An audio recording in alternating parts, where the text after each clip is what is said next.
I live in an area that sits between two massive national forests, and when summer comes, fire season is always on my mind. The trees around here are tall, dense, and old.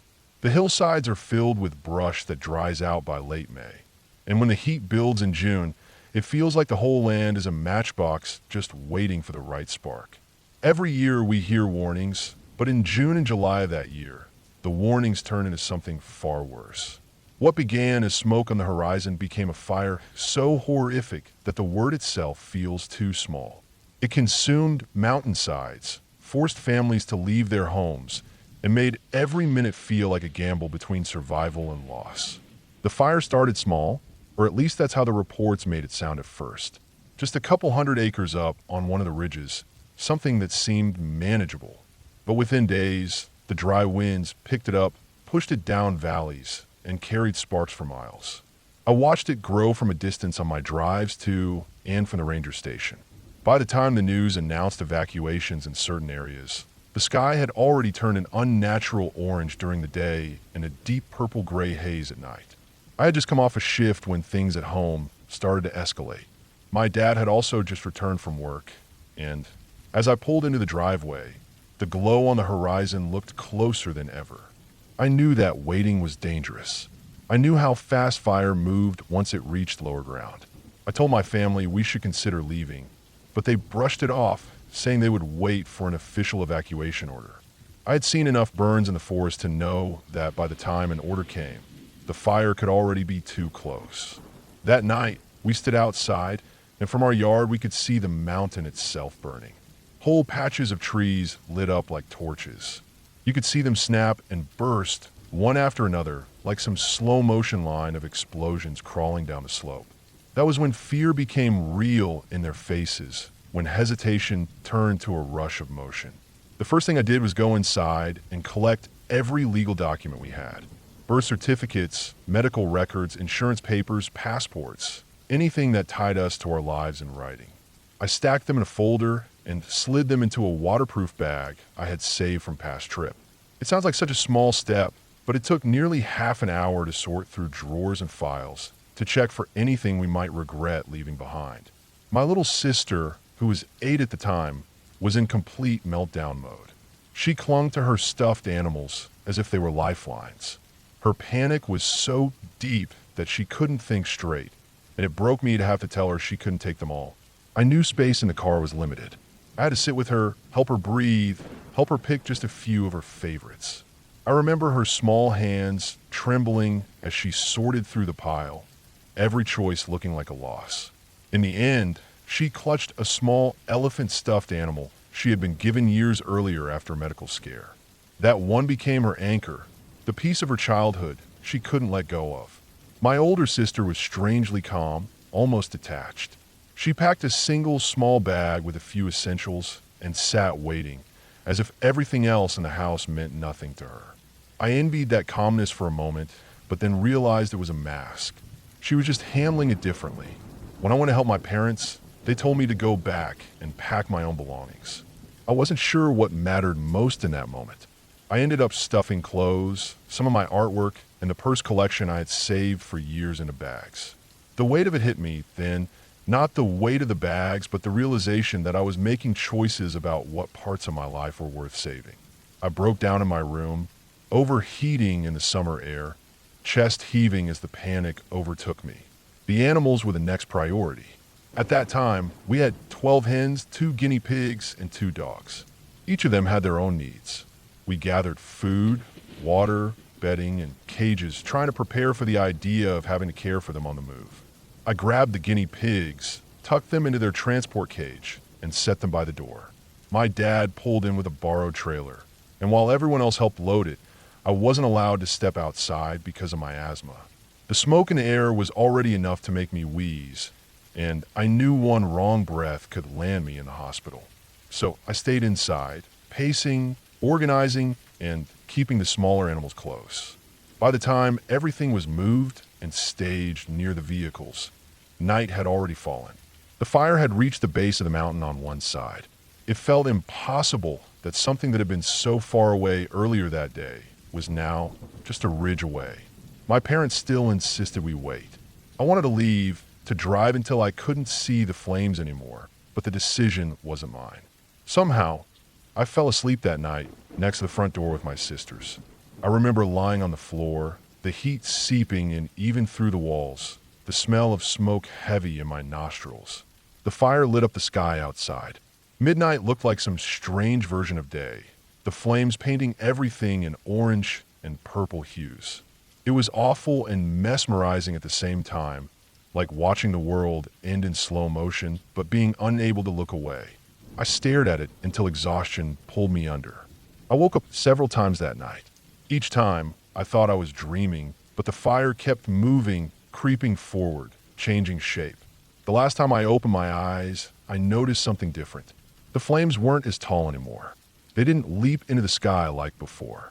By dawn, the massive towers of fire were gone.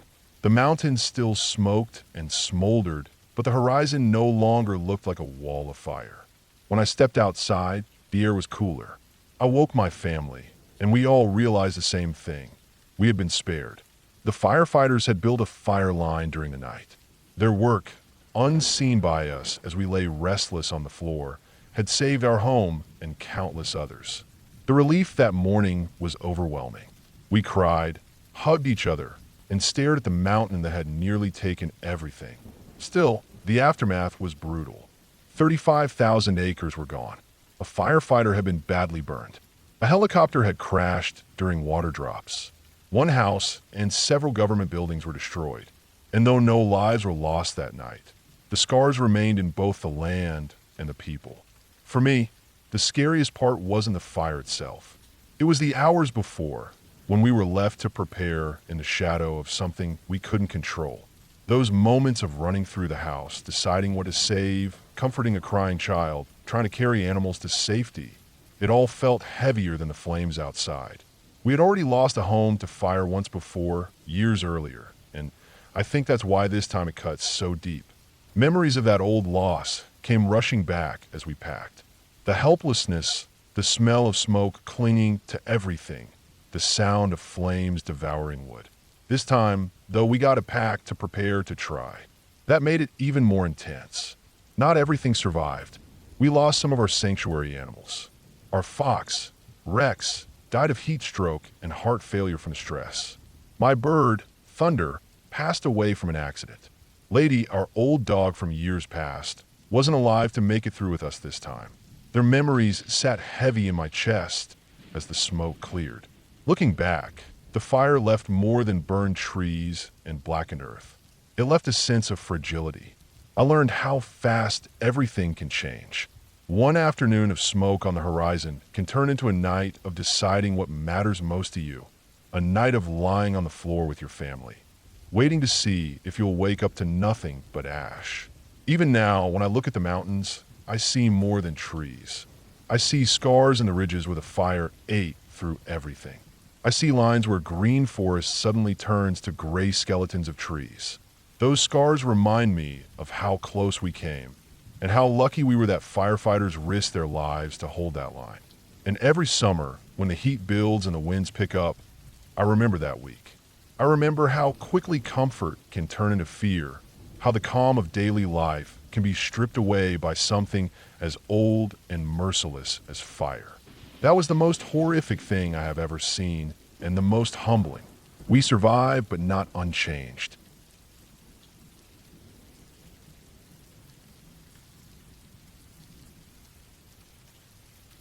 I have been working as a park ranger long enough to know that animals, weather, and terrain get blamed for most dangers out in the wild. But the truth is, it's people. It's always people. The first year I worked the backcountry, I thought the job would be about bears and storms and making sure folks didn't break their ankles miles away from the nearest road. That part was true, but the longer I stayed out there, the more I realized that what unsettled me most wasn't nature at all. It was the people who stepped into it, the ones who looked like they didn't quite belong or who carried themselves in ways that made the hairs on my arms stand up. If you've ever hiked alone for hours, maybe days, without crossing another person, you know the quiet that comes with it. Your head starts to buzz with your own thoughts, the rhythm of your boots hitting the ground, your breathing, the birds, the wind through the trees. Hours pass where it's just you in the woods, and then suddenly you round a bend and there's someone standing on the trail. It doesn't matter if they're smiling, carrying a pack like yours, or just resting with a bottle of water. Your body still jolts. Something in your head screams that it's not quite right. I worked a stretch of parkland in the northern Rockies, the kind of terrain where the mountains stretch out jagged and endless, and the valleys drop in a thick forest where you can walk all day without hearing a car or a plane. It's gorgeous, but it's isolating. You spend long stretches checking back trails, clearing fallen branches, or watching for signs of erosion. And you might go a whole week without hearing another person's voice. One season, midsummer, I was covering a series of back trails that saw very little traffic. The main campsites filled fast, but these trails cut further into the park, and only serious backpackers used them. They were narrow, winding, and tough to navigate. Most people who came out that far knew what they were doing, but not always. The first time I felt it that summer was late in July. I had been walking since early morning, climbing steady switchbacks through thick pine and rock outcroppings. It had been nearly 6 hours since I'd left the trailhead, and I hadn't seen anyone. I was deep in that headspace you get into when you've been alone too long, half clear-headed, half dreaming on your feet. When I crested the ridge, I froze. There was a man standing 20 yards ahead, right in the middle of the trail. He had no pack, no water bottle, nothing. Just jeans and a long-sleeved shirt, standing perfectly still, looking down the slope. I hadn't heard him coming up behind me, and I hadn't passed him earlier. My stomach dropped. I forced myself to keep walking at the same pace, but every step felt heavy. He didn't move as I passed. He didn't look at me, just stood there like he was waiting for something. The whole ridge was silent. I went around the bend and didn't look back until I was well down the other side. When I finally turned, the trail was empty. The thing is, I could explain away most of it. Maybe he'd come up from one of the unmarked game trails. Maybe he'd stashed his pack somewhere. Maybe he was just out for a weird hike. But all the explanations didn't matter. What stuck with me was that feeling. My skin prickled like I had been walking too close to a cliff edge. That night, I camped near a small backcountry site beside a creek. There were 3 tent pads and a bear pole. No one else was there, which wasn't unusual. I went through my routine, hung my food, set up my tent, boiled water for dinner. I kept glancing toward the trail, half expecting to see that man again, but the woods stayed quiet. Still, I didn't sleep well. Every snap of a twig outside made me sit up. I had the sharp sense that I wasn't alone. The next morning, I found footprints in the dirt near the edge of the campsite. They weren't mine, and they were fresh. No tent, no fire ring disturbed, just footprints that led in from the trail, circled near my tent pad, and went back out. I tried to tell myself it could have been another hiker passing through in the night, but no one leaves camp without stopping to rest, not that far in. My stomach turned when I noticed that the prints came right up to where my tent had been pitched. Whoever it was had been standing just feet away while I was inside. That was only the first time. Later that season, in August, I was assigned to check a trail that ran parallel to the park boundary. It wasn't used much, and I knew from the map that it skirted private land. The forest out there was dense and wild, full of tangled undergrowth and stretches where the canopy made the afternoon feel like dusk. I've been walking nearly all day, sweating under the weight of the sun in my gear, when I noticed movement ahead. This time it wasn't just one person. 2 figures stepped into the trail, walking toward me. Both wore mismatched clothes, neither had proper packs, and one carried what looked like a hatchet dangling loose at his side. They looked rough, like they'd been living out in the woods for a while. My pulse hammered in my ears. I knew I had no cell service, no backup close by. Out there, the only thing protecting me was the thin hope that they didn't care enough to bother with me. They nodded as we passed each other, and I forced myself to keep walking, but I could feel their eyes on me long after they were behind me. I wanted to turn around to see if they were following, but I didn't. I kept walking until the trail turned, then ducked into the trees and waited. Sure enough, a few minutes later, I heard their voices, low and sharp. Their footsteps slowed where I had left the trail. I held my breath as they stopped, muttering to each other. Then one of them laughed, short and ugly, before they kept moving. I stayed hidden until I couldn't hear them anymore. That night, I didn't camp. I pushed through the dark with my headlamp, stumbling over rocks and roots until I reached the ranger station on the far side of the trail.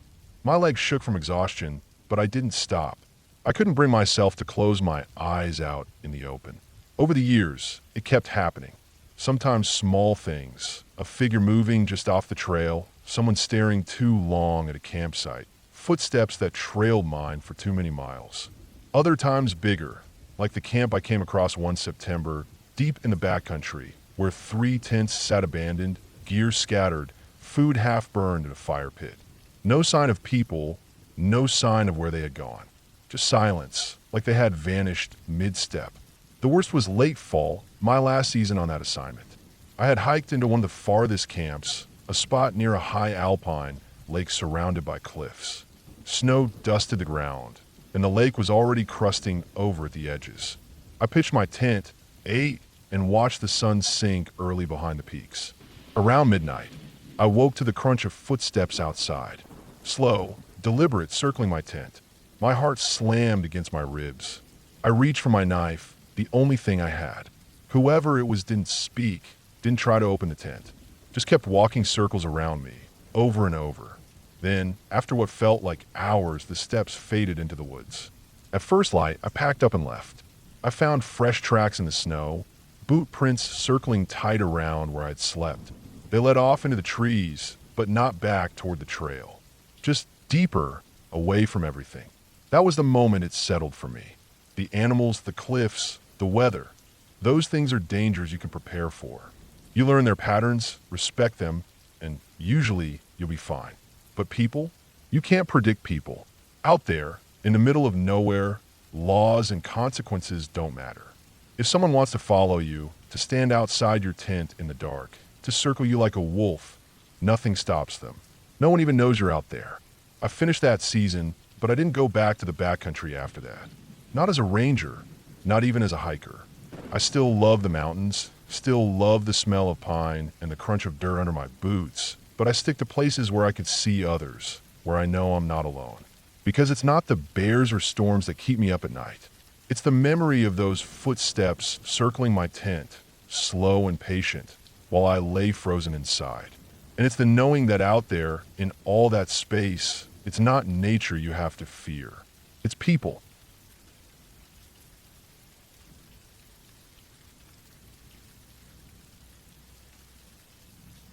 I worked one summer as a seasonal ranger in Yellowstone, and even though most of my days were routine, there was one night that has stayed with me more than anything else I ever saw out there. That summer I was stationed out near the west side of the park, which meant I spent a lot of time on the roads between Madison, Norris, and Mammoth. Most of my work involved checking campgrounds, monitoring traffic, and making sure people respected closures. Some nights I would get off late, and since lodging was limited, I usually stayed in a small ranger cabin that was about 45 minutes from the park entrance. That meant driving at odd hours, often with no one else around, except maybe the rare semi or an early rising fisherman heading out with their gear. If you've never driven those roads at night, it's hard to describe how strange it feels. Yellowstone has stretches where the forest presses right against the asphalt. Thick lodgepole pines packed so close together you can't see anything past the first line of trunks. Other places, the road cuts across wide valleys, open and quiet, where the moon lights up the sage and the silhouettes of elk or bison can be seen grazing far out in the flats. But what sticks with me most is the silence. Cars during the day are common, but at night, in some stretches, you can drive for 20 minutes without passing a single vehicle. The stars hang low, the road winds endlessly, and the only sound is the hum of your tires and the occasional thump of an insect against the windshield. On this particular night, it was already close to midnight. I had spent the evening at a meeting outside the park, and I was coming back in through the west entrance. My plan was to cut through toward Norris and then up to my cabin. I wasn't tired exactly, but the quiet was heavy, and the kind of stillness that makes your eyes search the shadows started to creep in. I had just come out a curve when my headlights picked up something strange ahead. At first I thought it was just another bison standing in the road, pretty common, especially at night, but then the shape was wrong. I slowed, and within seconds I realized what I was seeing. A small sedan was stopped at an angle across the road. Its headlights and hazard lights were both on, throwing a dull orange blink across the trees. In front of the car, lying partly in the road and partly on the shoulder, was a massive bison. The animal was still alive, its huge body heaving with shallow breaths, legs twitching slightly. The hood of the car was crumpled inward, steam rising faintly in the beams of the headlights. I pulled up slow, keeping some distance. The first thing I looked for was the driver.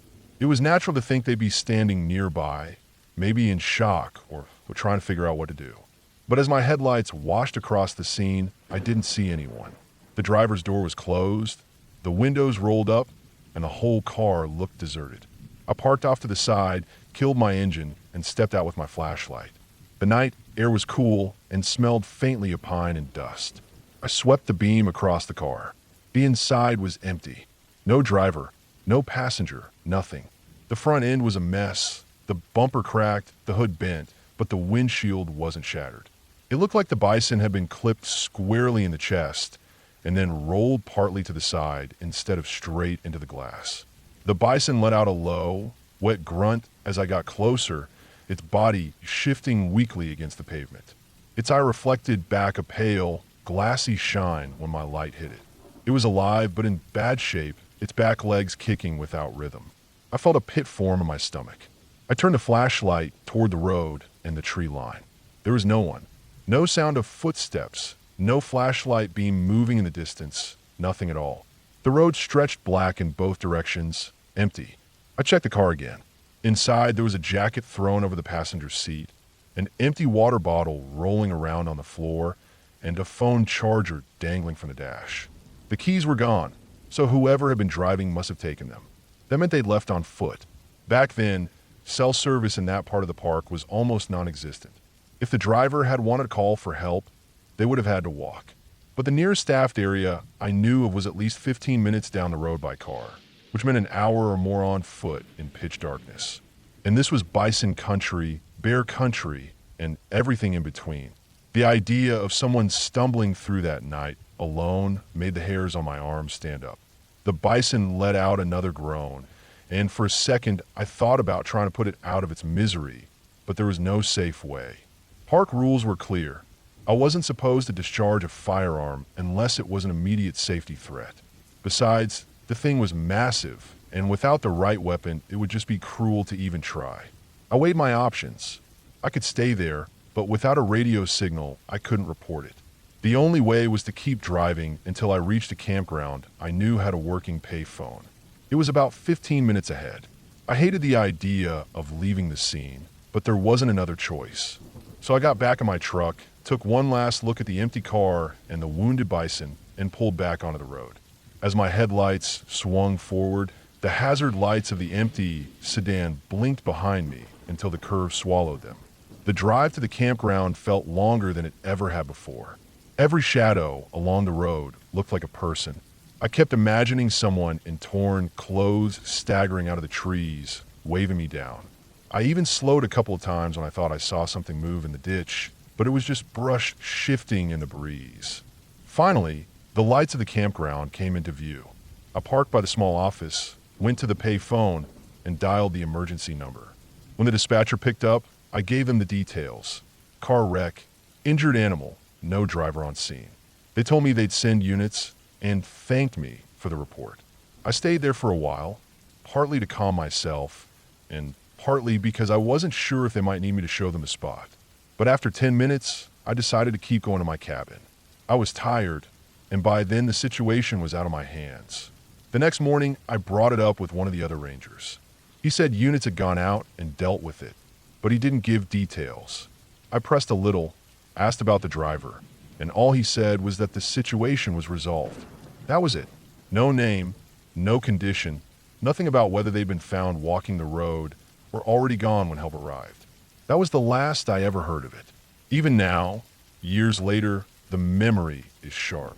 The image that comes back to me most is the car sitting there in the road, lights still flashing, engine still ticking, while that enormous animal lay twitching in the glow of the beams.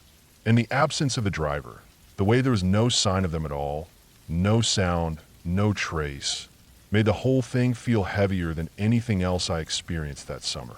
Realistically, I know they probably flagged down another car and rode off to get help. That stretch of road, while quiet, wasn't totally abandoned. Someone must have come by eventually. But in the moment, standing there under the stars with nothing but the broken car and the dying bison, it felt like something far worse. It felt like a person lost in the wilderness, swallowed up by the dark. And because I never got an answer, that thought still lingers. That night taught me something I've carried ever since. Out there, you never really know how fast things can go from routine to terrifying. One moment, it's just another drive home. The next, you're standing beside a wreck with no explanation, forced to picture someone alone and vulnerable in the middle of one of the wildest places in the country. That's why it unsettled me so much. Not because of what I saw, but because of what I didn't. The bison was taken care of, the car towed, the road cleared. But the absence of the driver has never left me.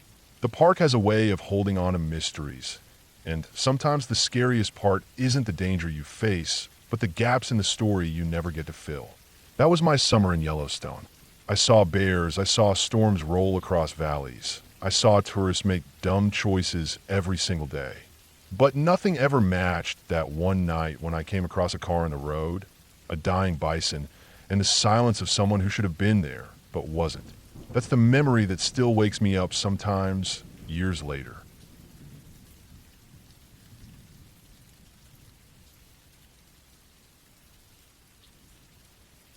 I've been working as a ranger for a long time now, and in that time I've seen a lot of strange things out in the backwoods, far from the marked trails and the crowded campgrounds. When most people think about parks, they picture wide open spaces, posted signs, picnic tables, or maybe the crowded camp loops with neatly numbered pads. But what most don't think about are the rough edges, the forgotten roads, the patches of land that used to serve as logging grounds or private property before being swallowed back into the park's borders. That's where people like me usually have the longest nights and the strangest stories to carry home. There's one that sticks with me, even after all these years, when I still think about when I'm out alone at night and I hear silence that feels too heavy. It started with a place my family used to camp when I was younger, long before I wore the uniform. My parents weren't fans of official campgrounds. Too crowded, too noisy, too predictable. Instead, they take us down unmarked paths, usually old logging roads or hunting tracks, until we found a clearing that felt like ours. It gave the feeling that we had carved out a piece of the wilderness for ourselves, even though deep down we knew other people had been there before. One year when I was about 13, my dad found a spot that seemed like something out of a storybook. It was tucked between two ponds that mirrored each other with still, glassy water, broken only by lily pads and the sound of frogs calling out through the night. To get there, we had to drag our gear a mile or so on foot because our vehicle wasn't built for the kind of rough terrain that old logging road had turned into. Down trees leaned across the road like barricades.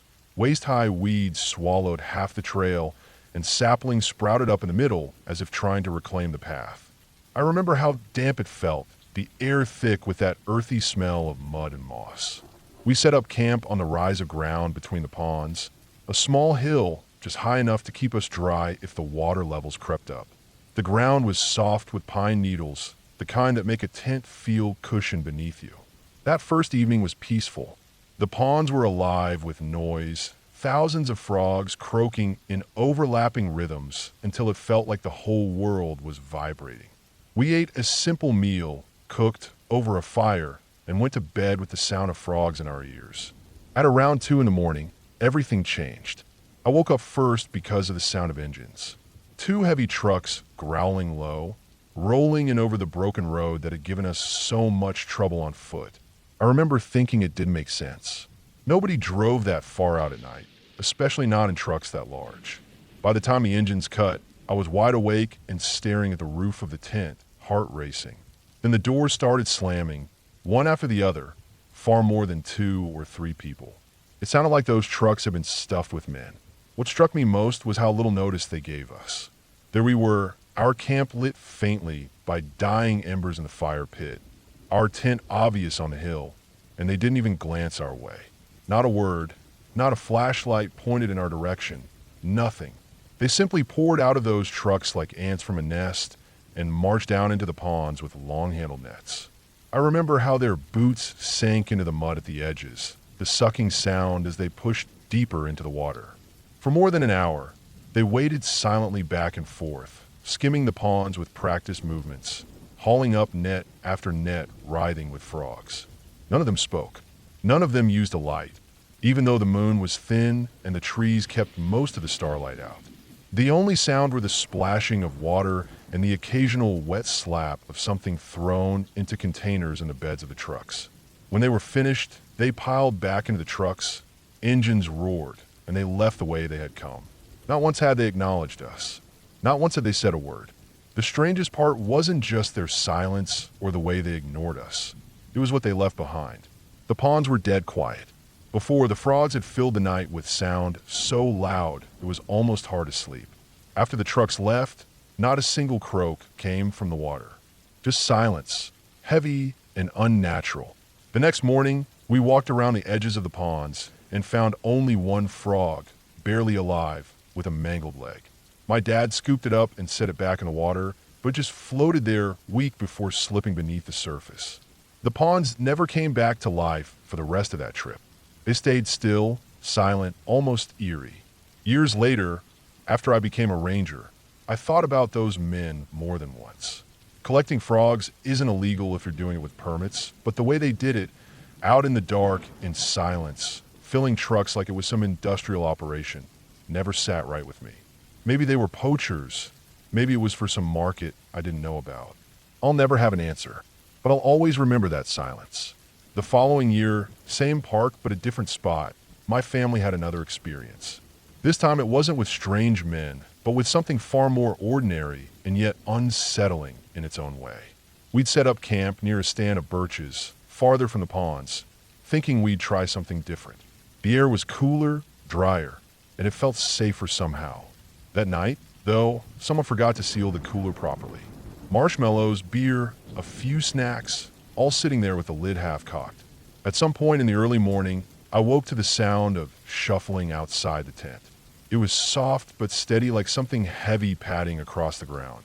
When I peered out through a slit in the fabric, I saw a black bear, calm as could be, carrying off our cooler in its jaws like it was nothing more than a toy chest. The sight was almost comical, but the reality of it was sobering. We found the cooler later that morning, not far down the trail. The marshmallows were gone, ripped open and devoured. A few beer cans had been crushed flat under the bear's weight. It wasn't a dramatic event, but it was a reminder of how easily animals adapt to us, how one mistake, like leaving food unsecured, can bring them too close for comfort. That's what the woods are like. Sometimes it's the raw force of nature showing you how small you are. And sometimes it's the unsettling presence of people doing things that feel out of place, things you can't explain. Both kinds stay with you. When I patrol now, years after those childhood trips, I keep my eyes open for signs that don't belong. Tire tracks in places they shouldn't be, water too quiet when it should be alive with noise, food wrappers tucked in a brush. People think the scariest thing out here is running into a wild animal, but I know better. The scariest thing is running into other people who don't want to be seen, people who move through the dark with their own reasons, their own silence. I'll never forget those men in the trucks or the sound of those ponds falling quiet. That was the first time I realized the woods don't just belong to the animals and the hikers and the rangers. They belong to whoever shows up, whoever takes what they want, whoever leaves behind silence heavy enough to press on your chest. That silence has followed me all these years, louder than any bear could ever be. And that's the clear truth of it. No ghosts, no monsters, just men with nets in the night, a bear with a sweet tooth, and the knowledge that out here, the line between safe and unsafe is thinner than most people realize. You don't forget it once you've lived it. You carry it with you, mile after mile, night after night, waiting for the next silence to fall.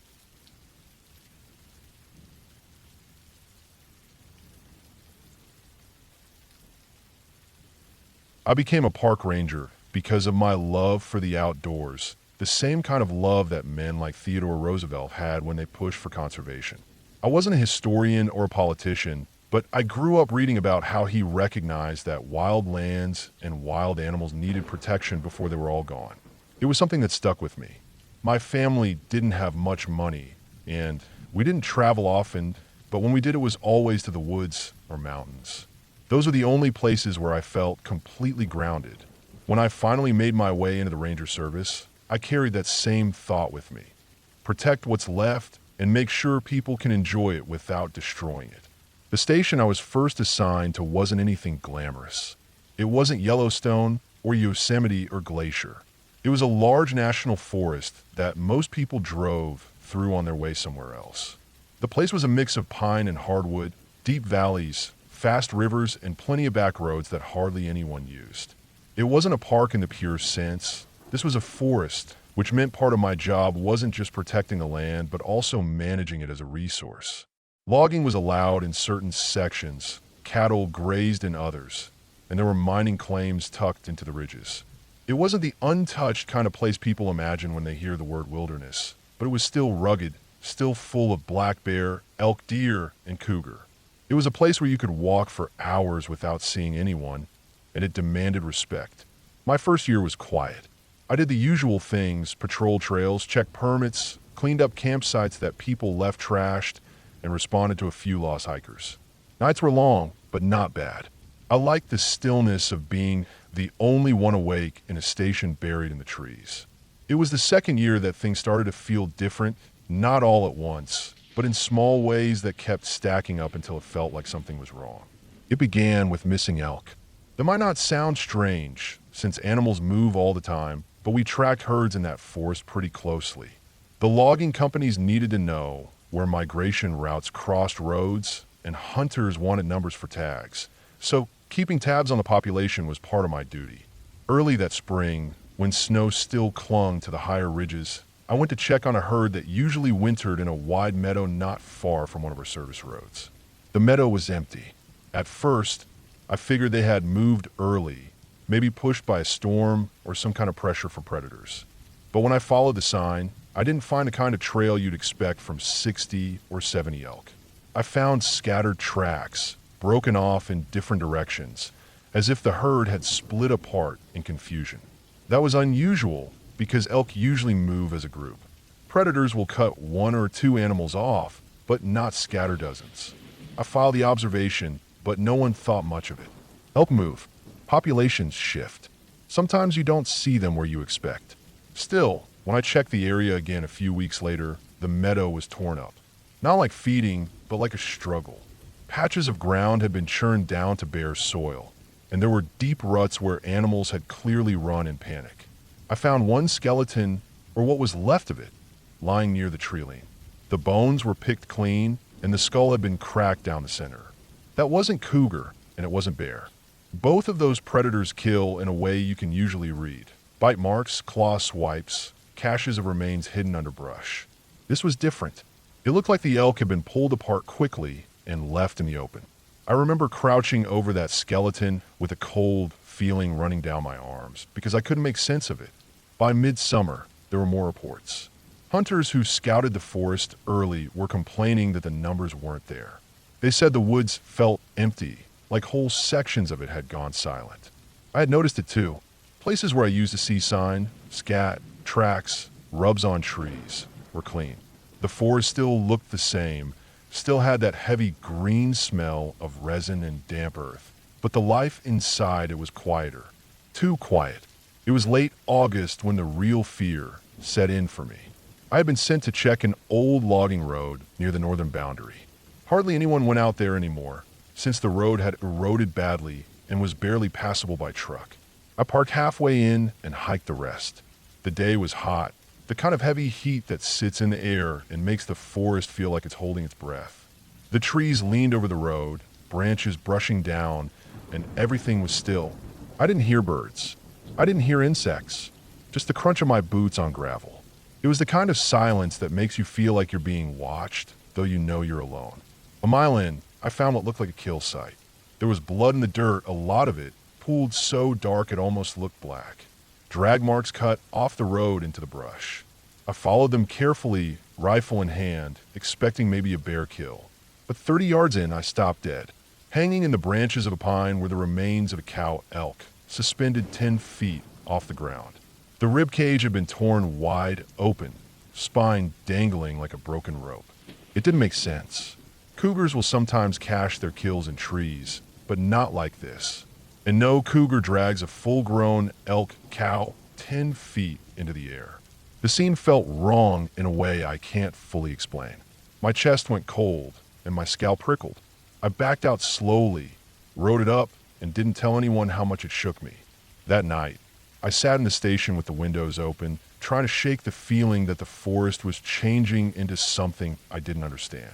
I thought about Roosevelt, about how he pushed for conservation because he saw the big picture. He knew that animals were disappearing because of hunting pressure and development. He knew land could vanish under greed. What I was seeing felt different. It wasn't people cutting down herds. It wasn't logging or hunting. It was something inside the ecosystem itself, something pulling life out of it in a way I couldn't explain. Autumn came, and with it hunting season. That's when things broke open. I was on patrol in early October when a call came in about an abandoned truck near one of the back trails. Hunters leave vehicles all the time, but this one had been sitting for 3 days. I went to check. The truck was parked at the end of a rough pull-off, door wide open, gear still inside. No sign of the hunter. I followed the trail leading out from the truck, half expecting to find someone who had gotten lost or hurt. 2 miles in, I found his camp. Tent still standing, pack leaning against a log, sleeping bag unrolled. But no hunter. What I did find were drag marks again, leading away from the tent into the woods. The ground was scuffed like there had been a struggle, boot prints sliding in the dirt. My throat tightened as I followed the marks. 100 yards later, I found a boot, torn down the side and soaked in blood. That was it. No body, no other trace. Just the boot. We launched a full search. Rangers, sheriff's deputies, volunteers. We combed that forest for a week. Dogs were brought in. Planes flew overhead. Nothing. It was as if the man had been lifted out of the forest without a trace. The only thing we had was that single boot, which I turned over in my hands more times than I can count, staring at the torn leather and dried blood, wondering when the world could take a man like that. After that, everything changed for me. The forest I had once loved started to feel hostile. Every time I hiked alone, I felt eyes on me. Every broken branch, every silence made my heart pound harder. I carry my rifle like a crutch, knowing deep down that if something could drag off an elk or a man without leaving much behind, a bullet might not stop it. But I still went out because it was my job and because if I didn't, no one else would know what was happening out there. Winter brought snow that year earlier than usual. For a while, it felt like the forest had gone back to sleep. No new reports, no fresh sights. But the silence never lifted. Whole valleys felt abandoned. Tracks of deer and elk were sparse. Even the coyotes seemed to avoid certain areas. It was like watching an ecosystem hollow itself out from the inside. By spring, I knew I couldn't ignore it anymore. I started keeping my own detailed logs, not the sanitized ones we filed for the service, but private notes. I mapped the missing elk, the found skeletons, the strange kill sites. The pattern was clear. Whatever was happening was moving slowly across the forest, draining life as it went. It didn't happen all at once, but in swaths. A ridge here, a valley there, as if something swept through and left silence in its wake. I stayed on for 2 more years. In that time, 3 more hunters vanished, though only one was ever reported widely. The others were brushed off as accidents, as people getting lost in country they couldn't handle. But I knew. I had seen enough by then to recognize the signs. The churned earth, the blood pooled in the dirt, the way trails went cold without reason. The worst night came in my final season. I was patrolling near the northern boundary again when I heard it. Not an animal sound, not something I could name. It was a low, grinding noise like stone dragged against stone, carried on the air. It came from deep in the timber, where the light failed even in daytime. I froze, heart hammering, every instinct screaming at me to leave.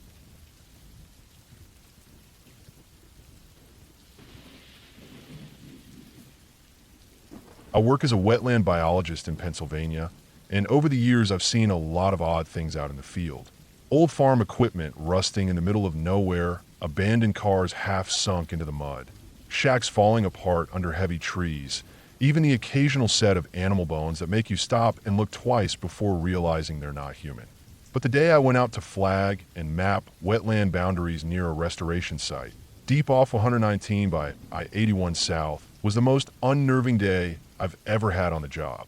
I still think about it sometimes when I'm driving alone or walking through a patch of woods, and it always leaves me with the same tight feeling in my stomach. The work started out normal. It was a crisp morning in late spring, with that kind of damp coolness in the air that comes after a night of heavy dew. My boots were already wet before I made it 100 yards into the understory. The place I had to survey was at the base of a mountain where old farmland had given way to forest over the decades.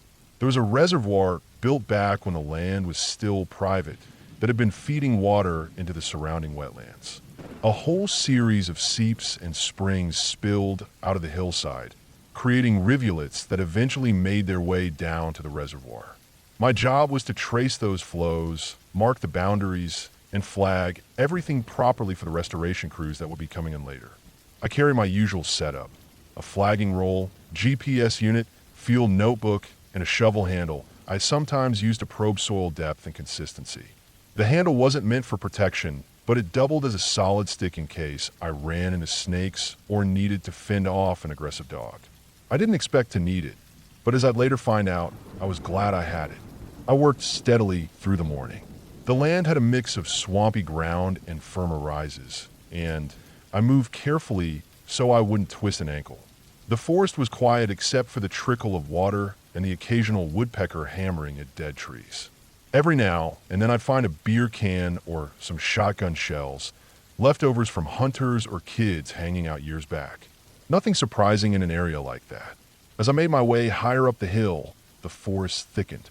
The seeps were harder to follow, but I kept pushing, flagging spots where water was breaking through the ground. I remember sweating even though the day wasn't hot, the kind of sweat you get from carrying gear and moving carefully over uneven ground. My legs were burning from the climb, and I was thinking about stopping for lunch when I came over a rise and noticed something strange. At first I thought it was just more old farm junk, but as I looked closer, I realized I was standing at the edge of what looked like a makeshift camp. There were rusted out pieces of furniture scattered around, a refrigerator door leaning against a tree, the skeleton of a couch with its springs showing, a broken folding chair. Tuna cans and chewing tobacco tins were lying around in the dirt, and a bunch of empty Natural Light beer cans were piled up like someone had been drinking there regularly. The whole place looked abandoned, but not ancient. It had the feel of something that might have been used by hunters, squatters, or maybe homeless people who knew how to stay out of sight. On public land that had once been private farmland, it wasn't unusual to stumble across setups like this. I'd seen old tree stands and shacks before, but this one had a different vibe to it. Messier, but at the same time deliberate, like someone had actually spent some time building it out before leaving it behind. I was just about to turn around and mark the spot on my GPS when I heard a sound behind me. My first thought was deer, maybe a raccoon. But when I turned, I froze. Standing about 20 feet away was a large German shepherd. It wasn't mangy or wild looking. In fact, it was the opposite. Its coat was clean and shiny, and it looked well fed. This wasn't a stray. This was somebody's dog, and that realization sent a jolt through me. Out there, 6 miles from the road, stumbling on someone's dog meant stumbling on its owner. And the kind of person who had a dog this far into the woods might not be the kind of person I wanted to meet. My mind raced. If the dog was territorial, I could be in serious trouble. I had no weapon, just my shovel handle. My heart pounded as I tightened my grip on it and braced myself. The dog's eyes were locked on me, ears perked, body still. It wasn't growling or barking, but it also wasn't wagging its tail or acting friendly. I thought I was about to get mauled. I remember actually bracing for the lunge, telling myself to use the handle to keep its mouth away from my arms. I could practically hear my pulse in my ears. But then something strange happened. The dog didn't come at me. Instead, it turned, looked over its shoulder at me, and took a few steps up the hill. Then it stopped, turned back, and stared like it wanted me to follow. I stood frozen, trying to decide what to do. Everything in me was screaming to back out of there, to get away from the camp, the dog, and whoever might be nearby. But the way the dog was acting made me hesitate. It wasn't aggressive, it was purposeful, like it had a job. And I kept thinking, what if someone's hurt up there? What if the dog belongs to a hiker or a hunter in trouble? What if ignoring it means walking away from someone who actually needs help? Against my better judgment, I followed. The dog moved up the hill with a steady pace, always looking back to make sure I was coming. I stepped carefully, scanning the woods around me, half expecting to see someone step out from behind a tree. The air felt heavier, the forest darker as we went higher. My boots squelched in the wet ground, and every sound seemed too loud. After a few minutes, we reached a clearing. At first, I couldn't process what I was seeing. It didn't make sense. In the middle of the woods, in a rough circle, were dolls. There must have been 20 or 30 of them, old and ratty, buried into the soil up to their necks. Their arms stuck up, pointing toward the center of the clearing. Some were plastic baby dolls. Others were porcelain with cracked faces and missing eyes. Their hair was matted, their clothes torn, their bodies stained from years in the dirt. They looked like they'd been there a long time, carefully placed, not just tossed aside. And in the center, hanging from a rope looped over a thick branch, was the carcass of a deer. It was suspended several feet off the ground, the body stiff and bloated, legs dangling. The hide was torn open in places, ribs showing. Flies buzzed thick around it, the smell of rot hitting me, so hard I gagged. I stood there, gripping my shovel handle, trying to understand what I was looking at. It wasn't hunters. Hunters don't waste a deer like that. Don't set up something that looks like a ritual. And it sure as hell wasn't kids messing around. This was too deliberate, too disturbing. The dog sat at the edge of the clearing, watching me. Every instinct I had screamed to leave. Whatever this was, I wanted no part of it. I wasn't about to find out who had done it, or why, or whether they were coming back. I was getting married in a month, and the thought hit me hard. I wasn't going to risk ending up as another thing strung up in that clearing. I turned slowly, walked back the way I'd come, forcing myself not to run. My legs felt like lead, my chest tight. I kept expecting to hear footsteps behind me, voices, anything. But the forest stayed silent, except for the buzzing flies and the crunch of my boots. When I reached the old camp again, I didn't look around. I just pushed past it, found a line of seeps I'd been following, and worked my way downhill until I reached the reservoir. From there, I retraced my flagged path back out to the truck. The hike felt longer than 6 miles. Every sound made me tense. Every rustle of leaves had me gripping the shovel handle tighter. By the time I reached the truck, my shirt was soaked with sweat and my nerves were shot. I tossed my gear in the back, slammed the door, and sat there with my hands on the steering wheel, trying to steady my breathing. I didn't tell anyone what I saw for a while. When people ask, I just say the job was done and I had no reason to go back. And that's the truth. Whatever was going on in those woods, whoever had made that clearing, I wanted nothing to do with it. The site was flagged, the mapping finished. My work there was over. I drove away that day and never set foot back in those woods. To this day, I can picture the dolls with their arms pointing upward and the deer hanging above them.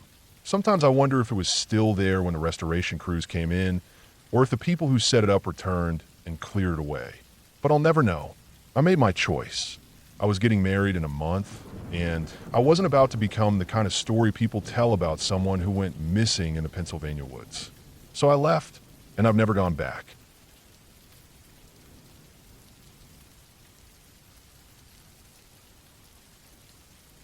When I was a kid, maybe 10 years old, my parents took our family to Mark Twain National Forest.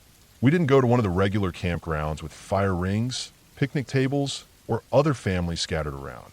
My stepfather, stubborn as always, wanted to avoid the fees, the rules, and the people. He said camping was about being in the wild, not sitting around other families like you were in some outdoor neighborhood.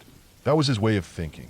So we ended up pulling off a dirt road, far away from anyone, and trying to set up in the middle of the woods. We had arrived later than planned, close to dusk. The light had already dipped low between the trees, and we rushed to pitch the tent before it got too dark. Everything felt hurried, like we were already behind schedule. I remember how the air smelled: damp soil, rotting leaves, the faint sweetness of pine. We worked fast, trying to get the tent staked down while the last glow of daylight faded. It wasn't until the tent was standing that we realized we had forgotten something important. We had no lantern, no flashlight strong enough to light the camp, no steady glow to keep back the night. The forest swallowed the light quicker than we expected. Shadows fell across everything, and the sky itself darkened to a dull purple before collapsing into black. It was the kind of dark that feels alive, where you can't even see your hand in front of your face without straining. My stepfather had already started drinking earlier in the car, and by the time we got the tent up, he was in full swing. Loud, angry mean. He had a way of poisoning the air around him. His voice cut through the forest louder than any night creature. He yelled at my mom, barked at me, cursed about the missing lantern, cursed about everything. Instead of starting a fire like any normal family would, we all climbed into the tent early just to get away from him, just to shut it all out. The night settled around us without warmth or light. I lay there next to my sister, listening to the rise and fall of his drunken grumbling. My mom was silent, the way she always was when he got like that. My sister breathed shallowly beside me. The nylon walls of the tent did nothing to keep out the sounds of the forest. I could hear crickets chirping, the occasional call of a bird, the creak of branches shifting above us. Time stretched in that kind of silence where every minute feels doubled. Then I noticed it, the faint crunch of leaves. At first, it blended in with the natural sounds, but then it came again, deliberate, spaced evenly apart like the steps of someone walking. I froze. The sound came from somewhere in the woods, not too far from the tent. I thought maybe it was an animal, but it didn't sound like an animal. A deer would have moved more quickly, lighter, scattering leaves in uneven bursts. This was steady. One step, a pause. Another step, a pause. It had rhythm. It had weight. Someone was out there. I kept waiting for it to fade away, but instead, the steps grew closer. I felt my chest tighten. My ears rang as I tried to focus. The sound of dry leaves being pressed and shifted underfoot came from one side, then directly in front of us. Whoever it was didn't carry a light. I could see through the thin tent walls, and there was no glow, no beams sweeping across the trees. Just the void of the night. The closer it came, the louder my pulse grew in my head.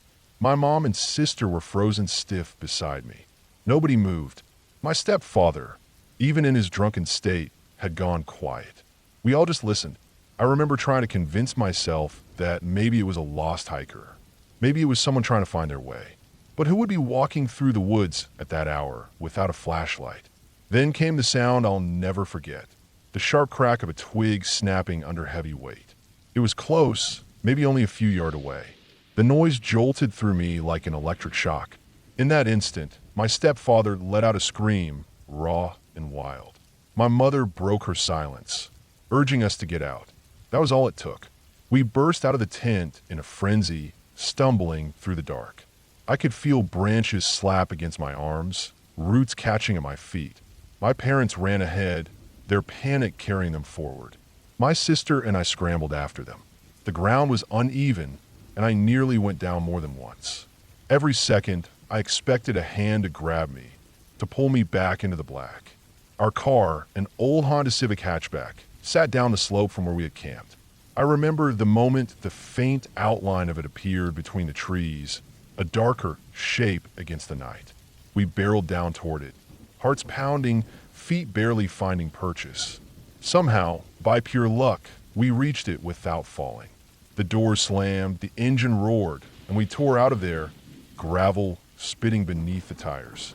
We never went back for our things. Everything we had, the tent, the sleeping bags, the food, the cooler, was left behind. It was as though none of it mattered. All that mattered was getting away. That night carved itself into me. Even now, decades later, I still think about it. I'm 43 years old, and I still dream about those steps in the dark. I still feel the panic of running through the woods, chased by nothing I could see. For years afterward, I hated camping. I refused to go when friends invited me. Even in my 20s, I avoided the woods. I thought I had left it all behind.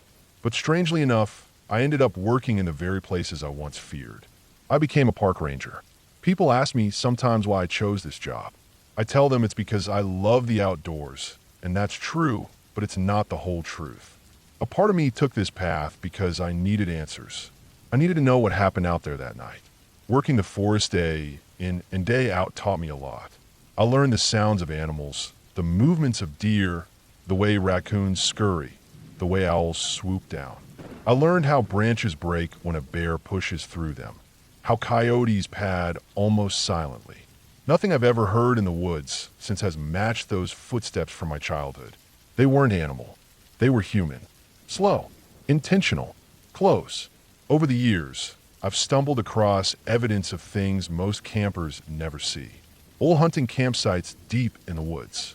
Rusted cans, fire pits long gone cold. Bones of animals that were stripped for food. I've found shacks left behind by squatters, lined with newspaper, filled with the smell of rot. I've come across camps that weren't meant for recreation, but for hiding. People living where they weren't supposed to be. The truth is, forests hide people just as easily as they hide animals. People who don't want to be found. People running from something. People who live by different rules. And some of them, if they find you, won't be friendly. That's the part most families don't think about when they pull off the road and pitch a tent. They imagine animals, maybe weather, maybe getting lost. But they don't think about the other kind of danger, the kind that walks on two legs. The kind that doesn't need a lantern because they already know their way around the woods. Looking back now, I know what I heard as a kid was not some harmless wanderer. Whoever was had no reason to be out there, moving slowly, deliberately, toward a family with no light, no fire, isolated in the dark. Whoever was stopped only a few yards from our tent, close enough to hear us breathing. They knew exactly where we were. We were lucky that night. Lucky that fear made us move. Lucky that we didn't freeze and wait to see what happened next. Leaving our things behind probably saved us. I still patrol Mark Twain National Forest sometimes, decades later. When I walk the trails at night, when the moon hides and the trees swallow the light, I think about that night. I think about my 10-year-old self, lying frozen in a thin tent, listening to footsteps in the leaves. I think about how close they came. I'll never know who was out there. I'll never know what they wanted. But I know enough to say this. The scariest things in the forest aren't animals or shadows or stories about ghosts. They're the people who move without being seen, who step lightly and slowly, who don't carry light because they don't need it. That night shaped my whole life. I lost my love for camping as a kid, and though I forced myself back into the woods as an adult, I never lost that edge, that sense of something waiting in the dark. It's the reason I double-check my perimeter when I set up a patrol station. It's the reason I keep my radio close, my flashlight closer, and my sidearm closest of all. Because I know that once, long ago, out in the dark, someone found us.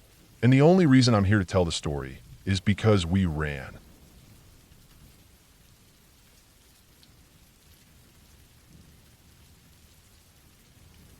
I've been a park ranger long enough to know that the woods and rivers and mountains don't always hold the kind of peace people think they do. I've seen the bright side of this job, helping families who come out to camp, rescuing lost hikers, watching the way the sunrise makes the ridges glow orange before the world wakes up. But I've also seen the darker side of these places, the kind of things that crawl under your skin and stay there no matter how much time has passed. Some of it comes from nature itself. Bears, cougars, storms, landslides, but the most disturbing things I've come across didn't come from nature. They came from people. I've had two experiences that sit heavier than anything else, things I think about when the trails are quiet and I'm walking alone with nothing but the sound of my own boots on dirt. One happened when I was a kid, long before I ever thought of becoming a ranger, and the other when I was older, out on my own and thinking a weekend in the wild would clear my head. I've spent years trying to push them out of my mind, but they never leave. And now, after working these parks for as long as I have, I realize they shaped how I look at this land. They remind me that even though the forest looks timeless and safe, it can hold things you'd never imagine. The first thing happened when I was 8 or 9. My mom used to take me with her when she went out to gather materials. She made baskets, mats, and other things from natural reeds, grasses, and bark, and she'd go to places near reservoirs or the edges of national parks where those things grew. For me, it was an adventure. I'd tag along, carrying a bag, sometimes a little basket, and I'd collect things too: sticks, rocks, anything I thought looked interesting. My mom made a deal with me that if I picked up trash, I'd get a nickel for each piece. Back then, that was motivation enough. One day, she took me out to a reservoir. It was spring, cool but sunny, the kind of day where the water looked flat and bright and the air smelled like pine and wet soil. We parked and hiked down a path toward the shoreline. She started pulling reeds and stripping bark, and I wandered a little farther as I usually did. I stayed close enough to see her now and then, but I liked the freedom of poking around on my own. I was doing what I always did, checking the sand and rocks, picking up crushed cans, little scraps of plastic, bottle caps. My bag had a small collection already, and I remember feeling proud of it, like I was helping the place look better. That's when I saw what looked like a glove lying near the water. It was pale, bloated, the fingers curled a little, and from a distance I thought someone had left a rubber glove or maybe a gardening glove behind. I want to pick it up. The memory of what happened next has never faded. I bent down, reached for it, and when my hand closed around it, I felt skin, soft but swollen cold. It wasn't a glove. It was a hand, a human left hand, cut or torn off a few inches below the wrist. The skin had that waterlogged look, the fingernails cloudy, and I can still picture the way the fingers bent against my grip as I lifted it. I screamed, not just a little yelp, but the kind of scream that rips out of your throat before you even know you're making it. But what shocked me more was that I didn't let go. My hand locked around that severed hand as if my own body didn't understand what I was holding. I couldn't drop it. My fingers clenched tighter the more I panicked. My mom must have heard me because she came running. She found me standing there, shrieking, my arm out, clutching a dead stranger's hand. I remember her face going pale, then the way she had to pry my fingers open one by one. When it finally fell into the sand, I backed away, shaking, sobbing so hard I could barely breathe. She pulled me against her and hurried me away, but that image had already burned into me. We didn't have cell phones back then, so she drove to the closest gas station to call the police. I sat in the car the whole time, numb, my hands trembling even though I'd scrubbed them raw with a napkin and some water she had in a jug. The cops went out and collected it. Later, I overheard adults talking. It turned out there had been a group of teenagers out on the reservoir in a powerboat, drinking, messing around. One of them had fallen, and the propeller had done the rest. They didn't tell me at the time. They tried to convince me it was a bear paw, but I knew what I'd seen, and the nightmares that followed proved it. I didn't talk for 2 months after that. My mom tried everything: school counselors, family friends, little distractions, but every time I looked at my hand, I remembered the weight of that one.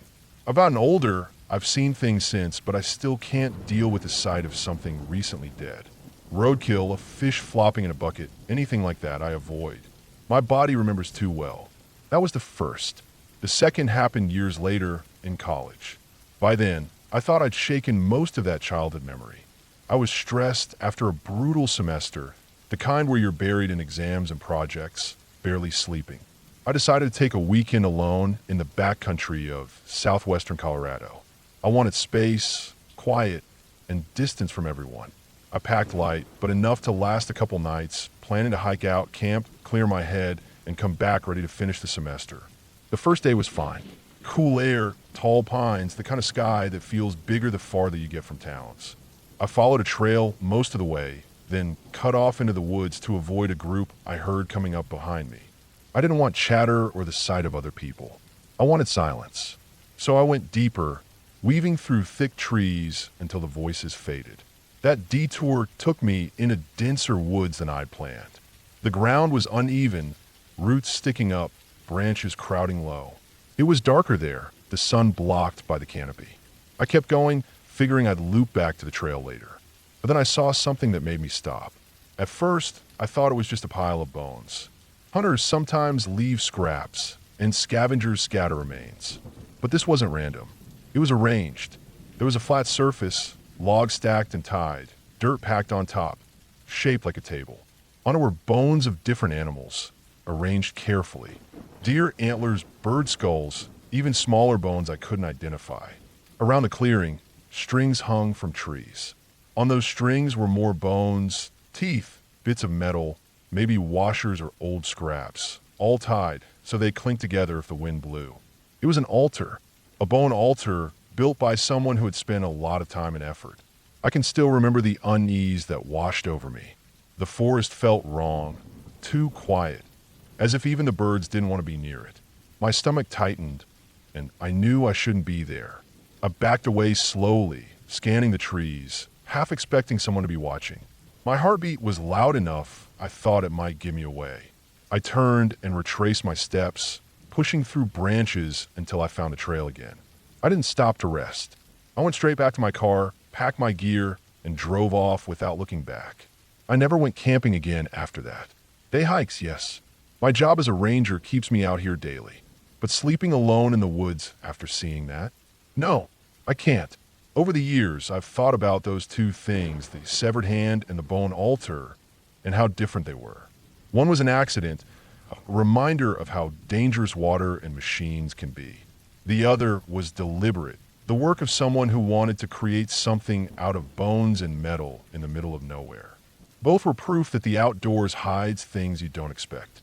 Now, when I'm on patrol, I keep those memories with me. I walk past lakes and think of that hand. I check backcountry clearings and remember the altar. And I know this job isn't just about keeping people safe from bears or storms. It's about remembering that people themselves bring the darkest things into these places. I found lost hikers crying with relief when I guided them back. I've stood over fatal accidents where cliffs or rivers took their toll. But nothing sticks with me like those two moments. They taught me that when you step off the trail, when you wander into the wild, you never really know what you might find. And that's the truth of it. The forest doesn't care. The rivers don't care. But people leave things behind, sometimes by accident, sometimes on purpose, that can change you forever. I learned that as a child holding something I never should have touched, and again as a college student standing in front of something I was never meant to see. And I carry both with me still, every time I walk alone beneath the trees.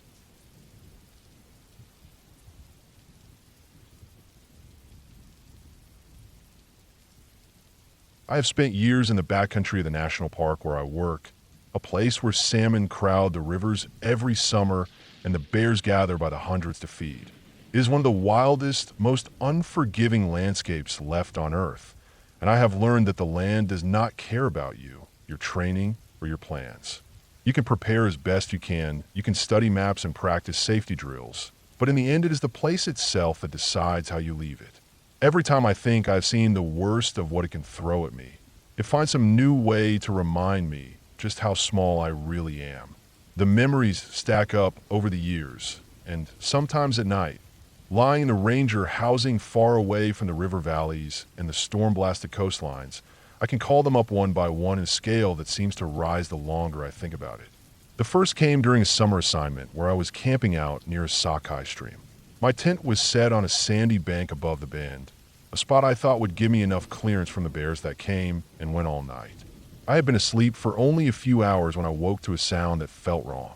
It wasn't the usual brush of branches or the splash of fish. It was heavy, rhythmic, steady. When I realized it was swimming, my skin went cold. I lay frozen, listening as the sound drew closer, each push of water carrying a body too large to mistake for anything but a bear. The strokes were deliberate, confident, the kind of swimming that said this animal had crossed rivers and lakes its entire life. I could hear it reach the gravel bar in front of camp, water sheeting off its fur, and I pictured its nose lifting, pulling my scent straight out of the tent fabric. My heart was hammering, but I didn't move. The animal padded in silence, and then the sound shifted, soft huffs as it sniffed, air rattling through a snout only feet away. I thought the tent walls would collapse inward if it pressed even once. I stayed motionless, counting seconds, until eventually the huffs faded and the bear moved downriver. Only then did I let myself breathe again. It was a simple thing, just a bear swimming where it always had, but being pinned down in that thin nylon shelter, knowing the only thing between us was fabric and luck, set a tone that never really left me. Years later, during a survey far inland, I learned how quickly the same fear can return. I had been moving through thick alder, flagging trees, checking vegetation plots. The day was calm, bugs heavy in the air, and I was focused on my compass and notes. At first, the noise behind me blended in with the usual thickets shifting in a breeze. But then I heard it again, a steady push through brush that kept to my pace. The hair on my neck prickled. I turned, and what I saw froze me in place. A sow and her cub stood not more than 15 meters back on the trail I had just walked, their eyes locked on me. She had followed my scent straight through the undergrowth, silent until now.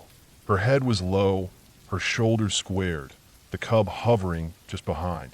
I knew what I was looking at was not curiosity, but calculation. The space between us felt too narrow, the air too thin. I could feel my hands shaking, and every second she stood there, the weight of that moment pressed harder. After what felt like hours, but was maybe less than a minute, she turned, nudged her cub, and moved off into the brush. I didn't breathe right for the rest of the survey. The silence of that following, the realization that she had tracked me without my knowing, still crawls in my head when I think about it. Another season, I was camped near a lake where a moose had been taken down days earlier. The cache was close, bones and hide piled near the brush, ravens wheeling overhead. I knew the bear that owned it would not appreciate company, but I had no choice but to stop there for the night. My tent was set back on a rise. The first time the boar came in, it was sudden, a crashing approach, the sound of paws hitting soil like drums. He stopped only feet away from my tent, his body heaving, eyes burning in the half-light. I yelled, I waved, I did everything I had learned to do, and slowly he turned away, circling back toward the cache. My heart had just started to settle when I heard him again. The same charge, the same force, the same stop so close I could smell the musk rolling off his hide. Again, he wheeled away. Again, silence. And then again, the return. Each time he left, each time he came back, it was as if he was trying to decide if tonight was the night he would claim me too. Hours passed like that, his form shifting in and out of the tree lean, until finally the sky began to lighten and he disappeared for good. I had never felt time stretch so long, each loop of his movements grinding me down until there was nothing left but waiting. That waiting returned in a different shape during a storm that pinned me in one of the old plywood cabins we use as emergency shelters. The wind had risen in the night, building into a willow that screamed down the valley without pause. By morning it was steady at 40 miles an hour, gusting higher, a raw wall of sound that never let up. Loose pumice from the slopes above had been ripped free, and it slammed against the cabin in waves, each impact sharp enough to make the walls quiver. I could feel the building take each hit, shudder, and then settle only to be hit again. The sound was endless, a roar outside, a drumbeat of stone on wood, a groan of boards straining under pressure. For 2 days I sat there, feeling every slam in my bones, wondering if the next one would punch straight through the wall. Sleep was impossible, food felt like sawdust, and the cabin seemed to shrink with each hour. When the storm finally broke, the silence was so wide and clean that I nearly cried. But storms pass, and the land always brings another test. The time I had to cross a glacial river with a 50-pound pack still lingers in my body. The water was milky with silt, rushing hard, the surface hiding boulders that could twist an ankle in a second. I stepped in, and the cold was like knives, immediate and overwhelming. Each step was slow, deliberate, my poles sinking deep, my pack dragging at my shoulders. The current pressed so hard against my legs it felt like it was peeling me away from the bottom. Halfway across, I stumbled on a rock, and for one terrible moment my balance tipped. The weight of the pack nearly carried me under, and I could feel the entire river lean against me, ready to take me if I gave an inch. Somehow my pole found a gap. I steadied, and I pushed forward step by step until I was on the far bank. I dropped to my knees there, lungs burning, knowing just how close I had come to being another name lost to water too fast for rescue. But none of these moments, not the bears, not the storm, not the river, has ever touched the fear of what happened in the air. It was a late season flight, supplies loaded, weather decent. I was tired but calm as the plane cut across the valley, the tundra rolling out beneath like a frozen sea. Then it happened. The engine sputtered once caught, then sputtered again, and then it cut out entirely. The silence was absolute, unnatural. I had never known how loud the absence of an engine could be until that second. The prop spun free, the nose dipped, and the world tilted into a weight that pressed me against the harness. I looked down at miles of broken tundra, rivers snaking through gravel bars, lakes iced on their edges. There was no runway, no road, no clearing wide enough. Just land that would take me apart if I hit it wrong. My chest locked. Every muscle in me screamed to fight, to will the machine back to life, but the tank was empty. It was my mistake, my oversight, my fuel calculations wrong, and now I was a passenger to gravity. The altimeter wound down, the horizon lifted, and all I could do was brace. Time slowed, and I felt the world narrow to a strip of ground where I might, if luck allowed, set down without being torn open. When the wheels hit, the impact tore through me, the plane jolting, skipping, then grinding hard as brush and rock clawed at the skids. Somehow, impossibly, it held together. I sat there shaking, engine silent, wind searing through the cracked windows, knowing just how close I had come to ending in fire or splintered aluminum. That was the scariest, not because it was louder than the storm or closer than the bears, but because it was final. In that silence, when the engine quit, I knew that there was nothing I could do, nothing to bargain with, nothing to fight. Just the weight of my own mistake and the sky falling away beneath me. The ground gave me back that day, but it could just as easily have taken me. And that is what I carry with me every time I step out into the park again. Not ghosts, not stories, just the knowledge that out here, you're always one slip, one storm, one silence away from being gone.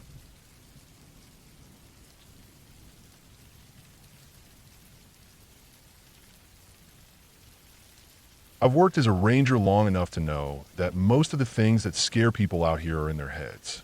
A snapped branch, a shadow that looks like a figure, the eyes of a deer shining in a headlamp.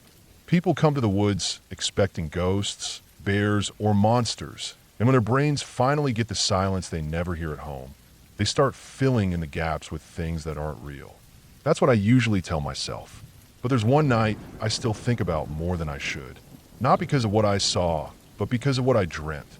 I was stationed at Sequoia National Park last year, and what happened there has followed me since.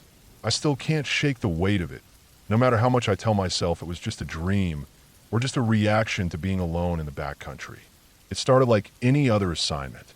I had been scheduled to do a week of backcountry patrol in late summer, mostly routine checks on campgrounds, clearing trash, watching for fire risks, making sure hikers weren't doing anything reckless. It wasn't unusual work, and I looked forward to it because it meant quiet nights under the stars and time to myself. I had packed light, carried my food in bear canisters, and decided that I'd sleep in the bed of my truck when I could, just to make things easier. That night, I camped near a pull-off not far from a trailhead. I chose the spot because it was open enough to see the sky, but still shielded by giant sequoias. Those trees never stop making me feel small. They're not like normal trees. You can't even take in their size without tilting your head until your neck hurts. Standing at the base of one feels like standing beside something alive that's older than you can even comprehend.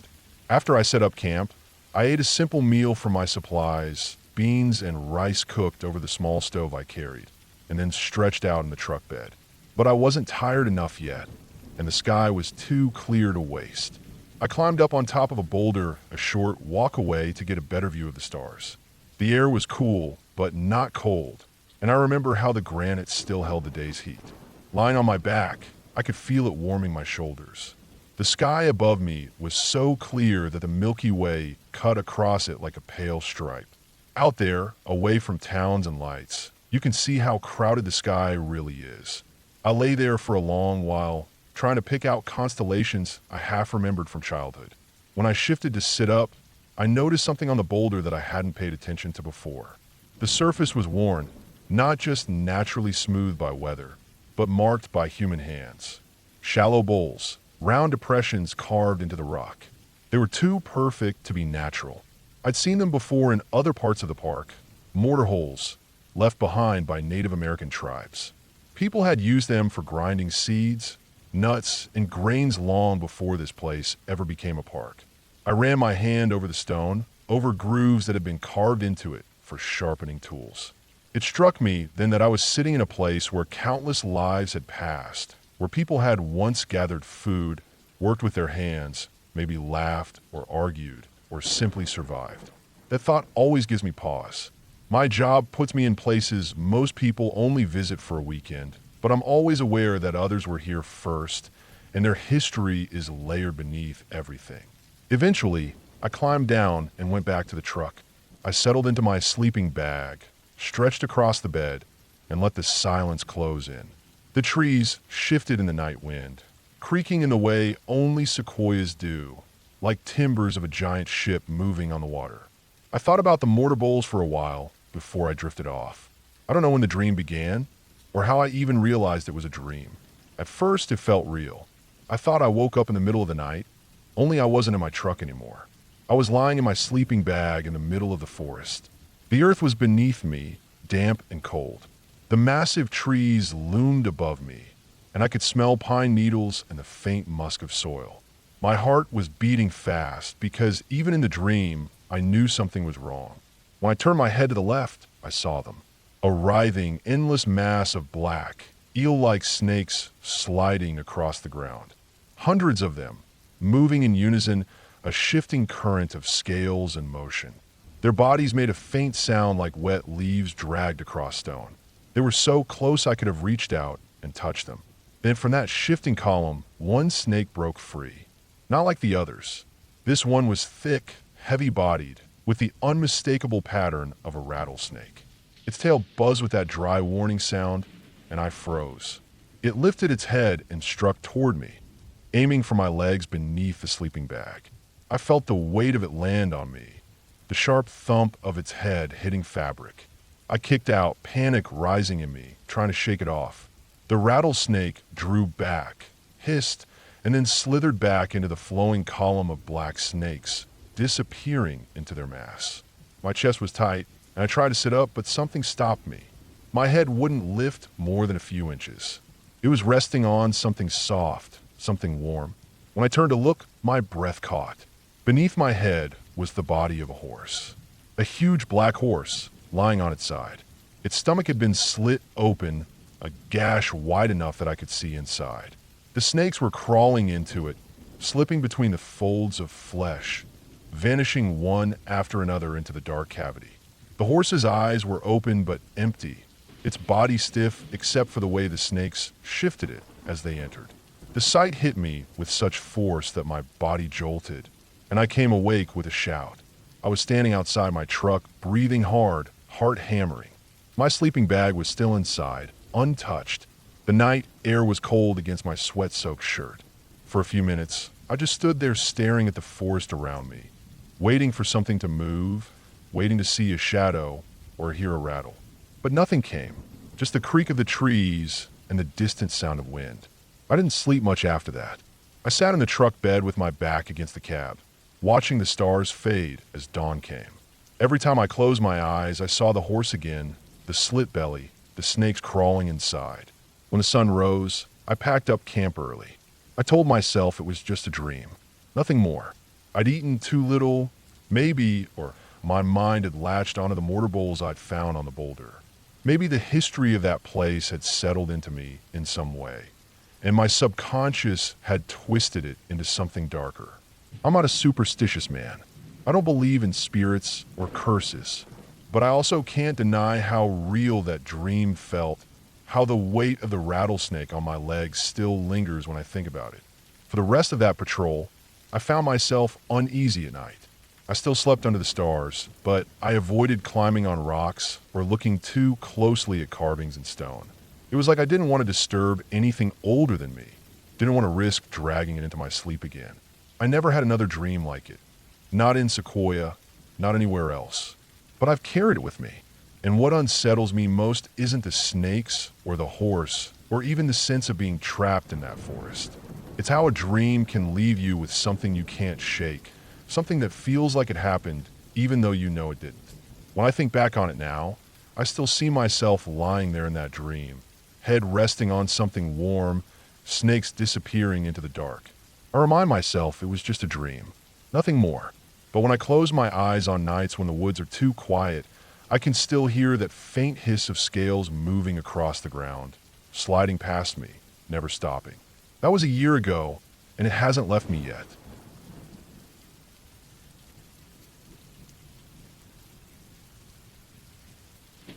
I remember that evening like a scar that keeps its shape. It was 4 years ago, and I was driving home from Yosemite after a long week of patrols and public contacts.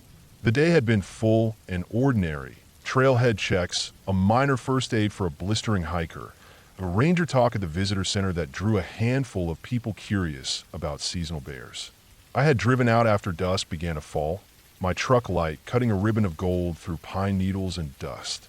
It was the kind of day that, the way it ends, feels simple and complete. I pulled off the road because I had to pee. This was stupidly human and basic. The body makes its own small rules, and they are not persuaded by scenery or duty. The pullout was a flat spot on an otherwise narrow two-lane road that threads through rock and trees. The truck sat maybe 30 feet away. I remember the color of the sky as if trying to tuck away a photograph. Not yet dark, a blue that holds back the night like a hand.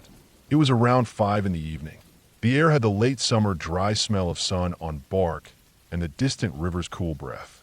I stepped out, zipped down my pants, and for a moment I let myself notice the small things that patrols make you miss in motion. Late light on granite, a sweep of green that hid trails, the low beat of traffic far off the main road. I breathed in and the world felt normal. I was alone along a county road in the heart of the park. I'd been in wilder places, and I was used to the animals being within the margins of the day. I kept the lighter items in my pockets, keys, phone, fold-out map. Out of habit, I set my hand on the truck door to steady myself when a small, odd silence came. It happened so cleanly that for a fraction of a second, I thought I had imagined it. The bird stopped, not the usual pause when a jay settles or a woodpecker taps. All at once, the background soundtrack that trees keep, tiny notes, high and bright, fell away. In the empty space that followed, the air seemed to sag like a held breath. I knew that a predator was nearby. It was the kind of body memory that belongs to people who watch the land. You learn the language of sudden quiet. If all the small animals freeze, something big is turning its head. It becomes a new kind of attention that pins you to the spot, a wire in your jaw. I cut short what I was doing and turned toward the truck. It was about 30 feet away. That distance is close enough to feel safe and far enough to make every step count. I had put my foot on the gravel to walk back when the sound came. It was not a growl, and it was not any animal call I'd filed in my mind. It was a sound that widened the chest and shoved at the left side of my head. Picture the mechanical scream of an air raid siren, but rawer, threaded with a long, human-like wail that bent up and down like a frightened throat. It was not the soft yelp of a coyote or the high, lonely cry of a fox. It had a metallic edge, a scream stretched around something big and urgent. It came from very close, so close that I felt the sound pass under my skin. My training is not heroic. It is a stack of small, true things that you do to keep people and animals safe. I did the first correct thing and ran. I ran as fast as I could to the truck, my boots throwing up gravel, my heart thumping like a fist against my ribs.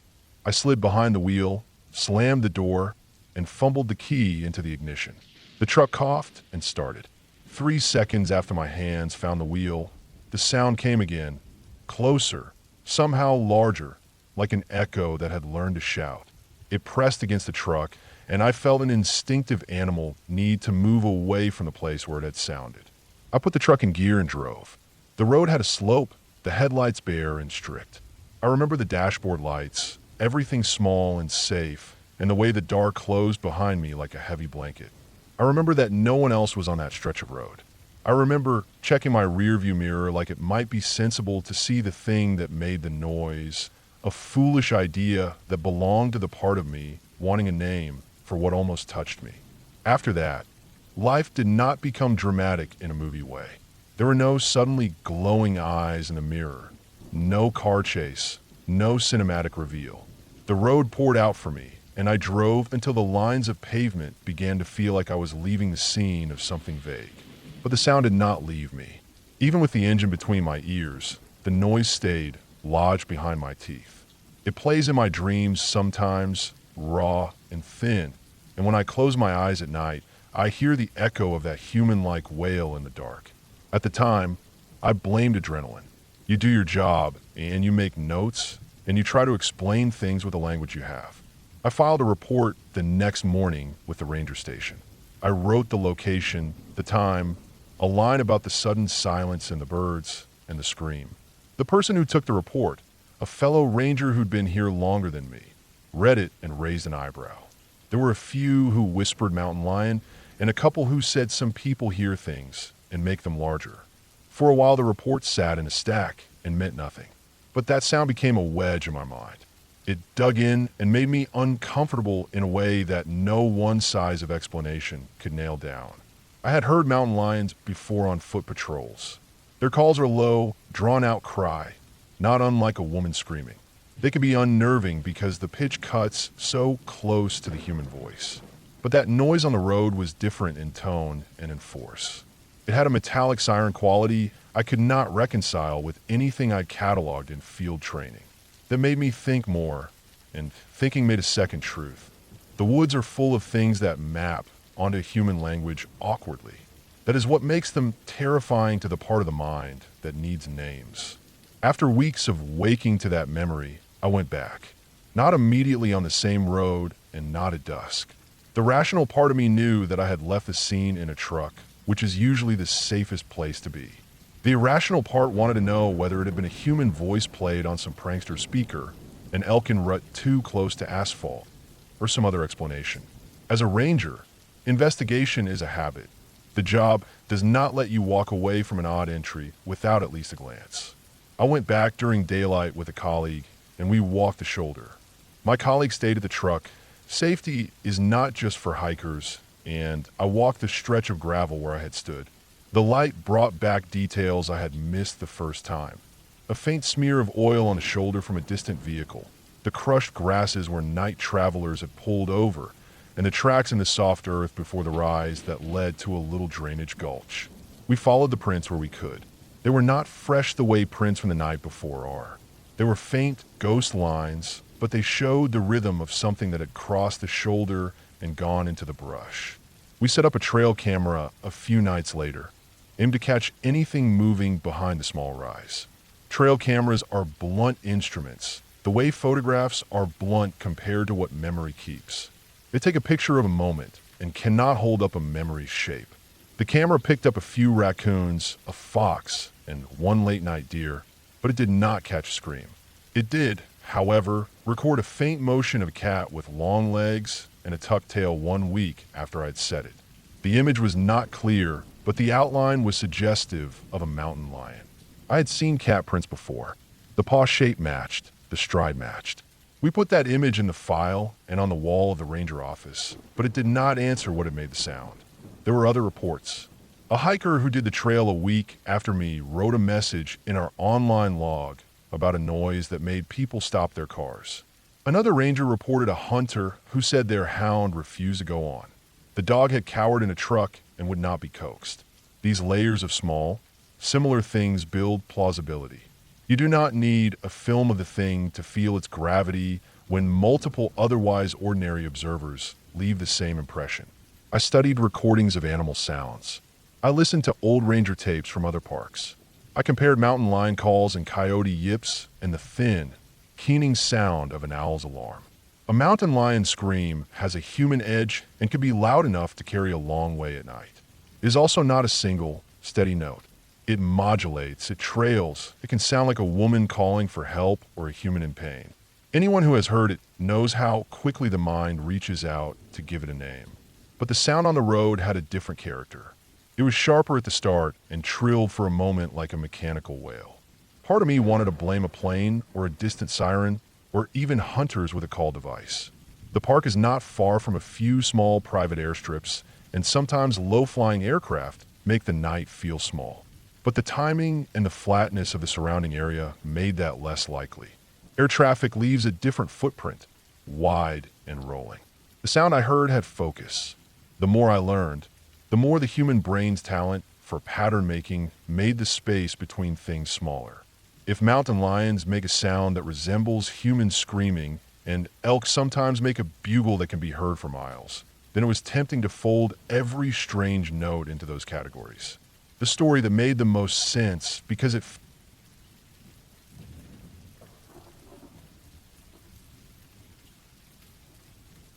I grew up around woods. Hunting, fishing, camping, logging trails, all of it. It's the kind of environment where the trees feel like walls and the valleys feel like closed rooms. When you spend enough time in that kind of country, you learn how much noise carries, how quickly you can get turned around, and how even a place you've known your whole life can suddenly feel unfamiliar. The land I'm about to talk about wasn't technically Park Service property, but it fits in with the kind of work I've done and the experiences I've had as a ranger. Woods are woods, and danger doesn't care if it's a state forest or your cousin's private property. This happened in western Wisconsin during deer season, and it changed how I think about being alone in the woods. Every year, my dad, my cousin, and a group of family friends hunt the opening days together. It's a tradition. They put in the work years ago to build a little shack on the land. Nothing fancy, just enough to keep warm in between hunts. They also hung tree stands all over the property. My cousin owns quite a bit of acreage, steep hills, thick oak, cedar bottoms, and stretches of open field that deer use as feeding grounds. The shack has a notebook we all use as a hunting schedule. Everyone writes down where they're going so nobody doubles up in the same spot. It keeps things safe and fair. That morning was clear but cold, the kind of cold where the frost makes the leaves crunch sharper than usual underfoot. My dad and I got there before first light. We loaded our rifles, got on the ATV, and climbed one of the steeper hillsides to set up before sunrise. The ride up was quiet except for the hum of the engine. My breath fogged in the headlamp glow, and I remember thinking how still the woods felt. Normally, on a morning like that, you'd hear owls, coyotes, maybe a deer breaking brush. But it felt muted. We parked, shouldered our packs, and picked a spot to sit. The hill had a clear view down into a small valley where deer usually moved through to bed down. We sat until about 9, not moving much, just letting the woods wake up. Except they didn't. We didn't see anything, not even squirrels skittering on branches or chickadees darting around. It was like someone had hit pause on the whole hillside. By 9 o'clock, we were stiff and cold, so Dad motioned for us to head back down for coffee. The walk down was uneventful at first. I've always had this habit of matching my dad's steps when we hunt. If we both land our feet at the same time, it blends into one sound, which is quieter and less suspicious to deer. It's just something he taught me when I was young, and it stuck.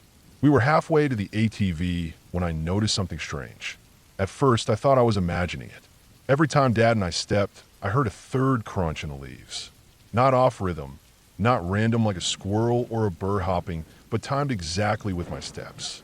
If I hesitated mid-step, there would be this faint delay, like something behind me was waiting for my foot to hit before it made its own. I stopped dead in my tracks and turned around, staring up the hill we'd just come from. The light was still dim since the sun hadn't cleared the ridge yet. Everything behind us was shaded, but I didn't see anything. Just trees, brush, frost on dead leaves. My heart was beating harder than it should have been, but I chalked it up to nerves. I convinced myself I was just hearing echoes bouncing off the hillside. We kept walking, and the noise came back. This time I didn't stop. I turned while we were still moving. That's when I caught it. Something ducked behind a tree 30 yards up the hill. It moved quick, like it knew it had been seen. For just a second, I caught sight of a pale face poking out, then gone again. I froze. My dad noticed my reaction and turned to look where I was staring. The figure leaned out again, not hiding this time, just standing there with half its face and shoulder visible behind a trunk. It was pale, almost gray against the dark bark, and still. Its eyes were too far to make out, but I knew it was locked on us. I felt my chest tighten in a way I can't really describe. This wasn't a deer, wasn't a coyote, wasn't anything I could explain away as an animal. I couldn't even think of it as a person, not right away, because something was off about the way it stood. It didn't shift its weight or scratch its nose or do anything a normal person in the woods would do. It just stayed there, staring. We moved faster. I kept looking back, and for the first time, I saw more than a face. A shoulder slid out from behind the tree, and then an arm twisted in a way that didn't look right. When the rest of the body followed, I caught myself holding my breath. It was shaped like a person, but gnarled, crooked, like its joints didn't bend the way they should. We made it to the ATV, and my dad got it running. I stared uphill until the engine roared, and in that last glance, I saw the thing step fully out. Its frame was bony, its limbs too long for its torso, and it didn't move like it was struggling or hurt. It moved deliberate, like it had been waiting there all along. Then Dad gunned the throttle, and we tore down the hill toward the shack. The ride back felt longer than the ride up. Every curve in the trail made me feel like something was going to dart out behind us. When we skidded to a stop at the shack, nobody else was there. No cousin, no friends, nobody. Dad didn't say anything, just went straight to the truck. We loaded the guns and drove out, gravel crunching under the tires as if we were trying to outrun the silence itself. I haven't hunted those woods since. Dad has. He even shot a deer there the following year and acts like nothing ever happened. But I think about that morning more often than I should. I think about the fact that the schedule notebook only had our names written down, meaning nobody else should have been up that hillside with us. I think about how the woods were unnaturally quiet, like everything had cleared out long before we arrived. And most of all, I think about how that thing didn't stumble on us by chance. It was following. Sometimes I wonder if it was a trespasser, maybe somebody with problems, somebody living rough out there. But that doesn't explain the timing of the footsteps or the way it mirrored us. It doesn't explain the way it stood there without moving like a human would. The longer I replay it in my head, the less sure I am of what I saw. All I know is that I haven't set foot on that property since. And I don't think I ever will. Some places in the woods you can forget, pass by, and move on. Other places stay with you no matter how much time has gone by. That hillside in western Wisconsin is one of those places. It's burned into my memory. And every year, when the frost sets in and the hunting season starts, I remember the sound of those extra footsteps and that pale face watching from the trees. That was the last time I felt the woods watching me instead of the other way around.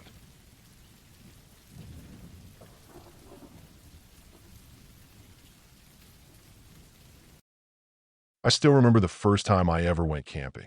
It was during a school field trip in 7th grade, and I dreaded every second of it. I wasn't the kind of kid who enjoyed being away from home. I liked the comfort of my own bed, my routine, my books, and my little corner of safety. The idea of being stuck in the middle of the woods, 5 hours away from everything familiar, felt more like punishment than adventure. I remember the bus ride alone felt endless, every mile making me feel more and more cut off from home. The camp itself wasn't terrible on the surface. It was the kind of place schools sent kids to make them bond and learn about nature. There were rustic wooden cabins with bunks, trails that wound through the forest, a big lodge for meals, and a lake we weren't allowed near unless it was daytime and supervised. I'm sure for some of my classmates it felt exciting, like some kind of adventure. But for me, the whole thing just felt miserable. The cabin I was assigned to was packed with other kids, and the beds were more like wooden manger-style frames with thin mattresses thrown on top. Every creak of the wood, every rustle of a sleeping bag, every snore kept me wide awake. The air smelled musty and heavy, and I hated how every sound echoed inside that cabin. By the time the first night rolled around, I was exhausted from the long day, but I couldn't get comfortable. It wasn't just that the bed was awful. It was that I felt trapped. I lay there staring at the dark ceiling, listening to the breathing and shifting of the other kids. And the more I tried to force myself to sleep, the more restless I felt. My chest was tight, my skin felt hot, and all I could think about was how far away I was from home. Finally, I couldn't take it anymore. I quietly slipped out of bed, careful not to make too much noise, and pushed open the door. The cool air hit me as I stepped outside, and even though I wasn't supposed to leave, it felt like a relief just to breathe something other than the stale cabin air. The camp was dark except for a few dim lights mounted on tall poles. Most of the grounds were swallowed up by shadows. The forest loomed right beyond the cabins, tall and black, like it was pressing in on the camp. I felt uneasy, but I couldn't bring myself to go back inside. I had brought along a small book light for the trip, and I took it out along with one of my Christopher Pike paperbacks. I was obsessed with his books at the time, and reading was the only thing that made me feel calm. I sat down on the steps just outside the cabin door, curled up with my knees to my chest, and held the light close to the page. The small circle of white light gave me something to focus on. The rest of the world around me faded into blackness, and I tried to disappear into the story. But even as I read, I couldn't shake the strange feeling creeping over me. The hair on the back of my neck kept prickling.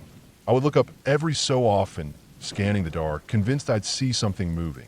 The camp was supposed to be safe, and I told myself it was just nerves, but it didn't help. The silence of the night pressed in. Every now and then I'd hear a snap of a twig or the brush of leaves shifting in the breeze, and my stomach would tighten.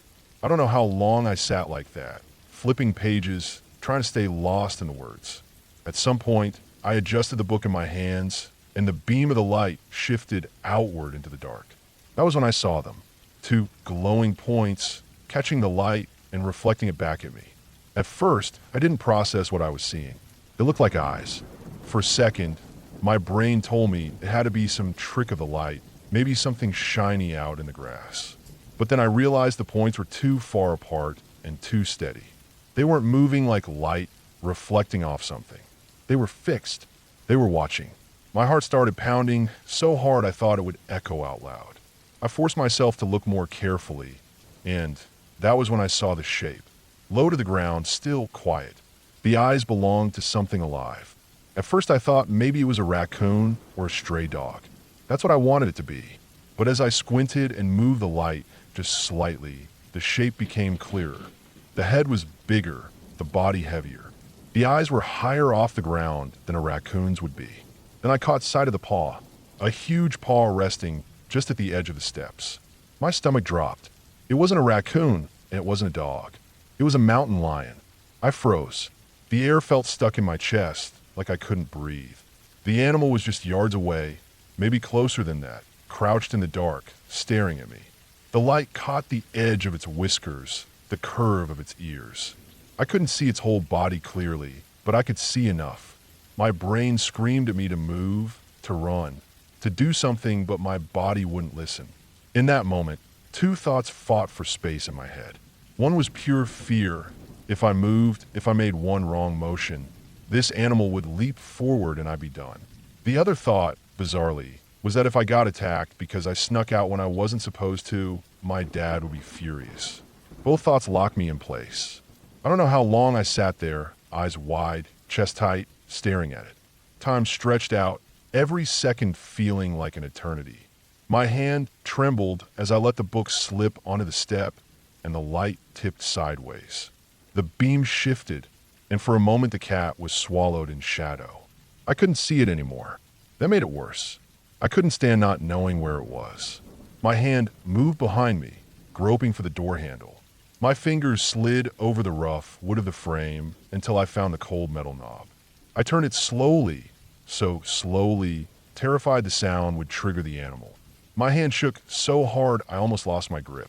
Finally, the knob gave, and I leaned backward, pushing the door open enough to slip inside. My body toppled through, and I yanked the door shut behind me with every ounce of strength I had. I fell back against the floorboards, heart slamming in my chest. I couldn't make a sound. I just sat there, breathing hard, too scared to even get back up. I waited, straining my ears for any noise outside. Nothing. Not a growl, not a paw step. Just silence. Eventually, I crawled back to my bunk and lay down. I stared at the dark ceiling, my whole body trembling, until exhaustion finally pulled me under. When morning came, I heard one of the girls ask about the cabin door, since it had made a noise in the night. I muttered something about the wind, not daring to tell the truth. When the teacher came in later and scolded me for leaving my book outside, I just nodded and took the punishment. I couldn't bring myself to admit what I'd seen. Looking back now, I know how lucky I was. A mountain lion that close could have ended my life in seconds. It must have been curious, maybe cautious, not hungry enough to strike. Maybe the beam of the light unsettled it. Maybe I just got lucky. I've thought about that night countless times since then. Years later, I became a park ranger. I've seen plenty of wildlife since, and I know how dangerous encounters like that can be. I've learned how to read animal behavior, how to stay safe, how to respect their space. But nothing has ever shaken me the way that night did. Nothing has ever made me feel so small, so vulnerable, so close to the edge of disaster. I was just a kid on my first camping trip, sitting alone in the dark, clutching a book, and staring into the eyes of a predator. I'll never forget it. And every time I pass by a group of campers now, laughing by their cabins or sitting with their flashlights, I can't help but think of that night. I can't help but remind myself that in the woods, you're never really alone, and sometimes the danger watching you is closer than you think.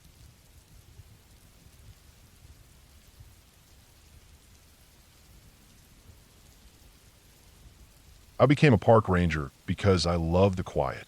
I had worked different jobs in my life before, mostly ones where I was always around people, always stuck under bright lights, or listening to voices all day long. When I finally got into the ranger program, it felt like a second chance at living the way I wanted to live. I liked being out in the woods, liked the long patrols on foot, the silence broken only by wind, birds, and sometimes the sound of my own boots on gravel trails. I thought the hardest part of the job would be the loneliness, but after a few months, I found out that the part that really tests you is the things you see out here that no one prepares you for. Things that aren't written in the manuals or explained in training. The story I'm about to write down happened a few years back when I was assigned to a stretch of land that was bigger than some towns. It was a remote park, deep woods, old trails, steep ridges, and valleys so low the sun barely touched them in winter. My duties covered trail checks, campsite inspections, watching for poachers, and keeping track of weather damage. It was one of those places where people came less for comfort and more for bragging rights, saying they had camped in land that hadn't been touched much since the old days. There were no gift shops or smooth paved roads. You drove a truck on dirt access roads until the road ended. Then you walked. I remember the week everything happened because it had been raining for days before. The ground was soggy, the rivers were swollen, and some of the trails were washed out. I had gotten word that a group of campers had set up in one of the farther zones and hadn't checked back in. Normally, that wasn't alarming, since people often stayed longer than they registered for, but the weather made it more serious. When rain soaks the ground like that, trees fall easier, streams flood, and it doesn't take much for someone to slip or get stuck. I set out early in the morning with a pack, my radio, and gear for staying overnight if I had to. The hiking was slow because the trails were torn up. Mud clung to my boots, and every slope was slick. The deeper I went, the quieter it got. You learn to pay attention to that kind of quiet because it means most animals are hiding. By the time I got within 2 miles of the campsite they had marked, I noticed the forest floor had fresh gouges where water had rushed downhill. Fallen branches blocked the path, and at one point I had to climb over a huge spruce that had snapped at its base. When I reached the campsite, I stopped for a long while just looking. The tents were still there, but the whole place was a mess. One tent had collapsed halfway. Another was tilted because the ground under it had washed out, and their fire pit had been drowned by mud. There were food wrappers scattered around, gear half buried in muck, and a cooler tipped on its side with the lid cracked open. I saw no people. I moved slow, circling the camp. Sometimes folks leave fast if weather turns bad, but usually they pack at least some things. Here it looked like they had just walked off. Inside one of the tents were sleeping bags still unrolled, wet, but with that look like they had just been left. I checked the ground for footprints. The rain had blurred everything, but I found faint marks leading downslope toward the thicker woods. At that point, I felt a heaviness in my stomach. I had been trained to deal with missing persons, and I knew how quickly things could go bad. I radioed in that the camp was empty and I was following tracks. The dispatcher told me to keep them updated, but I already knew I'd probably lose signal soon in the valley. I followed the prints down into darker forest. The ground was uneven, full of gullies carved by runoff. The further I went, the harder it was to see any clear trail. Still, I kept on, using broken plants and small scuffs in the mud as guides. After about a mile, I found the first real sign that something had happened. A backpack lay torn open beside a log. Its straps were tangled, and the contents were spread around: clothes, a flashlight, a soggy map. Nothing looked stolen. It looked dropped in a hurry. I picked it up and marked the spot with tape so I could guide others back later. Moving ahead, I started noticing the forest smelled different. The air had that sharp metallic tang I knew too well. I pushed through brush and came into a clearing where the ground was churned up. Mud was splashed everywhere, small trees bent, and in the middle of it all was blood.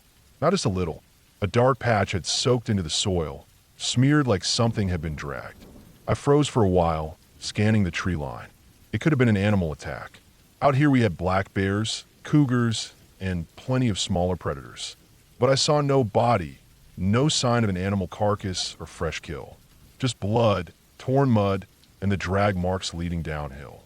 I followed slowly, every sense stretched thin. I carried my sidearm, but kept my hand off it, not wanting to spook myself into mistakes. The drag marks wove between trees and finally ended at a creek swollen with rain. There the trail vanished into the water. I stood on the bank, listening to the rush, try to figure out where they might have gone. If someone had been injured, they might have been pulled along. The thought of someone swept away in that current made my chest tight. I spent the rest of that day combing both banks, moving up and down, calling in updates when I got brief bursts of signal. As the light drained, I had to accept I wasn't finding them before nightfall. I set up my own camp near a ridge where my radio worked, but I barely slept. Every crack of a branch in the dark made me sit up. At one point I swore I heard shouting, far off and faint, but it stopped before I could pin it down. The next morning, a search team came in with dogs. I guided them to the site, showed them the blood, the backpack, the creek. The dogs picked up scent and moved downstream, and we followed for hours. The terrain was brutal, steep banks and slick rocks. By midday, one of the handlers called out that the dogs had found something. It was a shoe, caught in a tangle of roots at the edge of the creek. Not far from it, the dogs led us to another clearing, this one worse than the last. Another spray of blood, more drag marks, but also shredded fabric and a bent trekking pole. We spread out, combing every inch, and finally one of the rangers called us over. We found a first body wedged under a fallen log near the creek. It was a young man, face pale, body twisted, clothes torn. The cause was obvious: deep slashes across his chest and arms, like from claws or a knife. His expression was frozen, mouth open in a grimace. We radioed it in, marked the spot, and kept moving. Hours later, we found another body downstream, this one a woman. Same injuries, same frozen look. There had been 4 campers total in the group, according to registration. 2 still missing. The rest of that day bled into the next, as we kept searching. I barely felt the hunger or the weight of the pack anymore. My whole mind was locked on finding the others. We found more signs: a water bottle cracked open, a torn piece of rain jacket, more blood. Always more blood. Finally, 2 miles farther down, we found a third.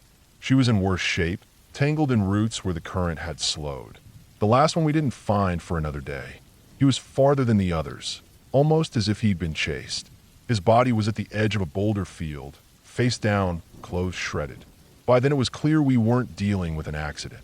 The wounds were too precise, too brutal. The question was whether it was animal or human. The cuts didn't look like claws. It looked like blades. Law enforcement was called in.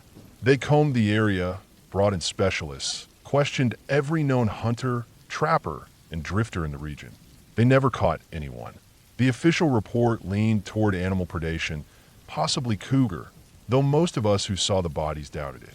I couldn't shake the feeling of being watched the whole time we searched. Some of the other rangers admitted the same thing quietly later. I had to return to that forest many times after. Every time I passed near that creek, I felt the hair rise on my neck. I never forgot the smell, the churned up ground, the way the drag marks disappeared into the water. What made it worse was the silence that followed. News covered it briefly, calling it a tragic accident. But inside, among us rangers, it sat like a stone. We knew how odd it had been, how much didn't line up. The families never got answers, and the forest kept on being silent, green, and endless. For me, the scariest part was not the blood, not the bodies, not even the possibility of some violent person out there. It was the emptiness of the woods afterward. The way I kept going back, alone, knowing what had happened, never knowing if whoever or whatever caused it was still out there. That's the part you can't prepare for. The work doesn't stop, the patrols keep coming, and the forest doesn't care about what you've seen. You walk the same trails, pass the same ridges, and carry the memory in silence. And you wait, always a little tense for the next time something happens that no one will ever fully explain.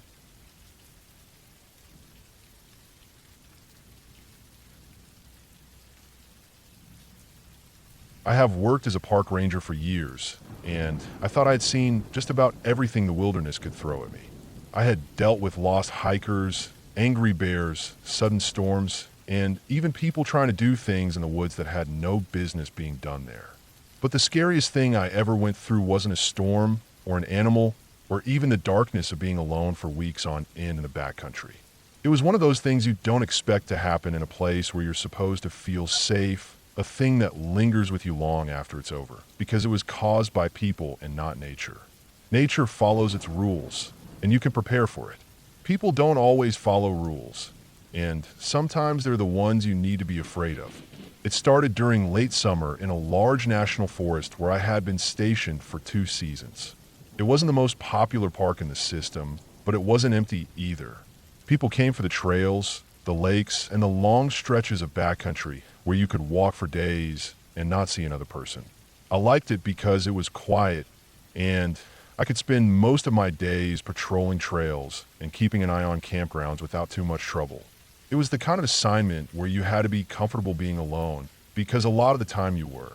On this particular stretch, I was assigned to patrol an area that included an old fire road, a couple of lakes, and a section of trail that was about 10 miles long. There were a handful of backcountry campsites, some of them barely used except by the most dedicated hikers. I had a small cabin out there, more of a shack really, stocked with enough food and supplies to last a week at a time.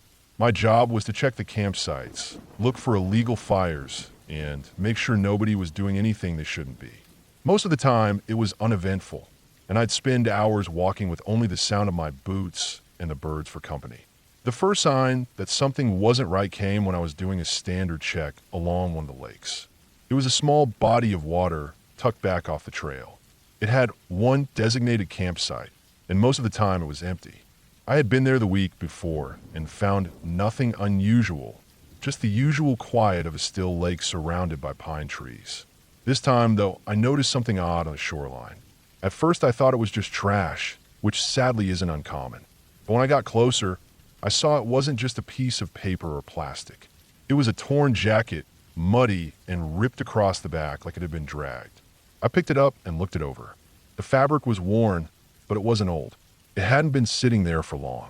There were streaks of dirt, and one sleeve was almost completely torn off. I checked the tag and saw it was a cheap brand, the kind of thing you'd buy at a big box store. It could have belonged to anyone. What unsettled me was the way it was positioned, half buried in the mud, as if it had been left there deliberately or pulled into the water. I looked around the shoreline for footprints, but the mud had dried in patches, making it hard to tell. I remember a heavy feeling settling in my stomach as I stuffed the jacket into my pack. Over the next couple of days, I started noticing more strange things. At another campsite about 4 miles away, I found an old sleeping bag stuffed behind a log. It was dirty and smelled like mildew, but it wasn't torn. It looked like someone had hidden it there. Nearby, there were food wrappers, empty cans, and a half-burned log where a fire had been made outside the ring. It wasn't unusual to find trash from careless campers, but the way it was hidden felt different. Normally, people leave trash in plain sight because they don't care. This felt like someone had been trying not to be found. On my 3rd day, I hiked out to the far end of the trail where it looped near another lake. It was a longer route, one that usually took me all day. I carried enough supplies to stay overnight if I had to. The day was hot, and the woods were quiet except for the insects. I reached the lake in the late afternoon, tired but glad to sit down. As I was checking the campsite there, I saw something across the water. At first, I thought it was a tree stump, but then it moved. I lifted my binoculars and saw a man standing there, half hidden in the trees. He was tall, wearing a faded shirt and pants that looked filthy from where I stood. He wasn't moving much, just standing there, watching. I lowered the binoculars and tried to wave, but he didn't respond. When I raised him again, he was gone. I scanned the tree line, but he had disappeared completely. It isn't unusual to see people in the backcountry, but something about him bothered me. Most hikers carry gear, packs, poles, something that shows they're out for a reason. This man had nothing. He wasn't on a trail, and the way he was standing there didn't look like someone enjoying the view. It looked like someone watching me. That night, I couldn't shake the feeling of being followed. I had to hike back to my cabin by flashlight, and every sound in the woods made me tighten my grip on the light. More than once I thought I heard footsteps behind me, but when I stopped, the sound stopped too. I told myself it was just my imagination, but I kept glancing over my shoulder all the way back. The next morning, I checked the area again, trying to find tracks. The soil was dry and hard, so it was almost impossible. I thought about reporting it to the main station, but what would I even say? That I saw a man standing in the trees? People came and went in the park all the time. Unless he was breaking the law, there was nothing to report. Still, I felt uneasy. A few days later, I came across something that made my unease turn into real fear. I was following the fire road when I saw smoke up ahead. I hurried toward it, expecting to find an illegal campfire. What I found instead was worse. Someone had built a rough shelter out of branches and tarps just off the road. Inside were piles of trash, empty food cans, and the remains of several fires. It looked like someone had been living out there for a while. I stepped carefully around the site, taking note of everything. There were makeshift tools, a knife stuck into a log, and what looked like animal bones scattered nearby. The place smelled terrible, like rot and smoke mixed together. I didn't want to touch anything, but I had to take pictures for the report. What disturbed me most was a row of shoes lined up along the inside wall of the shelter. They were all different sizes, all different kinds, from hiking boots to sneakers. None of them matched. That's when I knew this wasn't just a lost hiker or someone camping where they shouldn't be. Someone had set up out here, living hidden in the woods, collecting things that didn't belong to them. I backed out of the shelter slowly, every nerve in my body on edge. I kept expecting someone to step out of the trees, but the woods were silent. I hiked straight back to my cabin and radioed in the report. The response was slow. The main station was short-staffed, and it would take at least a day before anyone could come out that far. I was told to stay alert, but not to approach if I saw anyone. Easy for them to say. That night was the worst of my life. I kept the lights on in the cabin and tried to rest, but every creak of the wood, every gust of wind against the walls made me flinch. At some point after midnight, I heard something outside, a slow crunch of footsteps on gravel. I froze. The cabin was small, one room with a single door and 2 windows. I turned off the lantern and sat in the dark, listening. The footsteps came closer, then stopped. I didn't move for what felt like hours. My hand rested on the handle of the axe I kept by the door, and I stared at the window, waiting to see a face. But nothing happened. Eventually, the sound faded, and I was left in silence again. I didn't sleep at all. The next morning, I checked outside. There were footprints in the dirt, clear as day, circling the cabin. They weren't mine. Whoever had been out there had walked slowly around the building. Looking in, when backup finally arrived that afternoon, I showed them everything: the jacket, the sleeping bag, the hidden shelter, and the footprints around my cabin. We searched the area together, but whoever had been there was gone. The shelter looked like it had been abandoned quickly, and there was no sign of the man I had seen across the lake. The official report called it an unauthorized long-term camp. They said it was probably a squatter, someone living off the land, maybe stealing from campsites to survive.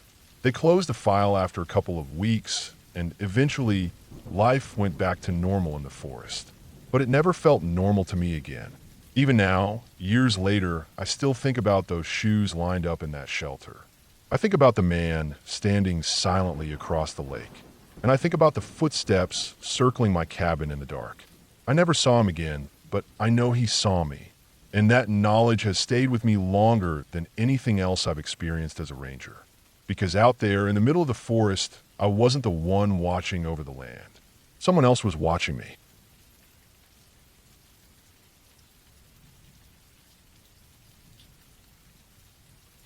I worked as a park ranger in a stretch of land that most people would describe as peaceful, quiet, and untouched. On the surface, that was true. It was rolling hills covered with thick pine, mixed hardwood, winding creeks, and large patches of wetlands. In the daytime, the place seemed harmless. Families came out for fishing, hiking, birdwatching. In the fall, the whole region turned into a postcard with the leaves burning orange and red. But when you spend enough time in a place, especially alone, you see the layers that regular visitors never do. You see the tracks left in the dirt long before sunrise, the broken branches in places where people aren't supposed to be, the half-buried trash left behind by someone who shouldn't have been there in the first place. My shifts rotated. Sometimes I covered daytime duties, checking campsites, clearing fallen branches from the service roads, maintaining signs. But the real challenge came at the night shifts, when the park emptied out and only a few campsites deep in the woods still flickered with firelight. Night was when the woods felt bigger, heavier, and different. That was when the real work began. This story happened during one of those night shifts. It was late September, years back, when the air carried that cool bite hinting at winter. I started my shift at 4 in the afternoon, knowing I'd be on until sunrise. At the ranger station, I checked in, went through the logbook, and read the notes from the earlier shift. Nothing unusual was reported except for a hiker who had complained about hearing noises near the marsh trail. The entry didn't go into detail, just a quick scribble about strange noises, probably coyotes. That was normal. People from the city often weren't used to wildlife sounds. After reading through, I loaded up my truck with the usual gear: flashlight, radio, extra batteries, thermos of coffee, and my first aid kit. My routine started with driving the perimeter roads, checking for any parked vehicles where they shouldn't be. The roads were rough gravel and stretched for miles, cutting through thick forests where radio signal dropped and headlights only reached so far before the dark swallowed everything beyond. I didn't see much until around dusk. The sun had slipped low, turning the treetops into black silhouettes. I pulled over at one of the smaller trailheads to walk a short loop. The trail wound through a wetland area, thick with cattails and stagnant pools of water. The air smelled like damp earth, and I could hear frogs croaking already. Halfway through the loop, I noticed tracks in the soft dirt near the water's edge. They weren't animal prints. These were boot prints, large and deep, heading off the trail and into the marsh. Park rules were clear: stay on marked trails, no exceptions. But rules never stop people. I crouched down and studied the tracks. They were fresh, probably made within the last couple of hours. The ground was still moist from where the boots had pressed down, and there weren't any leaves collected inside them yet. They led straight into the cattails, away from the maintained path. I followed for a short distance, but the ground quickly turned into sucking mud. Going any farther would have been risky without waders, so I marked the location in my notebook and decided I'd check again later. Back on the trail, I felt that first little prickle of unease, the kind that tells you something isn't sitting right. Normally, people who cut off trail left signs of where they went, broken stems, candy wrappers, or sometimes even their own voices carrying in the still air. But here it was dead quiet, just those fresh tracks leading into the marsh, then silence. I finished the loop and got back to my truck as the sky turned black. From then on, I drove the service road deeper into the park. A few campsites glowed faintly with firelight, kids' laughter trailing through the air. Those noises were comforting. They reminded me that I wasn't the only one awake in this whole stretch of land. By 9 o'clock, I pulled off at one of the lookout points. It was a rocky rise overlooking the river, and I liked to stop there for coffee. From the ridge, the view was endless darkness broken only by the silver line of water. I stood leaning on the hood of the truck, sipping coffee, when I heard something faint. It was coming from the tree line below, short bursts of sound, irregular, metallic. Not animal. It reminded me of metal striking metal, like someone hammering on rebar. The sound echoed faintly up the slope, then stopped. I froze, listening. The night held still, except for the river's murmur. Then the noise came again, 3 sharp clangs, then silence. I couldn't see any lights down there. No flashlight beams, no campfires, just dark woods. The slope was too steep to drive, so I made a note and decided to check it on foot later. For the moment, I stayed still, watching and listening for nearly 10 minutes. The noise didn't repeat again. By midnight, most campers had gone quiet. Fires died down, tents zipped shut. That when I went back toward the marsh trail where I'd seen the boot prints earlier. I parked the truck at the trailhead and set out with my flashlight. The beam cut a narrow path through the cattails, but the deeper I went, the more the light reflected off the moisture in the air, making everything hazy. At the same spot where I'd seen the boot prints, I crouched again. The tracks looked darker now, like they had filled with water. But there was something new. A faint drag mark ran alongside them, like something heavy had been pulled. It wasn't an animal track. It was wide and uneven, starting near the footprints and sliding deeper into the marsh. I followed slowly, each step squelching into the mud. The drag mark led farther than I expected, weaving in and out of thicker reeds. My flashlight beam kept catching on the wet stalks, and every so often I thought I saw movement just out of range. The sound of frogs had stopped, which was strange. Usually, the marsh never went fully silent. Then I found it. A torn backpack lay half submerged in the mud. The zipper was ripped open, straps shredded as if cut. I crouched and pulled it out. Inside were a few crumpled wrappers, a smashed flashlight, and a water bottle. No ID, no wallet. Just a backpack abandoned in the muck. The drag mark continued past the spot, deeper into the marsh. I felt my chest tighten. Training told me not to push too far alone, especially at night, but I also knew ignoring it wasn't an option. I marked the location with flagging tape, took photos with my work camera, and carefully made my way back to the trail. Back at the truck, I radioed it in, but the signal was weak. Only static came through. That wasn't unusual. This part of the park had poor coverage. Still, it meant I couldn't alert anyone until I drove back closer to the station, which was nearly 40 minutes away. I sat in the truck for a few minutes, staring back down the trail, trying to decide. The backpack, the drag marks, the strange noises earlier. It all added up to something I couldn't ignore. I decided to at least sweep the area once more before heading back. I walked the trail again, this time pushing farther past the flagged spot. My boots sank deeper with each step. The drag mark wound ahead, curving between pools of dark water. My flashlight beam swept left, then right, and that's when I saw it. Something metallic reflecting back. I stepped closer and found a rusted metal stake hammered into the mud, half hidden by reeds. A piece of rope dangled from it, frayed at the end as if cut. I felt a jolt of adrenaline. Stakes and rope weren't camping gear. They were the kind of thing someone used for tying something or someone down. The marsh suddenly felt too quiet, too exposed.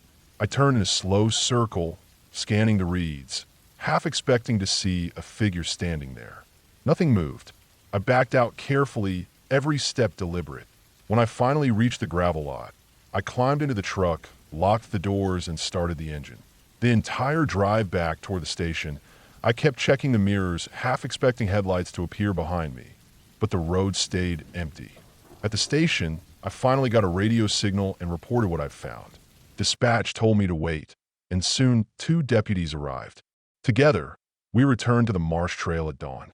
The early light made everything look different, less threatening, but the evidence was still there. The boot prints, the drag marks, the torn backpack, and the metal stake. Deputies photographed everything and marked the locations. They pushed farther into the marsh than I had, and when they came back, their faces were hard. They wouldn't tell me exactly what they found, only that more law enforcement would be involved. Within days, the area was sealed off. Rumors spread fast. Some said it was a poacher's camp, others whispered about missing persons. Officially, nothing was announced, but I knew what I'd seen. Those drag marks weren't from an animal. That backpack didn't tear itself, and that rope didn't fray naturally. After that night, I never looked at the park the same way. I kept patrolling, kept doing my job, but every time I stepped onto a quiet trail, I thought about those noises echoing from the dark, about the way the marsh had fallen silent, about the metal stake hidden in the reeds. The scariest part wasn't what I found. It was knowing how much I didn't. The marsh kept its secrets, and even though the investigation was taken out of my hand,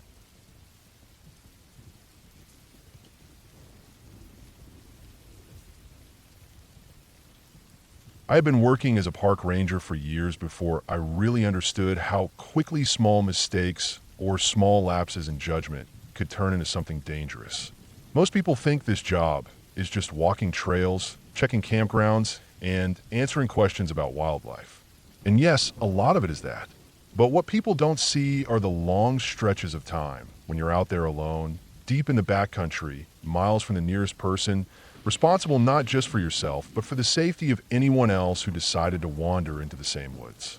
It doesn't take much for the quiet of the forest to become something heavy, almost pressing against you.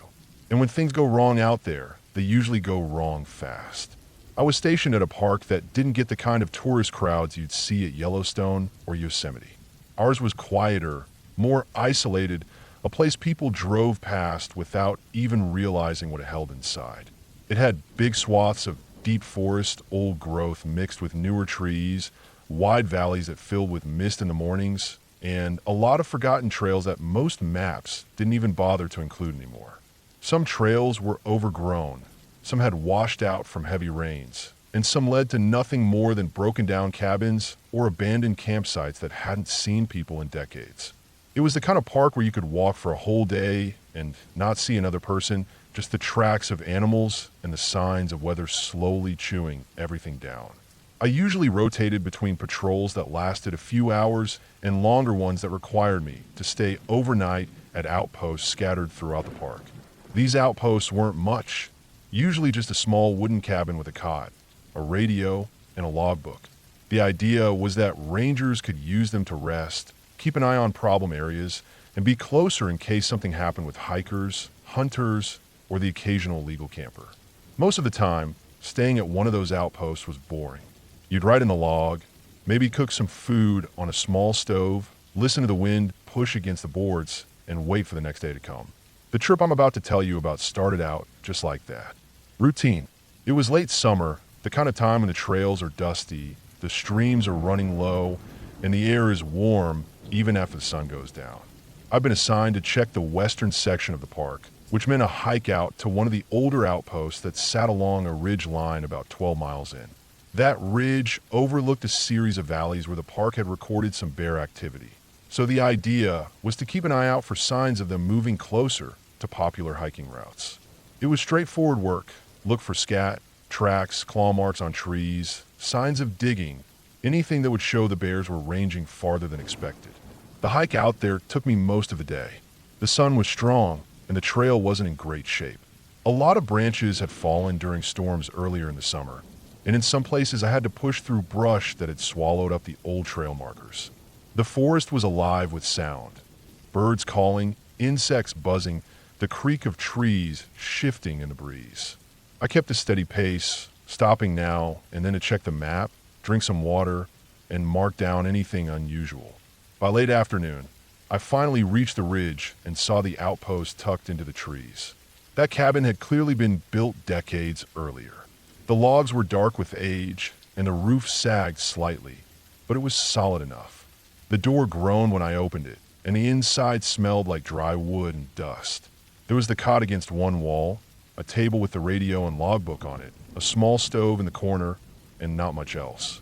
I dropped my pack, checked the radio to make sure it worked, then sat for a while with the door open, letting the late light come in. The view from that ridge was something else. Rolling valleys fading into blue distance, the tops of trees catching the last gold of the sun. After cooking a small meal, I went back outside to walk the ridge and look for bear sign. I didn't see much, just some older scat that looked weeks old and a few claw marks on a tree that had probably been made earlier in the summer. I marked it all down and then headed back to the cabin as the sky went dark. The forest quieted in that way it always does, the noise of the day slowly draining out until only the occasional rustle or call breaks it. That first night was calm. I read through older log entries. most of them dull reports about weather, trail conditions, or hikers passing through. I wrote my own short entry about what I'd seen, then stretched out on the cot. The cabin creaked a little in the wind, but nothing unusual. I fell asleep without trouble. The next morning, I set out to do a loop around the ridge, dropping down into the valley below to check some game trails. I left the cabin locked, radio inside, and carried just what I needed: water, some food, a notepad, and my field gear. The hike down was steep, with loose dirt and exposed roots. At the bottom, the forest grew thicker and damper. It was cooler down there, the air heavy with the smell of moss and wet leaves. I followed a game trail for a while, checking for tracks. That's when I noticed something that set the whole day on edge. In a patch of mud, I saw footprints. Not animal prints, human ones. Bare feet. The size suggested an adult, maybe a man.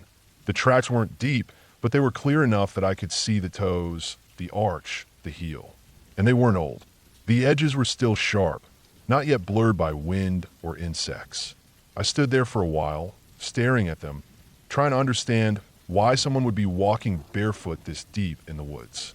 I followed the prints for a short distance. They wandered along the game trail, sometimes stepping on rocks, sometimes sinking into softer ground.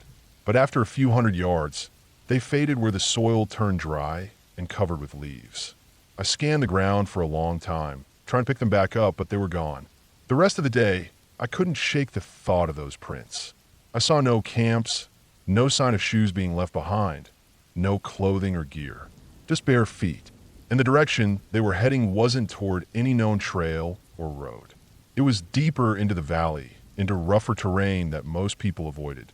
By the time I climbed back up to the ridge and returned to the cabin, the sun was setting again. My legs were sore, and I felt unsettled. I cooked some food, but didn't eat much. I wrote down what I'd seen in the log, hesitating over the words. I didn't know what to make of it. That night, I had trouble sleeping. The forest outside seemed louder, filled with small cracks and rustles. I kept thinking about those prints, imagining someone out there in the dark, barefoot, moving silently through the trees. At some point, I drifted into a shallow sleep, but I woke later to a sound that made my stomach knot. It was faint, but I heard movement outside the cabin, not the heavy step of a bear or the quick scurry of a raccoon. This was slower. Footsteps. They circled once, crunching softly in the underbrush, then stopped. The cabin walls felt thin. I held my breath, straining to listen. For a long time, there was nothing. Then, after what felt like forever, the sound of retreating steps moving back into the forest. I barely slept after that. When dawn came, I packed up quickly, double-checked the radio, and decided to cut my patrol short. I reported what I'd seen and heard once I was back near the ranger station. They sent another ranger out with me a few days later to check the area. We searched for hours, but we didn't find the prints again. No camps, no signs of anyone living out there. Just quiet woods and the same old outpost sitting empty on the ridge. The official report went down as unconfirmed activity. No hikers had registered in that part of the park, and there were no missing persons reports that matched. For all anyone knew, it could have been nothing. But I know what I saw in that mud, and I know what I heard outside that cabin at night. To this day, I don't like staying at that outpost. The forest there feels heavier somehow, like it's holding on to secrets. I never learned who was out there barefoot, or why they circled the cabin in the dark. But every time I think back on it, I picture those sharp, fresh prints leading deeper into the valley, and I wonder how far they went, and if they ever stopped.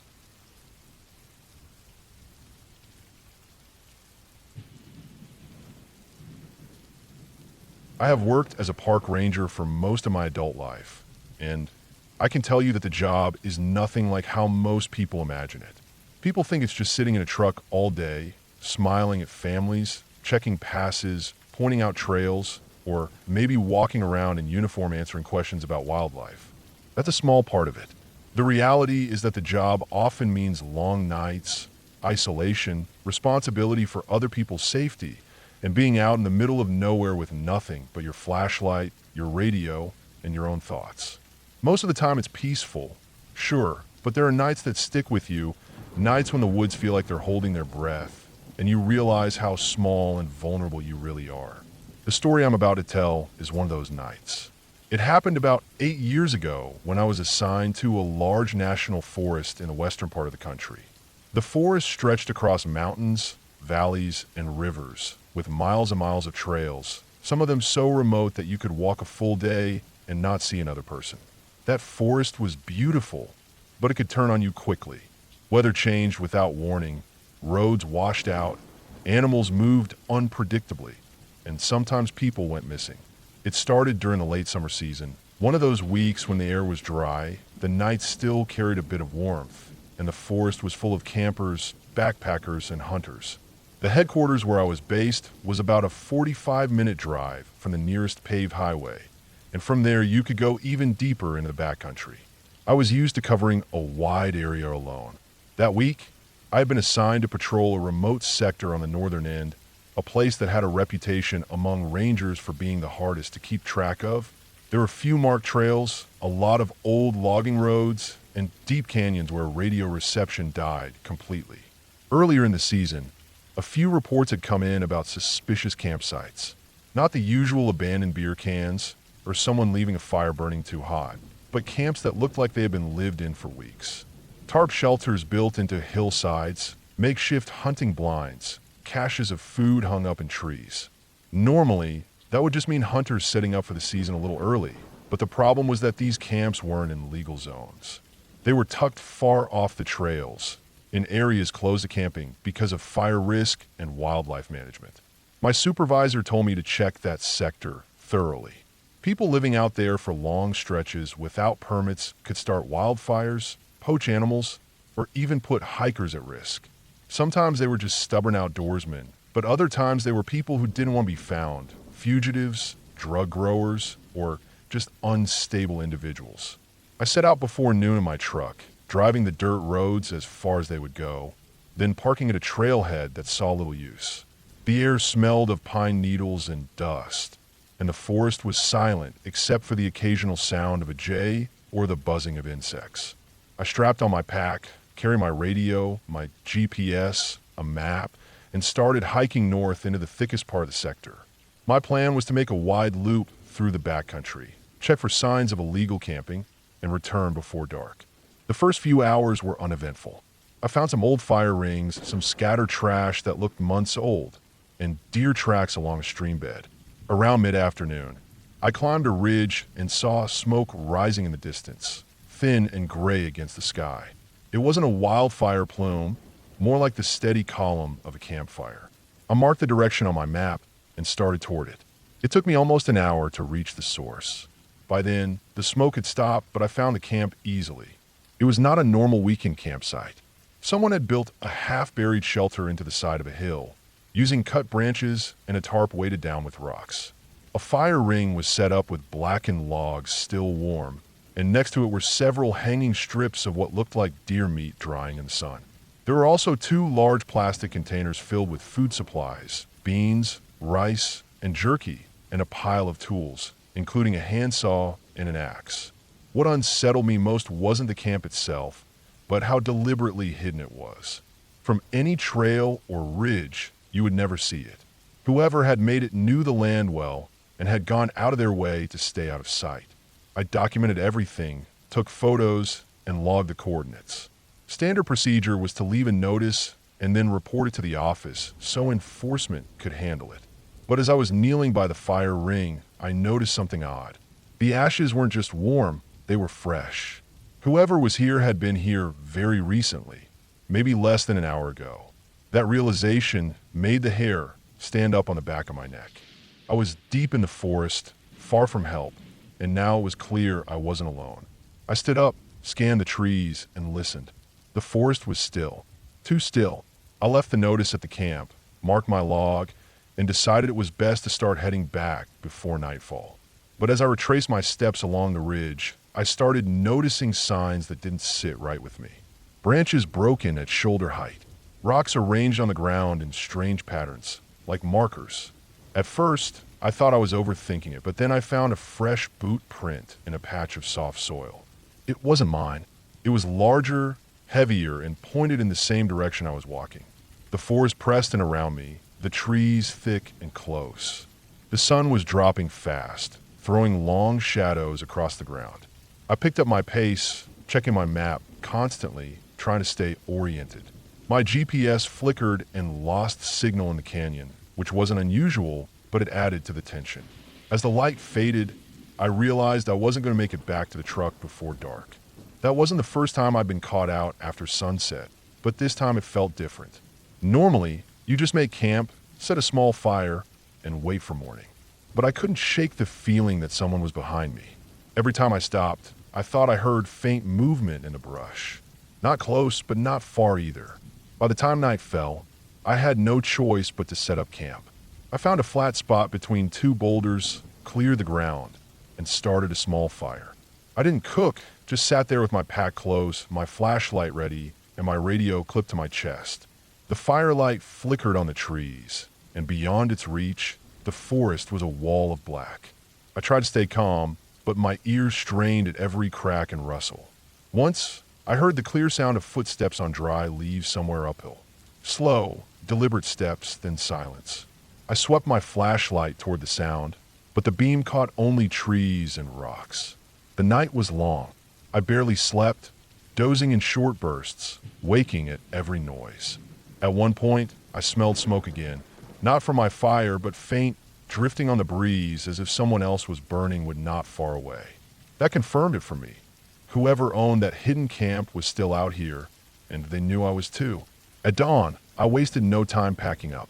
I moved quickly, trying to stay on course back to the trailhead. The forest was quiet, but I kept catching glimpses of movement in my periphery. Shadows shifting, branches swaying where no wind blew. I didn't chase them. I just kept moving. After several hours, I finally recognized the ridge near the trailhead. Relief washed over me, but it didn't last. When I reached the last stretch of trail, I saw something that stopped me cold. On the trunk of a tree, at eye level, someone had carved a deep mark. It wasn't initials or random scratches. It was a crude symbol, like an X with a line through it. Freshly cut, the wood still pale against the bark. And below it, pressed into the dirt of the trail, was another boot print, the same size as the one I had seen before. When I reached my truck, everything looked normal, but I couldn't shake the feeling that I had been followed all the way back. I drove straight to headquarters, turned in my report, and gave them every detail. Enforcement went back out to the site a few days later. They found the camp abandoned. Supplies gone. Meat gone. Shelter dismantled. Not a trace of the person who had built it. For weeks afterward, I couldn't stop thinking about it. I had been in that forest for years, seen hunters, poachers, squatters, even stumbled on marijuana grows. But this was different. Whoever that was, they weren't just hiding. They were watching, tracking, testing how close they could get. I never saw them again, but I'll tell you this. Whenever I go back into the field now, I watch the ridges more carefully. I check my back trail. I notice the broken branches, the unnatural markers, the smell of smoke on the wind. Because out there, in the deep forest, you're never really alone. And the scariest part isn't what you can see. It's knowing that someone could be just out of sight, watching every step you take, and you'd never know until they wanted you to.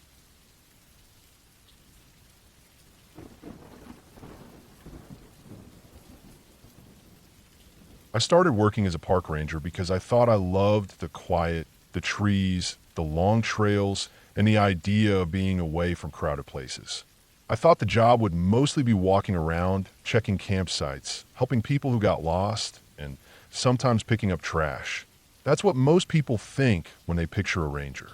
But after years of doing this, I learned that the woods hide a lot of things, not magical things, but things that can make your skin crawl in their own very real way. One of the scariest experiences I've ever had happen in a park that wasn't even one of the busiest. It was a smaller forested park, tucked far away from any city, with maybe a few dozen campsites spread out along dirt roads and hiking trails. The park bordered some rough country, steep ridges, thick woods that went on for miles, and marshland that smelled like rot in the summer heat. Hardly anyone hiked deep into that area because it wasn't on the marked trails, and we didn't encourage people to go there. I was on the night rotation that week, which meant I had to check trailheads, campgrounds, and maintenance areas until late, then drive back out around sunrise to make sure nothing had gone wrong overnight. A lot of it was boring, logging license plates, writing down which campsites were full, locking up sheds, making notes about trail washouts. I usually liked the quiet, even when I got a little uneasy about how dark it got under the trees. The first sign something was off that week came when I found a fire ring out in the woods about half a mile from any marked trail. It was just a circle of rocks with blackened wood in the middle, but the wood was still warm. That meant someone had been camping illegally out there very recently. We had rules for a reason: forest fires, trash, and wildlife issues. People sneaking into the deep woods to camp weren't unusual, but usually you'd find beer cans, food wrappers, or some other junk. This spot was clean, too clean, like whoever was there wanted it to look like no one had been. I kicked dirt over the ashes and kept going. At first, I figured it was just a hunter or a drifter passing through. But the next night, I found another spot like it, this time with stacked wood, like someone was preparing for another fire. Again, no trash, no gear, nothing left behind. The uneasy part was the location. This second fire ring was farther into the restricted area, close to the marshland where the ground sank under your boots. Hardly anyone knew the way in there, but whoever was doing this clearly did. I started paying closer attention. Every time I went out, I scanned for signs of people where they shouldn't be: broken branches, trampled grass, boot prints in the dirt. Sure enough, by the third night, I found clear tracks, deep, heavy footprints that cut into the mud, leading in a line between the two fire rings. I followed them until I lost them in the thick brush. The forest there was tight and tangled, with fallen logs covered in moss, thorny undergrowth, and clouds of mosquitoes. It felt wrong to stand there with the light of my flashlight bouncing around on tree trunks that seemed to lean too close.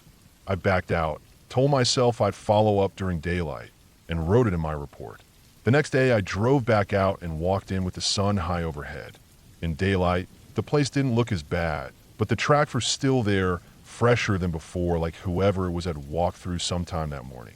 That bothered me, because it meant they were moving around while the park was open and visitors were nearby. I pushed deeper, using a compass and flagging tape, so I could find my way back. The ground got softer, the air thicker, and soon I was standing near the edge of the marsh. The smell of stagnant water hit me, heavy and sour. That's when I saw something sticking out of the mud about 30 yards away. At first, I thought it was just driftwood, but as I got closer, I saw it was a piece of canvas. I pulled it out and realized it was part of a torn backpack, half buried in muck. The straps were shredded, and the fabric was stained dark. I couldn't tell if it was old blood or just mud, but my stomach knotted up.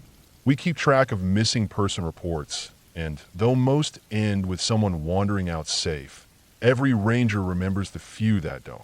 I didn't want to jump to conclusions, but finding that backpack in such a remote, off-limits area felt bad, really bad.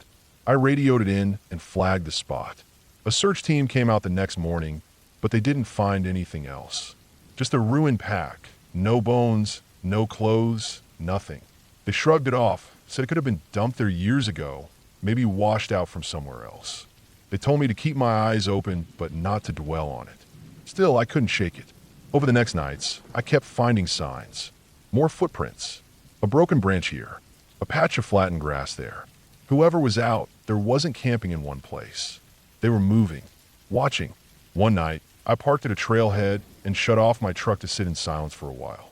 Sometimes you learn more by just listening. At first, it was the usual sounds: crickets, the rustle of leaves, the distant croak of frogs. Then, sometime past midnight, I heard it, a faint metallic clink like something striking against steel. Not loud, but sharp enough to cut through the night. It came from the direction of marsh. I climbed out, flashlight in one hand, radio in the other, and started walking. My boots sank into damp earth, each step loud compared to the silence pressing in around me. The air smelled of mud and rot. I kept the beam low, sweeping it across the ground. The sound came again, clink. Then again, faster this time. I followed until I reached a tree with deep gouges cut into the bark. Fresh gouges. Whoever was out there had been hacking at it with something metal, maybe a knife or hatchet. That was when I felt it, the sensation of being watched.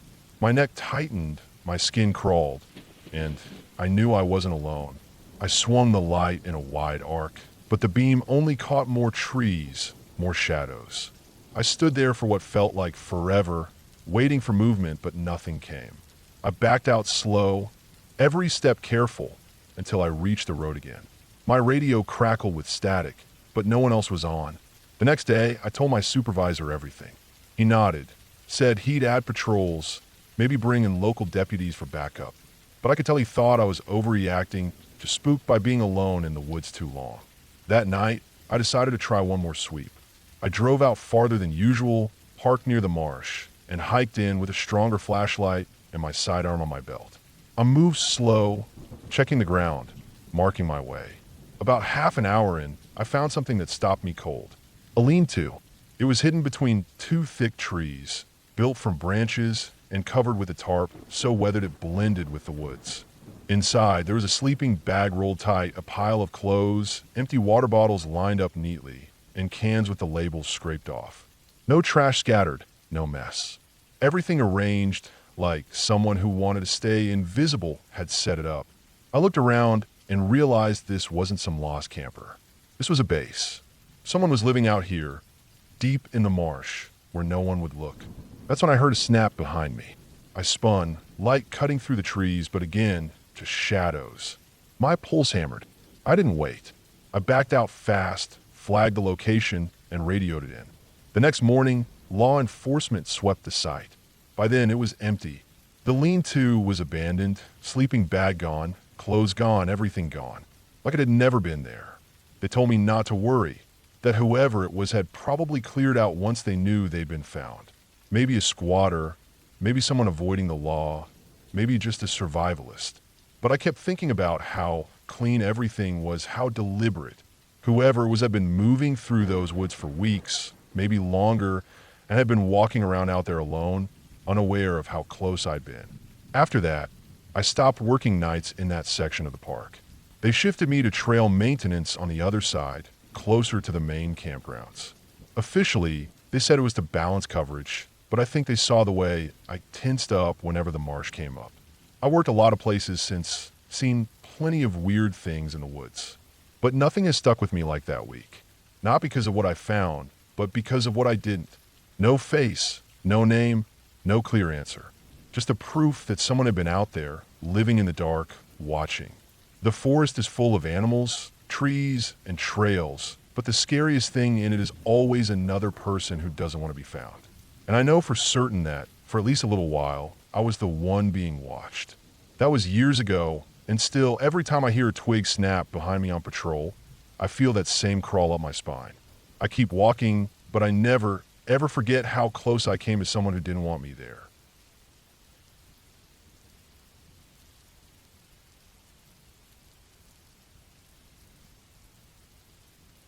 I became a park ranger because I love the woods more than I love towns or cities. I like the stillness, the clean air, and the idea of doing work that mattered. People think being a ranger is about hiking around and watching sunsets, but most of it is cleaning up after careless visitors, keeping trails clear, and checking that rules are followed. I didn't mind that. I liked long patrols where the only sound were my boots on dirt, the rustle of leaves, or the occasional distant woodpecker. But the longer I worked, the more I realized there's a side to this job that never shows up in brochures. I'm talking about the parts you don't forget, the parts that follow you home. One summer, I was stationed at a large state forest in the north. The forest had endless ridges, swampy low areas, and a lot of old logging roads that went nowhere. Most people who came stuck to the main trails near the visitor center, but the deeper areas were rarely visited except by hunters or serious backpackers. My patrol zone stretched out to those far-off places. I was used to long days alone, hiking with only my pack, map, and radio. That summer was dry, the kind where everything felt brittle and dusty. The ground cracked, creeks ran shallow, and the air smelled like pine needles baking in the sun. The trouble started with reports of campsites being trashed. Not just normal mess, like beer cans or leftover food. These were different. Tents shredded, gear scattered, sometimes fires still smoldering in spots where fires weren't allowed. At first, everyone thought it was bears. Bears will rip open a cooler or a tent if they smell food. But what I saw didn't look like bear damage. It looked deliberate. Zippers cut straight down. Tent poles snapped clean, like someone used their boot. Food wasn't eaten. It was dumped out, sometimes mixed with dirt. Knives and tools were missing, but expensive gear like stoves or sleeping bags were left behind. It made no sense. I was sent to check on those sites more often. Each time, I had the same feeling. Whoever had done it wasn't trying to steal, but to send some kind of message. And I hated how quiet those places felt when I arrived. It wasn't the normal quiet of the forest. It was heavy, like the trees themselves were waiting. One patrol, I pushed deep into the north end of my zone, an area with no official campsites, but plenty of places where people like to set up illegally. I followed a faint trail down to a hollow with a small creek. The ground was littered with old fire rings and cigarette butts. A camp had been there recently. I saw a torn-up tarp, broken bottles, and a pile of clothes left in the mud. Most of the clothing was slashed, like with a blade. None of it looked chewed on by animals. I crouched down, touching the cuts. They were straight and controlled, too clean for claws. I radioed it in, marked the site, and hiked out before dark. But something stuck with me. Whoever had been there wasn't careless. They wanted the mess noticed. Over the next few weeks, more sites turned up the same way. Always deep in the woods. Always the same pattern of damage. The more I thought about it, the more uneasy I got. If it was kids messing around, why stay so far from the easy trails? Why waste food instead of taking it? And why did no one ever see or hear them? Then I found a shoe. It was late July. I was hiking a ridge above a marshy valley when I noticed a narrow track leading down. It wasn't on my map, just a faint line where boots had pressed the grass. I followed it about half a mile until I came to a clearing. In the middle was a burned-out fire pit, still warm. Around it were scattered items, a shredded sleeping bag, an empty pack, and a single hiking boot lying on its side. I picked it up. It was heavy. When I turned it over, dried blood stained the sole and it soaked into the laces. There was no one there. No fresh footprints leading away. The ground was dry and hard, but I checked carefully. Nothing. Just that boot sitting out in the open like someone wanted me to find it. That night, I barely slept. I kept picturing that boot, the blood, and the way the forest looked so still around that clearing. I didn't know if I'd stumbled on a crime scene, or if the person who left it was still out there, watching. The next day, I hiked back with another ranger and a state trooper. The boot was gone. Everything else was the same, but the boot had vanished. The trooper shrugged it off, saying maybe an animal dragged it. But there were no drag marks, no chewed fabric, no signs of disturbance. It was just gone. After that, my patrols changed. I moved slower, stopped more often, and listened harder. The forest felt different. Every snapping twig made me freeze. Every crow calling in the distance felt like a signal. I noticed small things I'd ignored before. Stones stacked strangely by trails, cut branches forming odd shapes, piles of animal bones left in places where no animals had been feeding. In early August, a hiker went missing. A man in his 30s, last seen heading into the north section alone. When he didn't return, search teams were called. I joined in, covering miles of brush and ridges. For 3 days, we found nothing. On the 4th, I spotted something while pushing through a cedar thicket, a campsite hidden between fallen logs. The fire was out, but still smelled of smoke. A half-eaten meal sat on a plate. A pack leaned against a tree, but no sign of the man. I circled the site, looking for tracks.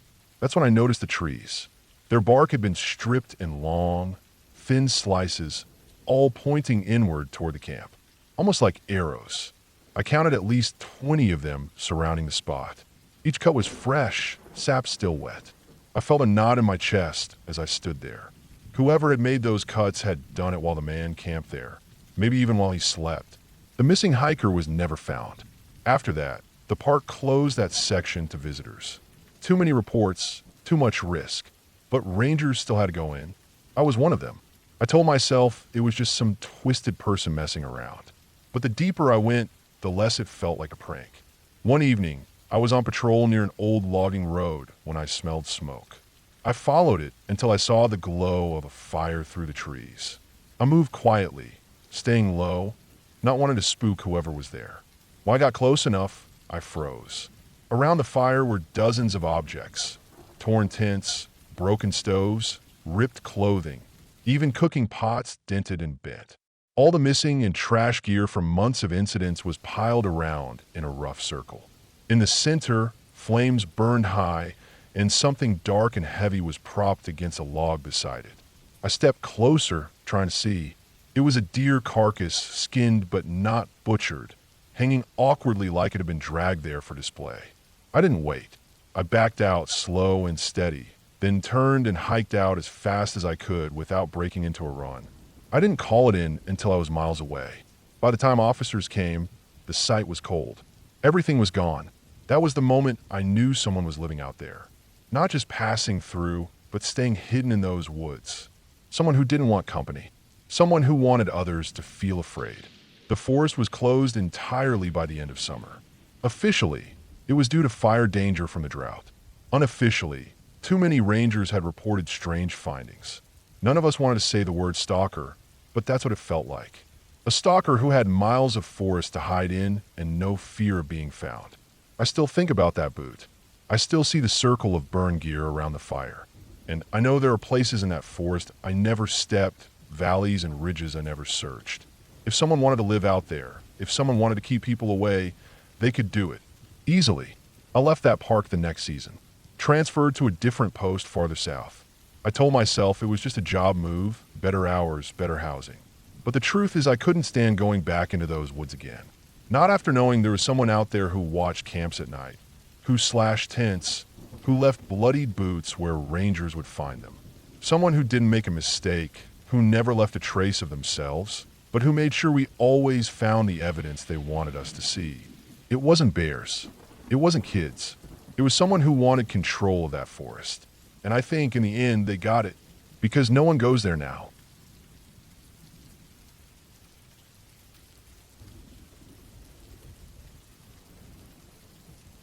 I worked as a park ranger for close to 9 years before I finally decided I'd had enough. It wasn't one single thing that pushed me to that point, but a buildup of long nights, long hikes, and too many encounters that left me lying awake staring at the ceiling.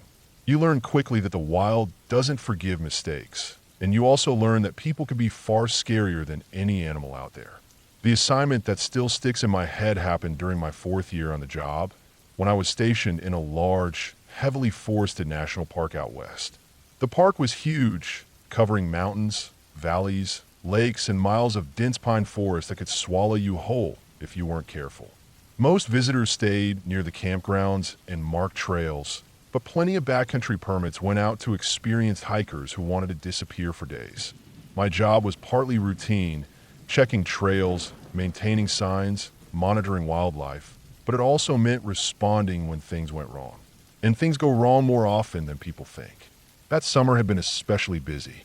Record numbers of visitors had come through, and with more people came more accidents. Lost hikers, sprained ankles miles from the trailhead, bears raiding campsites.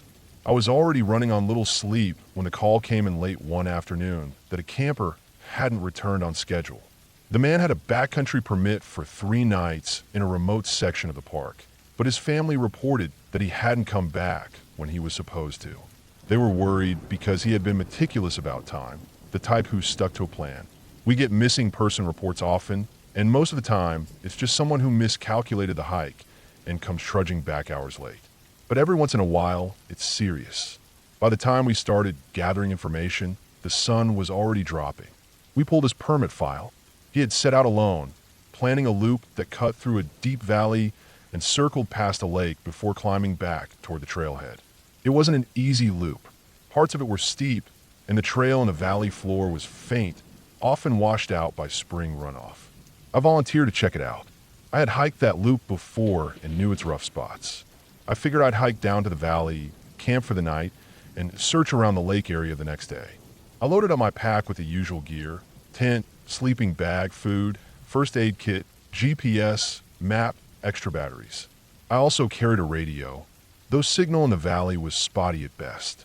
The trail started off easy, winding through open forest where the late light stretched between tree trunks. But after a couple hours, the terrain tilted downward and the trees grew thicker. I slowed my pace, scanning for any sign of him. Sometimes you get lucky and spot a campsite or boot prints. Not this time. The deeper I went, the quieter it became. The air in the valley always felt heavier, muffled, as if sound didn't carry the same way. By the time I reached the valley floor, dusk had settled. The creek running through the bottom reflected strips of fading sky. I found a flat spot not far from the water and set up camp. I cooked a quick meal, then spent an hour walking up and down the creek bank with my flashlight, calling the man's name even though I doubted he'd answer. There was no trace of him, no footprints in the mud, no scraps of gear, nothing. I went back to my tent. Nights in that valley were dark, the kind of dark that presses against your eyes even with them open. The forest there was so thick that the moon barely reached the ground. I lay in my sleeping bag, listening to the steady rush of the creek. Every now and then I heard something snap deeper in the woods, but that's normal. Branches fall, animals move. I told myself not to read into it. At dawn I packed up and followed the trail toward the lake. It was overgrown, barely visible in places, and I had to stop often to check the map. As I climbed higher, I noticed small details that didn't sit right. A section of brush flattened down in a way that didn't look like deer. A broken branch at shoulder height, snapped clean, not weathered. I kept moving, but my eyes were working overtime, scanning both ground and tree lean. By midday, I reached the lake. It was a beautiful place, ringed with tall pines and cliffs rising behind it. But beauty aside, my focus was on signs of the missing camper. I walked the shoreline, checking for fire pits, discarded wrappers, footprints. On the far side of the lake, tucked between trees, I finally found something. A campsite. The fire pit was cold, but recent. The rocks still smelled faintly of smoke. A pile of wood lay nearby, half-burned logs stacked neatly. And there was trash, an energy bar wrapper, a crumpled packet of instant oatmeal.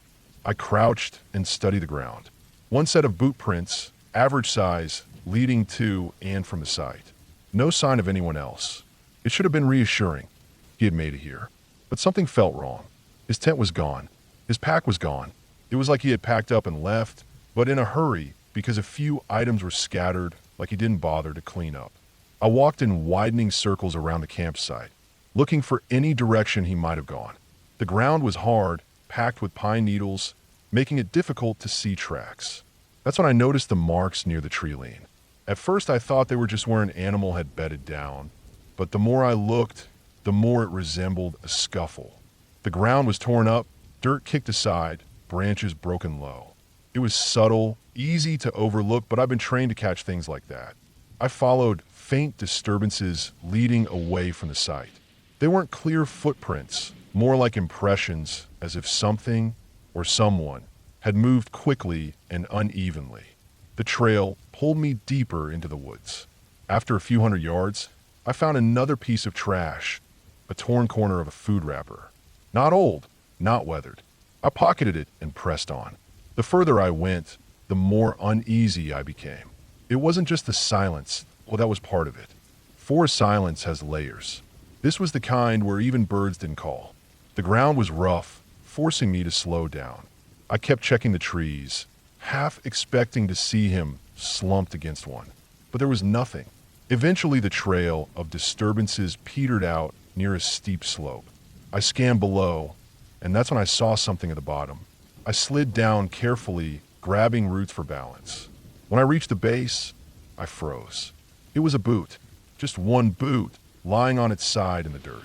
It matched the description of the ones the missing man had worn. I picked it up. The sole was worn but intact. No blood, no sign of tearing. Just sitting there like it had been dropped. I searched the area thoroughly. For hours I combed through brush, checked under fallen logs, even climbed partway up the opposite slope. Nothing else. Just that one boot. I radioed in what I had found, though the signal kept cutting out. Dispatch caught enough to understand I had located signs of the missing camper, but not the man himself. They told me to continue searching and that a second ranger would hike in the next morning to meet me. With light fading, I reluctantly made camp near the slope. I didn't like the spot. It felt exposed, but hiking in the dark would have been worse. I built a small fire and ate while keeping my back against a tree trunk facing outward. The unease I'd felt all day had built into something heavier. It wasn't fear of animals. I knew the patterns of bears, cougars, coyotes. This was different. All night, I kept waking up to sounds. Not constant, just sudden snaps of branches, then silence. At one point, I thought I heard footsteps, slow and deliberate, but when I shined my light, the woods were empty. I didn't sleep much. At dawn, I decided to search upstream along the creek that ran nearby. The terrain was rough, boulders and fallen logs blocking the way, but creeks often lead you to clues. A mile up, I found another sign. A cooking pot, dented, lying half buried in sand. Not rusted, not old. The strangest part came shortly after. I reached a flat section where the creek widened, and in the mud near the bank, I found prints. Human prints. Bare feet. They weren't huge, but they weren't small either. Adult size. And they were fresh, pressed deep, as if someone had stood there for a while. No shoe tread, no sock fuzz. Just bare skin impressions in the mud. I crouched there for a long time, studying them. My stomach tightened. Why would someone be barefoot way out here? It made no sense. I followed them as best I could. They led into the trees, meandering like whoever left them was in a hurry. But then they vanished on harder ground. I circled, tried to pick them up again, but they were gone. By mid-afternoon, the other ranger arrived. I briefed him, showing the campsite, the boot, the pot, the prints. He didn't like it either. Together we expanded the search. Still no sign of the man himself. No body, no gear. Just those scattered items like breadcrumbs that led nowhere. After 3 days of searching, the official stance was that he had likely gotten injured and succumbed to the elements, his body yet to be found. The family pushed for answers, but none of us had them. The case stayed open, technically unresolved. But here's the part that kept me awake long after. Over the next year, I worked different sections of the park. And in that time, a handful of hikers reported strange encounters in that same valley.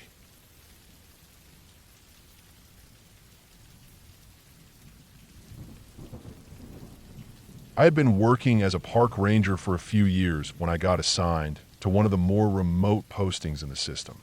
The park stretched out for miles of thick forest, ridges, swamps, and valleys, with hardly any development besides a few backcountry trails and an old service road that cut in from the highway. It was the kind of place where you could go a whole week without seeing another human being if you stayed off the main path. That isolation was part of the job, but it was also what made me uneasy from time to time. People imagine the dangers in these parks as wild animals, cliffs, or storms, and those are real, but what worried me more was people. When someone goes missing out here, it's almost always other people who make it complicated. It was late summer when I started pulling long solo shifts at the fire tower that sat near the middle of the park. The tower wasn't fancy, just a steel frame with a cabin up top where you could spot smoke on the horizon.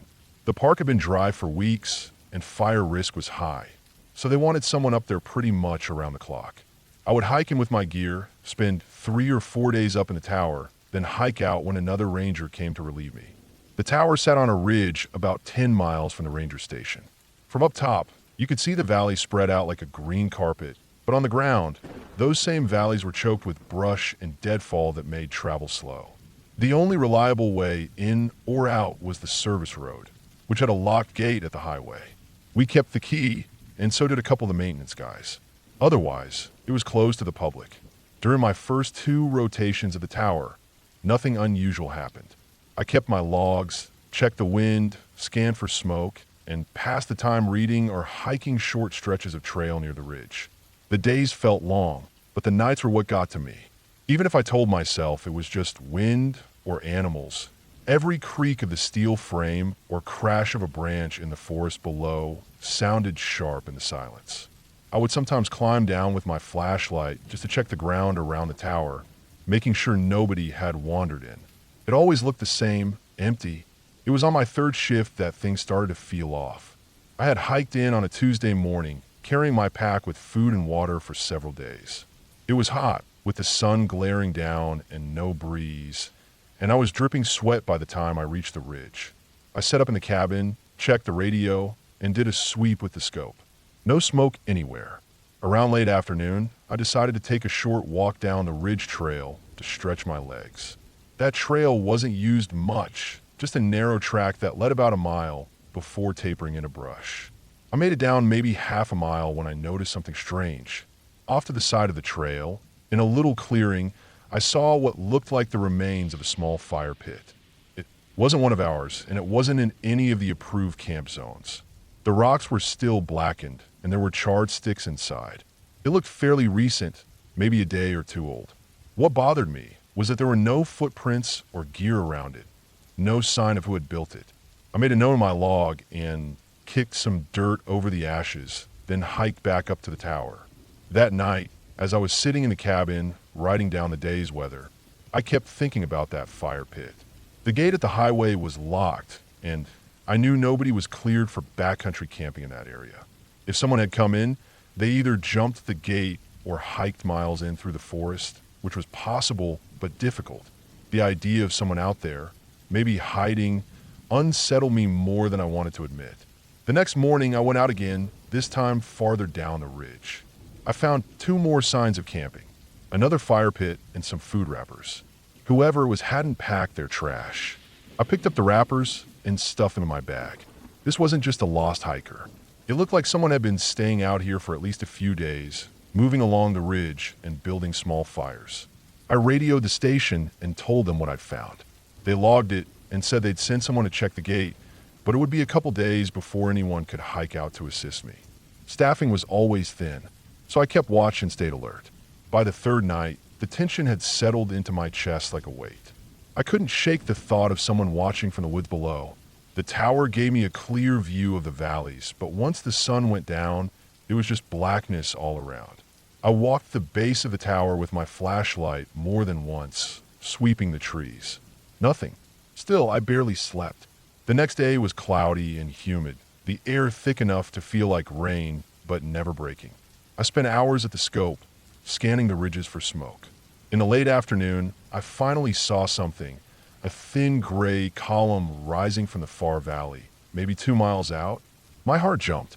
I logged the coordinates, radioed it in, and then watched through the scope. The smoke was faint but steady. It didn't spread into a blaze, which was a relief, but something about it felt wrong. The column was too narrow, too controlled, like someone keeping a small fire burning rather than an accidental blaze. I kept checking it until dark when it finally faded. That night, I decided I needed to confirm what was going on. If someone was camping illegally and lighting fires in dry conditions, it could turn into a disaster fast. I set my alarm for dawn and planned to hike toward the spot. At first light, I packed water, a map, and my radio, then started down the ridge. The air was damp and quiet, with fog clinging low to the trees.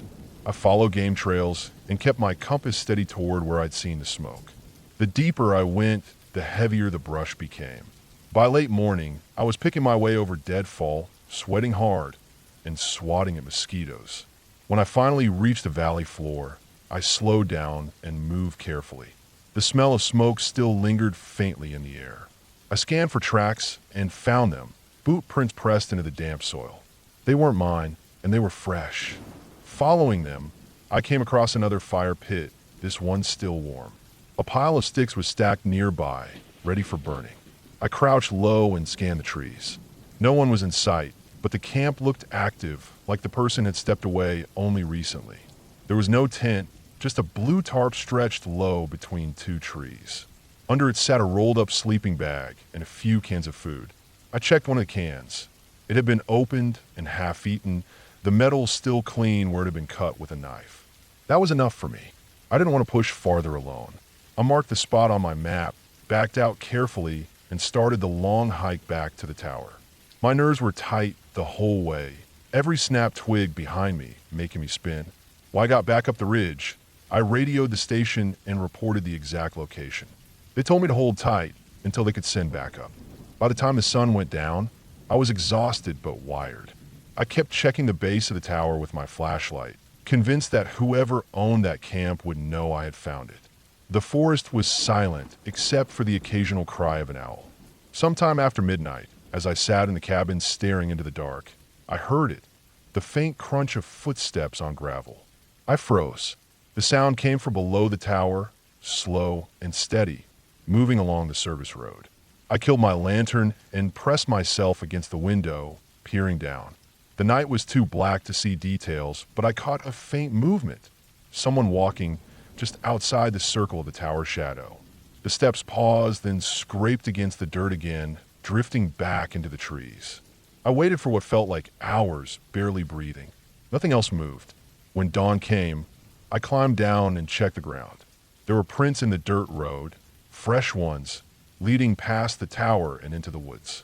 I barely ate that day. My whole body was on edge, waiting for another sound, another sign. By afternoon, I heard back from the station. 2 rangers would be hiking out the next morning to meet me. I just had to make it one more night. That last night was the hardest of my life. I locked the cabin door, even though it wouldn't stop much. I kept my flashlight and radio next to me. The hours dragged. At some point after midnight, I heard movement again, this time directly at the base of the tower. The steel frame shivered with the faint sound of someone climbing. My chest clenched so hard I thought my heart would stop. I grabbed my flashlight, clicked it on, and shined it down through the trapdoor. The beam lit up the ladder, but no one was on it. The metal was still vibrating faintly, though like weight had just been lifted. I didn't sleep at all. When dawn broke, I climbed down fast, scanned the ground, and found more prints circling the tower. Whoever it was had come right up to the ladder and tested it. By mid-morning, the other rangers arrived. I can't describe the relief of seeing them push through the brush, both armed and alert. We hiked down to the camp I had marked, but it was empty now. The tarp and sleeping bag were gone, the fire pit cold. All that remained were some scraps of food wrappers and a cut length of rope. Whoever had been out there had cleared out overnight. We searched for 2 days, combing the ridges and valleys, but we never found a person.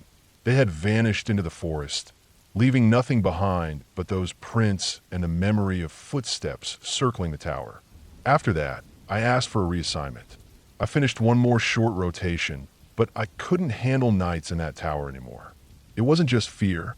It was the knowledge that someone had been out there, close enough to reach me if they wanted, and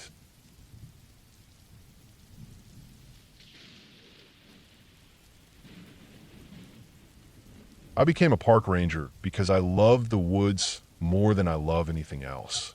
I wasn't the type to sit behind a desk, and I never cared much for big city life. When I signed on, I thought I was getting myself into a quiet life, filled with hikes, wildlife, and making sure tourists didn't feed potato chips to bears. For the most part, that's what the job was. But every now and then, the quiet life could turn sideways, and the woods could remind you just how unforgiving they really are. The incident I'm about to write down happened a few years back when I was stationed at a remote park in the northern part of the state. It was a big stretch of land, filled with old-growth forest, ridgelines that rolled for miles, streams that cut into narrow gorges, and miles upon miles of trails. We were short-staffed like always, which meant I often worked alone, covering a huge area on foot or by truck. That fall, we had a string of late-season visitors, hunters, backpackers, and people who liked the woods better when they were empty and quiet. I didn't mind that. In fact, I liked patrolling in the off-season because you could go whole days without running into a soul. But fewer people also meant that when something went wrong, it might be a long time before help arrived. One particular morning, I was assigned to check the Western Trail system, a set of rough backcountry paths that wound deep into the woods and weren't maintained as well as the more popular routes. It was an area where we occasionally had issues, lost hikers, abandoned campsites, sometimes even squatters. I loaded up the truck with gear, food, and extra water because I knew I'd be out there for most of the day. The air was cold enough to bite through my jacket, and frost glazed the grass along the road. The sun hadn't climbed very high yet, so the woods looked gray and stiff, like they were still half asleep. I drove until the road turned to gravel and eventually parked at one of the smaller trailheads. From there, I set out on foot. The trail wound uphill, slick with wet leaves that had fallen in thick piles. Every step sounded louder than it should have, the crunch of leaves echoing in the empty forest. I kept an easy pace, scanning for broken branches, fresh tracks, or anything that looked out of place. It was routine, nothing unusual, A couple miles in, though, I spotted something odd. On the far side of a small clearing, tucked back into the trees, there was a dark patch that didn't match the rest of the woods. I stepped closer, brushing through wet ferns until I saw it clearly. It was a campsite, or what was left of one. The tent was collapsed, the fabric torn and dirty. A small fire pit was cold and scattered, with chunks of half-burned wood lying around. An old pack lay against a tree, ripped open, its contents spilling into the damp dirt. Clothes, a can opener, empty food wrappers. Everything was weathered, but not so much that it looked abandoned for years. I crouched and touched the tent fabric.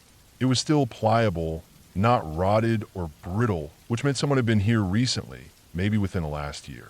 But there were no signs of anyone around. I walked the perimeter of the site, scanning for tracks. The ground was soft and damp, which made prints easy to spot. I saw some near the tent, but they were faded. Hard to say if they belonged to the camper or to someone else passing through later. Part of me figured it was just a hunter who had left his gear behind. Maybe the tent got ruined in a storm and he didn't bother packing it out. That happened more often than you'd think. Still, something about the scene felt off. The way the pack was torn open didn't look like someone rooting through it for their own things. It looked like it had been ripped, maybe by an animal. I jotted down notes in my logbook, took some photos, and decided to keep moving. The trail beyond the campsite narrowed, winding down into a small ravine where a creek ran shallow over flat rocks. The banks were slick with mud, and I saw fresh impressions there. Boot prints, clear enough that they hadn't been washed out yet. They led upstream, away from the trail. I hesitated. My job wasn't to track every set of prints I saw, but these were fresh, and they headed off in a direction that wasn't marked. Curiosity pushed me forward. I followed the creek for maybe half a mile, stepping carefully to avoid slipping.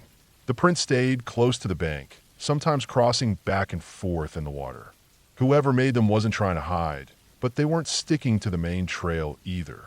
Eventually, the tracks led me to a narrow side gorge, where the creek cut between two steep walls of stone. It was darker here, the sun barely reaching the bottom, and the air smelled heavy with wet rock and moss. The footprints continued inside. I followed cautiously, one hand on the radio clipped to my vest. The gorge narrowed so much in places that I had to turn sideways to squeeze through. My boots echoed against the stone, every sound amplified. After maybe 20 minutes of picking my way through, I came out into a small hollow where the walls opened up. And that's where I saw it. Another campsite. This one was stranger than the first. A tarp was strung between trees, half collapsed. Underneath it, there were makeshift shelves made of branches lashed together with cord. On the shelves were food cans, tools, and a couple of old lanterns. Nearby, there was a pile of firewood stacked too neatly to be random. It wasn't just a campsite, it was a base camp. Someone had been living out here. I stepped closer, scanning everything carefully. The fire pit was cold, but it looked like it had been used recently. The ash hadn't been washed away by rain.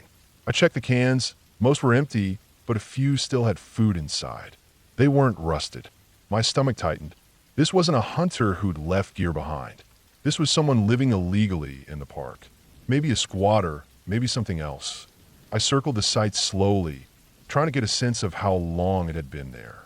I found a crude bed made of pine boughs, still relatively fresh.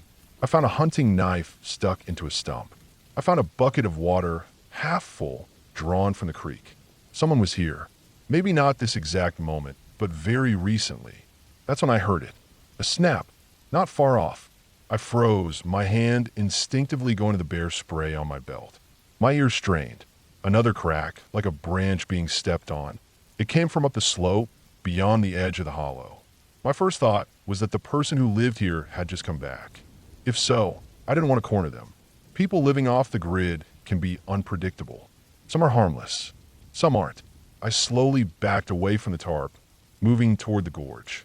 My boots made almost no sound on the wet leaves. I didn't see anyone, but the hairs on my neck stood stiff. I made it back into the narrow gorge and followed it out, keeping my pace steady but quick. Every few steps, I glanced back, half expecting to see someone following.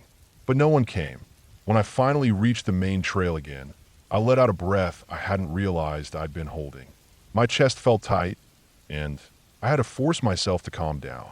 I hiked back toward the truck, but the whole way I couldn't shake the feeling of being watched. The woods felt heavier, quieter. Even the birds seemed to have gone silent. When I reached the trailhead, I got on the radio and reported what I'd found. The response came back crackly but clear.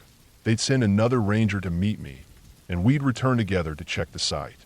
It took hours for backup to arrive, but eventually another ranger pulled up in his truck. Together, we hiked back to the hollow. When we got there, though, the site looked different. The tarp was gone. The shells were knocked over. The cans, the tools, the bucket, everything was gone, like it had never been there. Only the fire pit remained, and even that looked scattered, as if someone had tried to erase it quickly.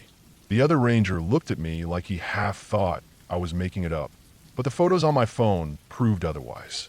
The site had been there. Someone had cleaned it out in the few hours between my first visit and our return. We searched the area, but there was no sign of the person. No fresh tracks, no belongings left behind. Whoever it was, they'd vanished into the woods. We hiked back in silence. I could tell the other ranger was unsettled, even if he didn't say it. In the weeks that followed, I kept an eye on that part of the park.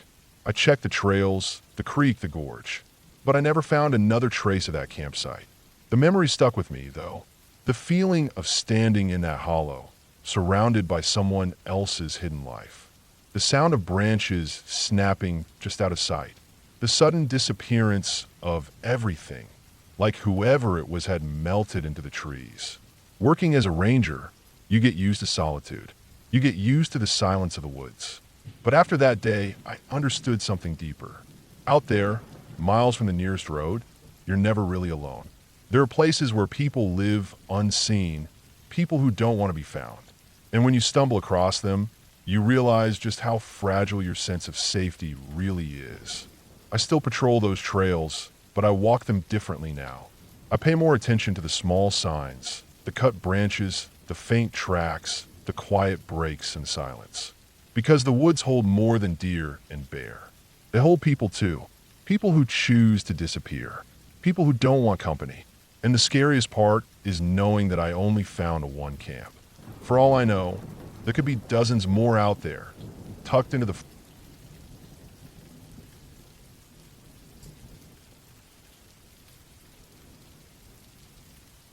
I have worked as a park ranger for more than 15 years, and most of my days have been routine.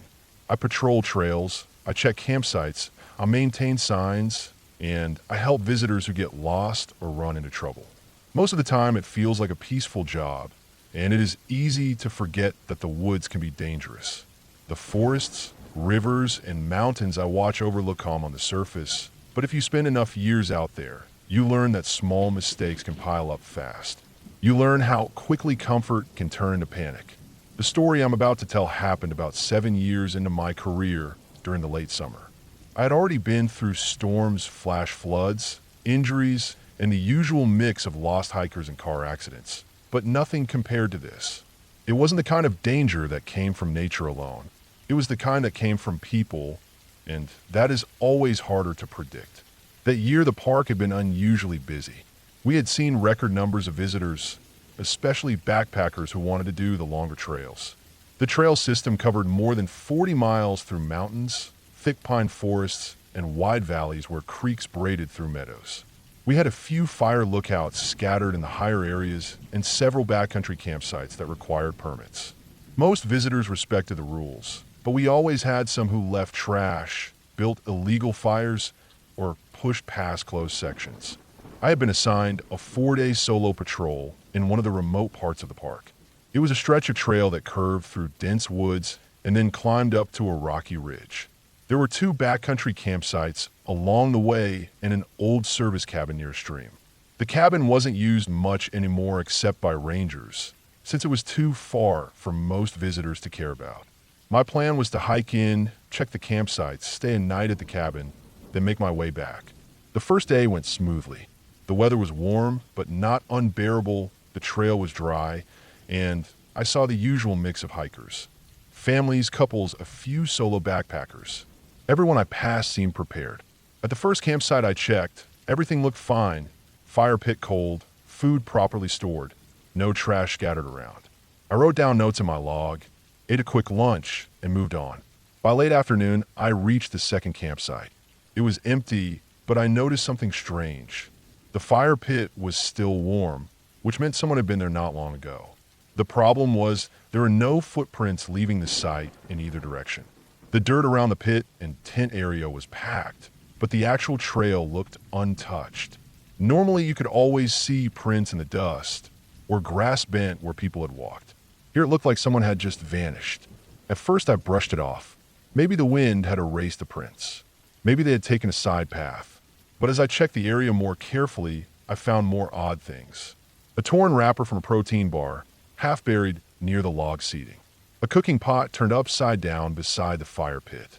A water bottle lying on its side in the grass, still half full. None of it was in a trash bag or packed up. It was the kind of mess you only see if someone leaves in a hurry. I jotted notes and tried to make sense of it. A hiker could have gotten sick, panicked, or decided to abandon gear. But even then, I should have seen footprints. It was unsettling, but I couldn't call an emergency without more proof. People left strange things behind all the time. I left the site and hiked another 2 miles to the cabin. It was just a one-room structure made of weathered wood, with a small stove, a bunk bed, and a storage box for dry goods. The stream nearby made it a good place to refill water. I set my gear inside, lit a lantern, and made a simple meal.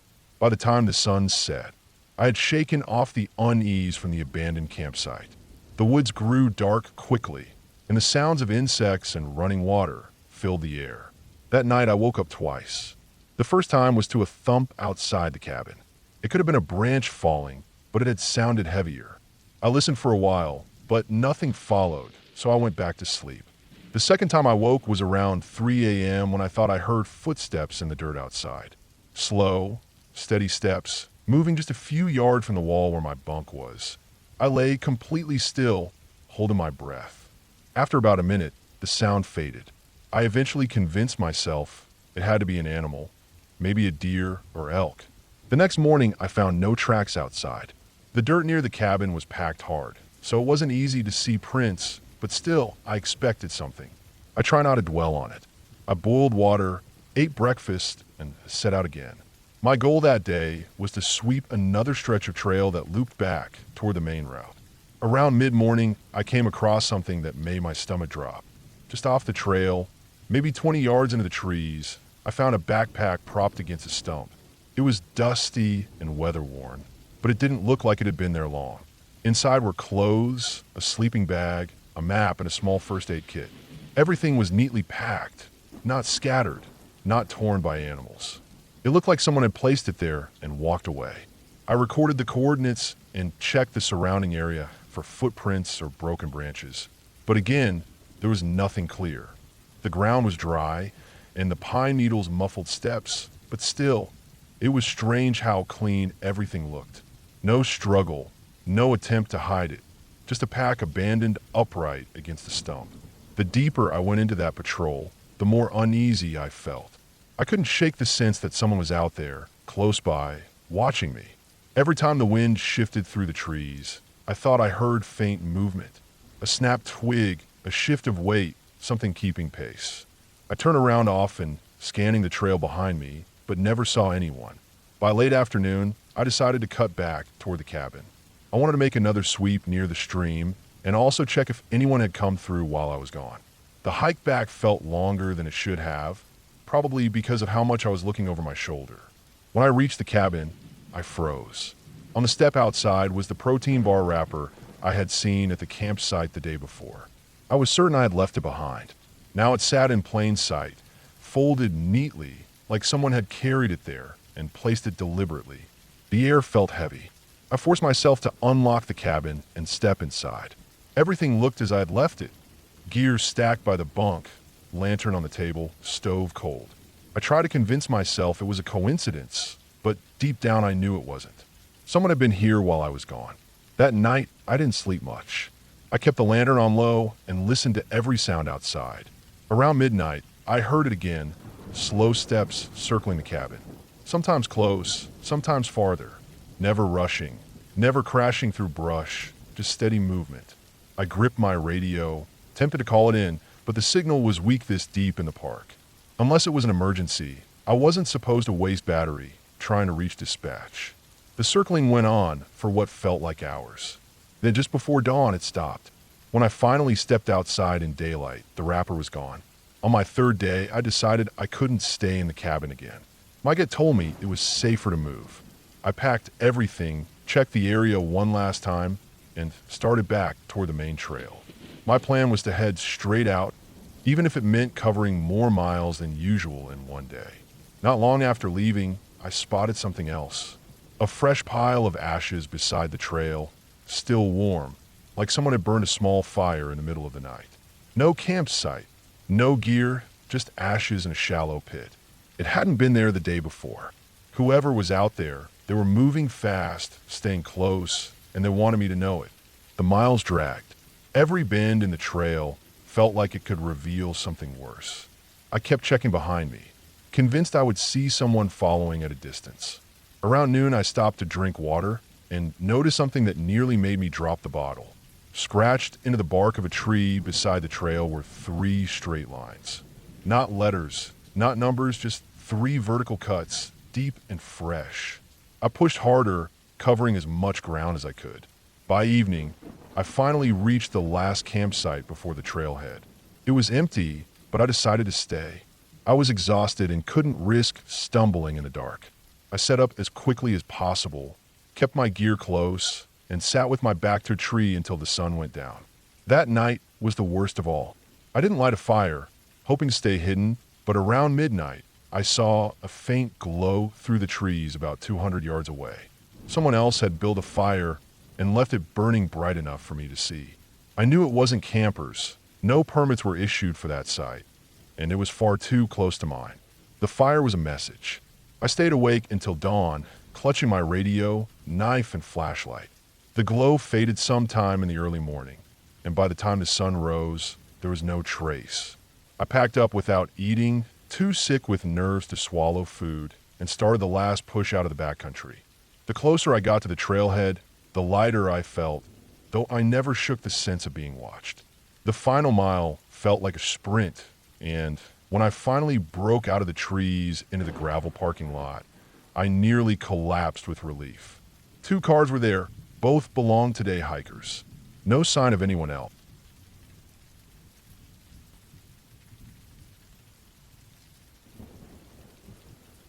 I had been working as a park ranger for a little over 4 years when one of the strangest and most unsettling experiences of my life took place.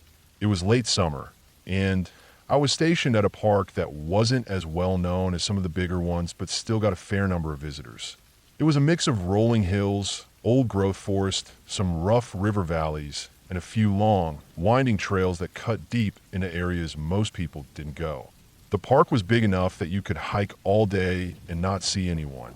And while that solitude was one of the reasons I loved working there, it was also the reason strange things could happen without anyone noticing right away. That year, we had been dealing with more missing hiker reports than usual. Most of the time, they turned out fine. People would get lost off trail or misjudge how long a loop would take them, then wander back out hours later, embarrassed and dehydrated. But that summer was different. There were more calls, more searches, and while we didn't lose anyone permanently, the fact that people were going missing more often caught my attention. At first, I chalked it up to the heat and to inexperienced hikers biting off more than they could chew. But it kept nagging at me. One day in late August, I was given the assignment to check a section of trail that hadn't been patrolled in about a week. It was one of those side trails that wasn't closed, but also wasn't encouraged for the general public. It was rough, not maintained much, and cut through some remote terrain near an old service road that had been abandoned for decades. My job was simple: hike the trail, note down any damage, check if people had been using it, and report back. Usually, it was uneventful work. I started early in the morning with a backpack of the basics: radio, GPS, map, extra water, some protein bars, first aid kit, and my ranger-issued sidearm, which I almost never needed but always carried. The first couple of miles were straightforward. The air was already hot, the sun cutting through the trees in sharp beams, and the cicadas were making the forest loud in that constant droning way they do.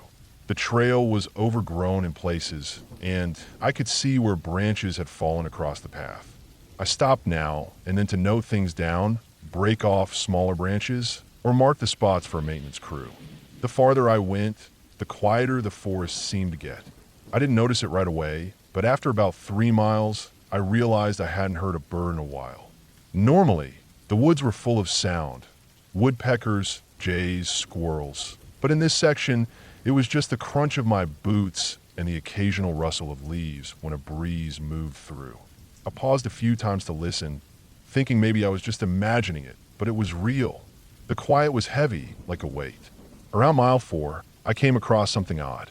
There was an old fire ring, blackened stones with charred wood in the center, maybe a couple of weeks old. That wasn't unusual in itself, but it was way off the main trail, tucked in a hollow that would have been hard for a casual hiker to find. I got closer and saw a few other things scattered nearby: a torn sleeping bag, an empty can of beans, a boot without laces. None of it looked fresh, but it didn't look like the normal debris I usually found, either. I noted the location, took a couple of pictures with my work phone, and kept moving. Another mile or so down, the trail got rougher.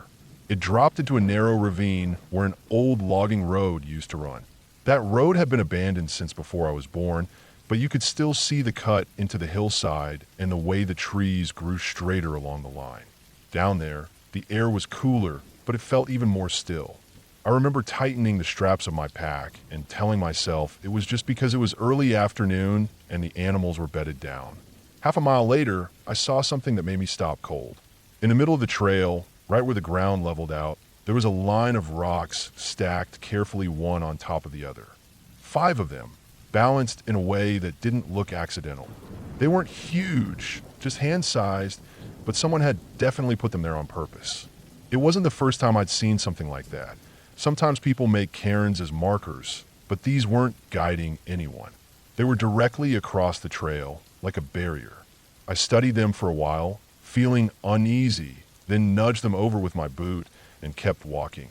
Another half-mile on, I noticed more strange things. A tree with strips of bark peeled away in long vertical lines, as if someone had taken a knife to it. A pile of broken branches arranged in a rough circle.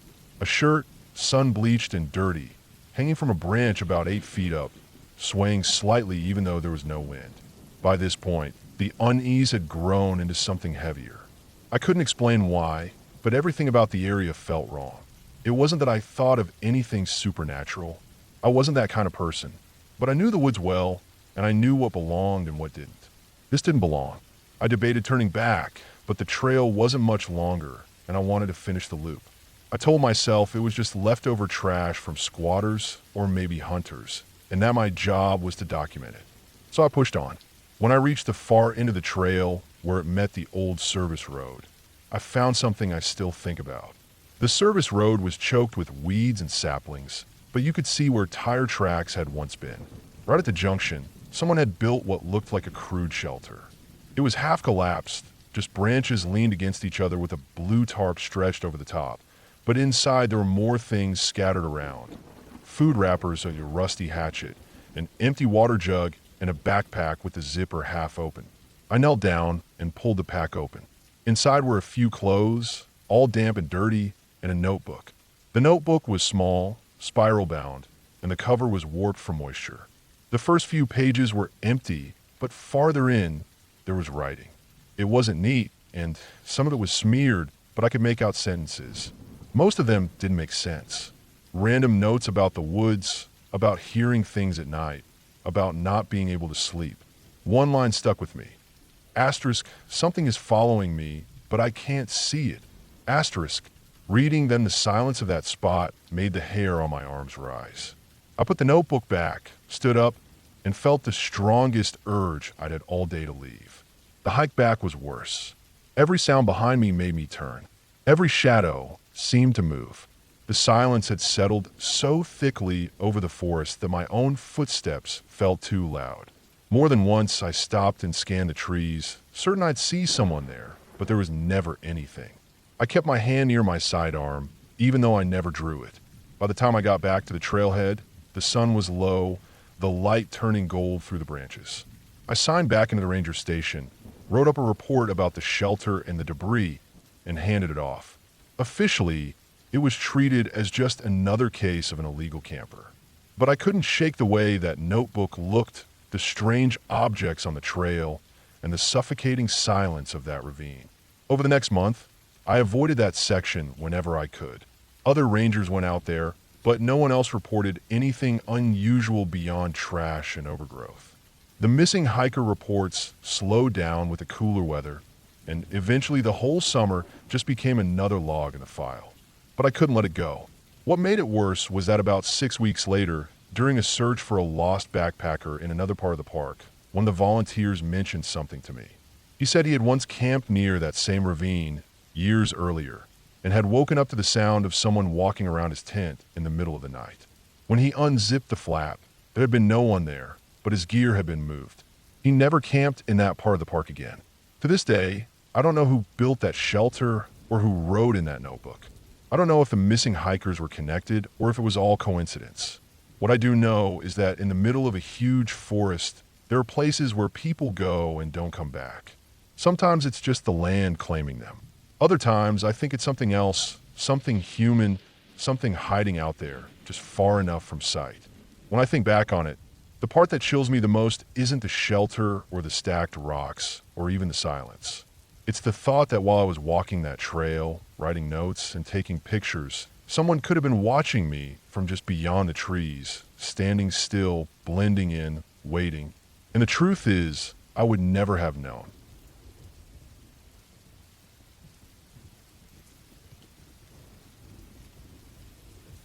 I became a park ranger because I loved the quiet, but the quiet never really stays quiet for long. When I first started working in the forest, I thought the scariest things I'd run into would be bad storms, rattlesnakes, or maybe the occasional aggressive black bear. What I didn't expect was how much of the fear would come from people, from the strange choices they make when they think no one's watching, from the things they leave behind, and from the way the land itself swallows up mistakes. The park I worked in was a huge stretch of mixed pine and hardwood forest, cut with rivers, old logging roads, and canyons. Some parts have been popular hiking areas for decades, but most of it was wilderness that almost no one went into except hunters, rangers, and the occasional lost backpacker. We had campsites, official trails, and the sort of things families used, but once you step past that, the land felt like it didn't belong to anyone. That was part of my job, making sure people didn't wander too far off, didn't get themselves killed, didn't start fires where they shouldn't. A ranger spends a lot of time just driving lonely dirt roads, checking trailheads, picking up after careless campers. It's not glamorous, but it's steady. The longer you work in the woods, the more you notice how different it feels depending on where you are. Some ridges feel open and calm, with sunlight spilling over them in a way that makes you relax. Other places, especially the deep hollows, feel close and heavy, like the trees lean in and press the air down. You don't really think about it much at first, but after years of walking the same paths, you start to recognize where you feel safe and where your chest tightens without a reason. There was one section of the forest that always made me uneasy. We called it Section 12, just one grid on the map that we used to mark out patrol areas. It was mostly old growth mixed with steep gullies, no real trails, and a lot of places where GPS lost its signal. Hunters went in there sometimes, but most visitors stayed away. If someone parked a car by the access road for Section 12, I usually made a note to check it later because it often meant trouble. One fall, a truck was left at the access point for 3 days. That wasn't unheard of. Hunters sometimes camped deep in the woods for that long, but the longer it sat there, the more it worried me. We had a routine. If a vehicle was left for more than 48 hours without a permit, we started checking for a missing person report. By the third day, I hiked in to see if I could find anyone. I signed out the truck's plate number at the ranger station, strapped on my gear, and walked into Section 12 alone. The air was cool, the leaves were turning, and the sky was the kind of pale gray that meant rain would come sooner or later. I carried a map, compass, GPS, first aid kit, and enough food and water for a long search. The first 2 miles weren't bad. I followed an old logging road choked with weeds until it split into faint game trails. Deer tracks crisscrossed the mud, and squirrels jumped through the canopy. But once I cut down into the gullies, everything got darker. The slopes were slick with fallen leaves, and the air was still. I stopped hearing birds. That silence always hits hard. You never realize how much background noise there is in a forest until it's gone. After about an hour, I found a fire ring. It was just a circle of stones with some ash still inside, cold and scattered. Around it were boot prints, gear wrappers, and a cut branch someone had used for firewood. That told me someone had camped there recently, but they hadn't cleaned up. Rangers get used to finding trash, but something about this site bothered me. The fire ring was small and tidy, but the campsite itself looked hurried, like whoever was there hadn't stayed long. I kept going, marking the spot on my GPS, and moved deeper into the gully. The ground got softer, and I started noticing things that didn't fit. A jacket sleeve caught on a branch, a crushed water bottle half buried in mud. Then I came across a plastic grocery bag tangled in brambles with food wrappers inside. I bagged it, thinking I'd log it later as abandoned property, but it gave me the feeling I was following a trail of mistakes. When I reached the bottom of the gully, I found something that made my stomach tighten. There was a backpack leaning against a tree. It wasn't hidden, just sitting there like someone had set it down and walked away. It was soaked from dew, but it hadn't been there long. I crouched and looked inside. The pack had a sleeping bag, a flashlight, a couple of protein bars, and a map folded wrong. The map was one of ours, torn from a visitor center stack, but it had no markings, no notes, nothing to say where the person was headed. I radioed in that I'd found gear, but no person. The dispatcher told me to keep looking but stay safe, and if it got dark, to pull out. I kept moving, following the gully, and the feeling of unease grew heavier. The slopes rose higher, and the light thinned. At one point I stopped, listening because I swore I heard movement above me. Not the skitter of a squirrel, not the flap of a bird, but something heavier, deliberate. I stood there, waiting, but the sound never came again. Another mile in, I came across the first real sign of trouble. A boot was lying in the creek bed. Just one boot, soaked through, the laces undone.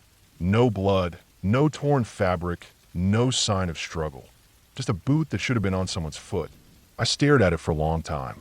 People don't just walk out of their boots, not in rough country like that. I marked the spot, took a photo, and pressed on. Micah told me I should have turned back right then, but a ranger doesn't walk away from something like that. The gully opened into a flat bottom where a huge oak had fallen long ago. The roots stuck up like a wall, and behind it was another camp. This one was worse than the first. There was a torn tarp draped over the log, an empty can of beans, and a sleeping bag rolled halfway open, filthy with mud. I checked it carefully, calling out in case anyone was nearby, but the camp was abandoned. What froze me was the smell. Not rot, not death exactly, but a sour human smell, sweat and dirt and something unwashed. Fresh, like whoever had been there had only just left. I backed off, scanning the trees. My mind kept circling the same thought. Maybe it was a lost hunter, maybe a survivalist, maybe just someone who didn't want to be found. But the trail of scattered belongings didn't fit someone in control. It looked like someone moving fast, dropping pieces as they went. I pushed further, even though every step made me feel more exposed. That stretch of forest had a way of muffling sound, so even my own footsteps felt wrong. I walked another hour before the light started fading, and that's when I found the last site. It was a clearing, small and tight, with branches overhead like a roof. In the center was a circle of stones, but no fire inside. Around it were items spread in a way that didn't look like camping anymore. A ripped shirt, a crushed pair of glasses, a mess of string and cord.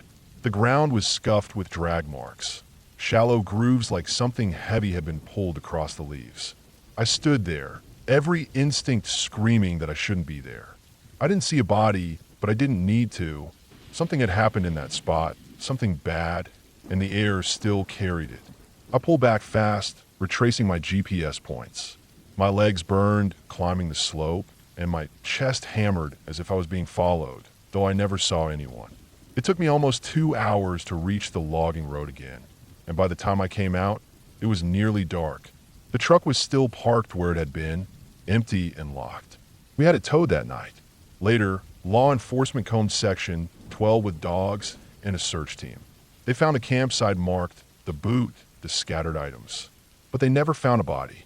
No missing person matched the truck's registration. No one came forward to claim the gear. Eventually, the case just went cold. But I know what I felt out there.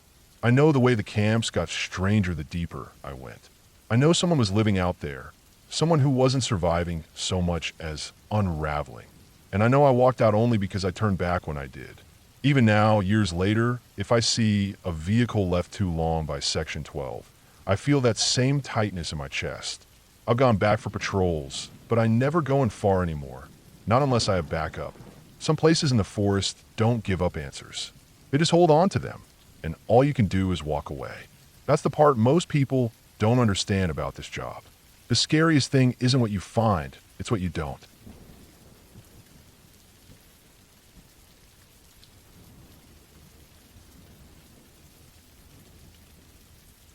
I became a park ranger because I thought I loved solitude.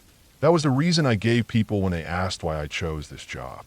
I liked hiking, camping, the smell of pine, and the quiet sound of the wind in tall grass. I liked how the job meant I would always be outside, far away from the heavy noise of towns and cities. I liked that the only crowds I would face were flocks of birds or herds of deer. For a while, it was exactly what I wanted. When I started, I was placed at a smaller park with well-marked trails and easy access to main roads. It was a comfortable place to learn. But after a couple of years, I got transferred to a much bigger park. This one stretched for miles across forests, hills, and lakes, with only a handful of dirt roads cutting through it. Some parts of the park were so remote that you had to hike for hours before you found anything resembling a trail. It was wilder, older, and far less forgiving. At first, I thought I was lucky to end up there. I told myself that this was the true ranger experience, the kind of place where I could really prove myself. The station I was assigned to sat close to the northern boundary of the park. It was a small building with a garage for the ranger trucks, a storage shed for equipment, and a short radio tower. The closest town was almost an hour's drive away. Most of the time, it was just me and two other rangers covering hundreds of square miles. We took turns patrolling different areas, checking campsites, fixing damaged signs, or clearing fallen trees off the trails. Sometimes we found people who needed help. Sometimes we just found trash. A lot of the time, we didn't find anything at all. The park had a reputation for being beautiful, but also difficult. The terrain could change quickly, with steep drop-offs hidden behind brush, sudden streams running down from the hills, and thick woods that made it easy to get turnaround. Every year we had reports of missing hikers, though most were found within a day or two. The real danger wasn't wild animals or anything dramatic like that. It was dehydration, exposure, and people underestimating how long a trail would take. The first summer at that station, everything went smoothly. The long days kept the woods bright, and the number of visitors kept me busy. By fall, though, the crowds thinned out and the work shifted. Leaves buried the trails, streams swelled with cold rain, and the forest became a darker place. I noticed that once the weather cooled, the entire atmosphere of the park changed. The same trails that felt open and friendly in June looked different in October. Shadows pooled deeper. The woods felt heavier. I told myself it was just the season and the isolation playing tricks on me. The first time I felt something was truly wrong happened on a patrol in late October. I had been sent to check a section of the park that didn't see many visitors. There was a service road that ended at a clearing where an old fire tower once stood. From there, the woods went on for miles, mostly unmarked. My job was just to make sure the road was still drivable and that the clearing wasn't being used as a dumping ground. It was supposed to be easy. The day was gray, and the wind was strong enough to push fallen leaves across the dirt like small waves. The drive out was uneventful until I reached the last stretch of road. About 100 yards from the clearing, I noticed something odd on the ground. I slowed the truck and leaned forward. There were deep ruts in the dirt, like someone had driven through when it was still muddy. That wouldn't have been strange if it wasn't for the fact that the park kept the gate locked on that road and there hadn't been much rain in weeks. I got out and walked closer. The ruts weren't wide enough for a truck. They looked more like the tracks of an ATV or something similar. They cut across the road and into the trees, heading north.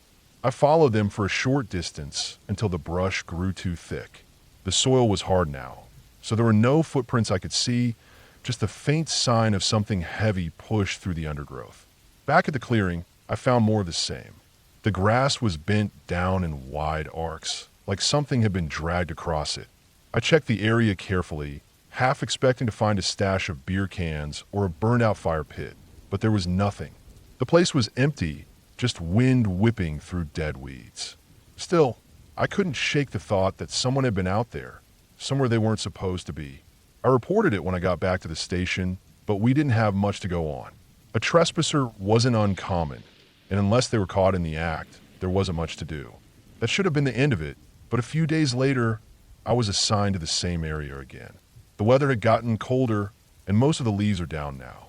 As I walked the clearing, I saw something I hadn't noticed before. Near the tree line, there were several pieces of wood stacked in a strange pattern.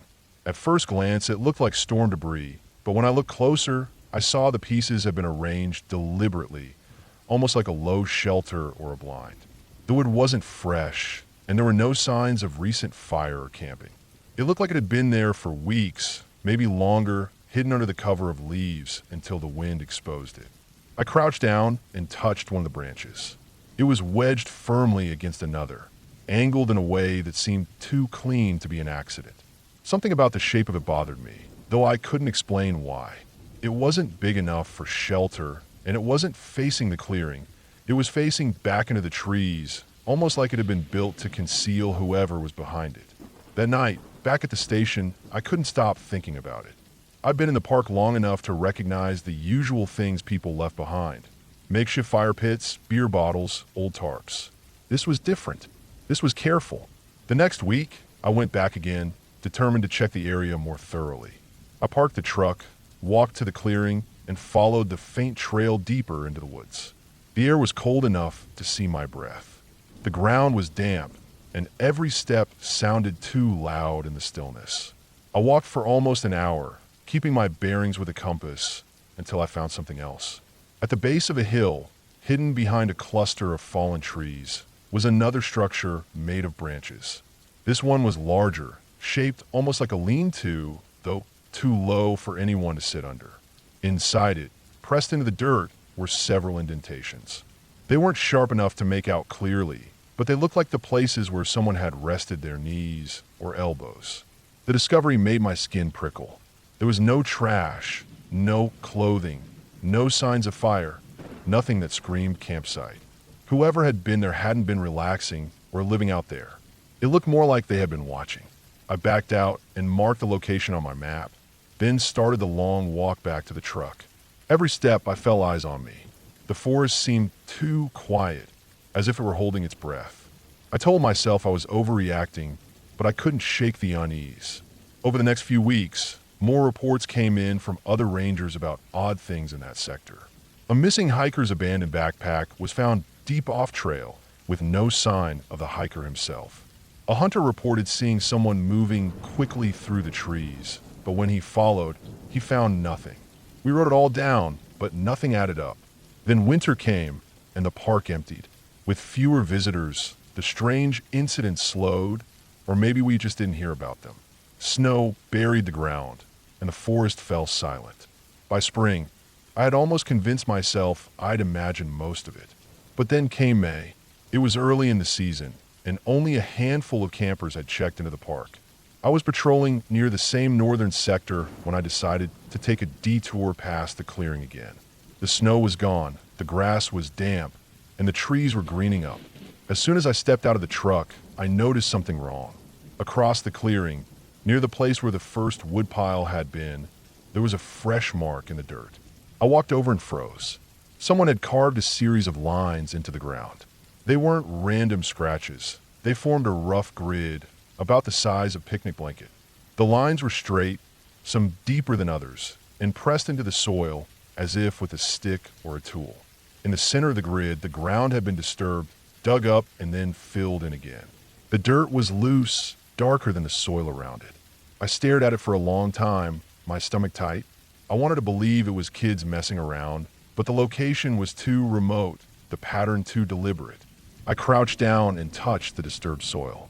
It gave easily under my fingers, and the damp smell of fresh earth rose up. Something had been buried there. And recently, I didn't dig. I didn't want to. Instead, I stood up, marked the spot on my map, and backed away.